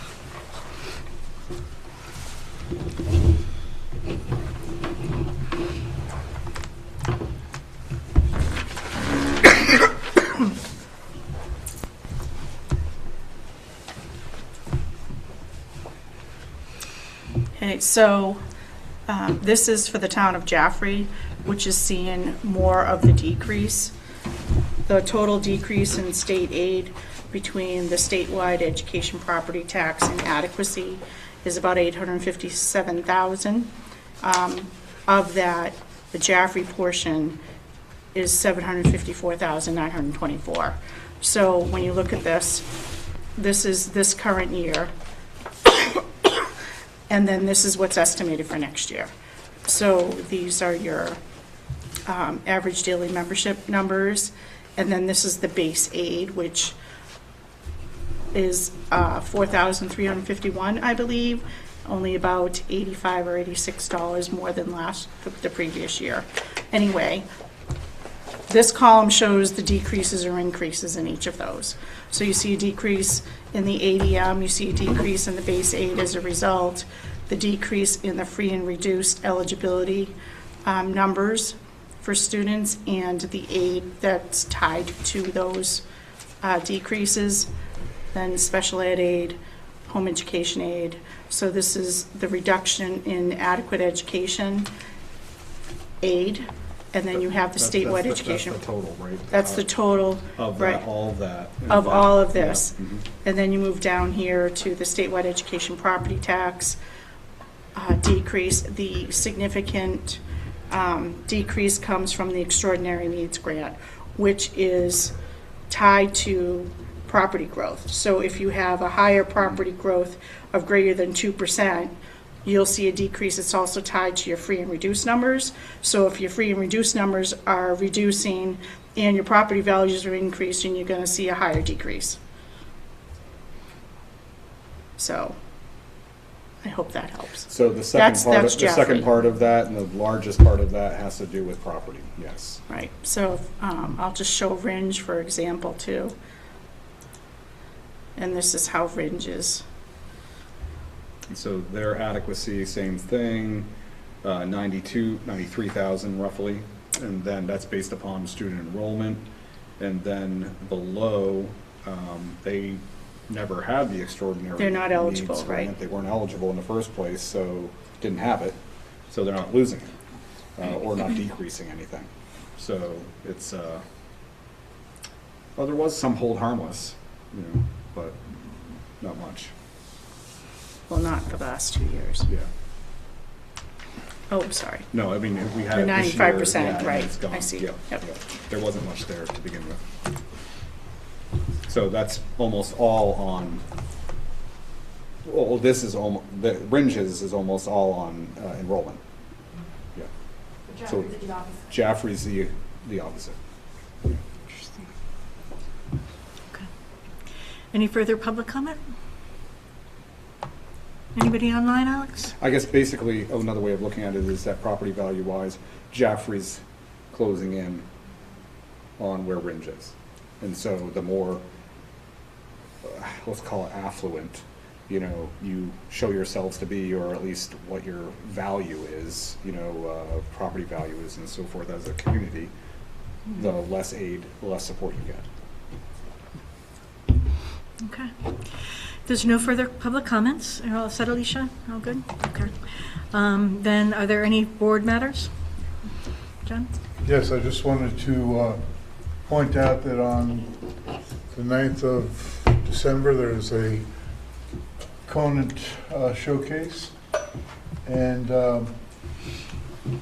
it's since we have David here, I was hoping maybe you could give us a little update on that. And also a question, are members of the community encouraged to show up for that? And Yes, so that is going to be, there's a world language showcase that they do at that, so there'll be cultural food and presentations from Spanish and French and Mandarin Chinese learners. What time is that? I think it's 6 o'clock. It's on that flyer right over there. I believe it's Okay, yep. it might be 5:30 though, because they do provide food and things like that. Okay. And then there's a whole setup of content areas displaying work in the entire first floor. So we always have huge art displays. They're actually starting to set that up in the hallway over there. Ceramics obviously is filling in the case here. We typically have some social studies classes in the middle and high school who present projects. The STEM teachers usually take over the library classroom and they put STEM projects out that kids are working on and do some STEM demonstrations. And then it culminates in the concert for the middle and high school bands and choruses, which is over in the Pratt. And that is definitely open to members of the public. We typically have a couple of dozen, actually, folks who don't have any children, but they just come in to experience the World Language Showcase and go to the concert, so. Okay. Yes, it does say 5:30 here. 5:30, there we go. Along the same lines, David, since we have you mic'd up, can you tell me more about the learners who are participating in the Forum Club competing? Yeah. So that's a club that's got, I want to say, 8 to 10 high school students in that program. They self-created it as a sort of academic discussion club and decided that their first avenue would be the Granite State Challenge, which is the New Hampshire Public Television Quiz Bowl program. And they qualified for the wild card, so they're having their first official filmed competition on December 14th. I think it's against Mascoma High School. So they have been very excited. They went to another school that was in the wild card. I won't say which one, but it was another local school. They went and did like a practice competition and absolutely destroyed them, which was exciting for us, not so much for them. And it's a great group of kids who are just really eager to continue to show what they're learning across the school and put Conant's name on the Granite State Challenge map, which it has not been for quite some time. So, Awesome. Thank you for that information. Yeah. And I just had one other quick question for Deanna. Yes. I was curious, what's happening with the after-school program? Is there anything going on there? Or? So the Jaffrey Rec After School program Yeah. that has been housed at our building is going to be transitioning to their main site, I believe on Monday. We have between 12 and 15 kids that are generally consistent. It has gone much higher than that a few days, but it's consistently 12 to 15 learners that attend the after-school program. Okay, all right, thank you. And that'll be transitioning to the rec department site? Correct. Okay, all right, thank you. Our bus company is, The bus company is doing the transportation. They're able to go still directly from Jaffrey Grade School on the bus. I don't remember what bus number it is, but directly on the bus to that location. So Okay. it's not an additional cost, yeah. Okay. All right, thank you guys for being here to be part of the conversation. Really appreciate it. And thank you to the community. If there are no further, I think I'm ready, right?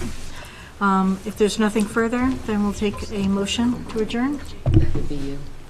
I make that motion. Thank you, Christine. Is there a second? I'll second it. Thank you, Sandy. Charlie? Chris? Sandy? Aye. Christine? Aye. John? Aye. Judy? Aye. And I say aye, 700. Thank you. We'll see you on Monday night at 6:30 at, right here, be here, be square. Not this On Monday, the though. 16th. The 16th. The 15th. 15th. Give us a couple of days, all right? 15th, I know. 15th, all right.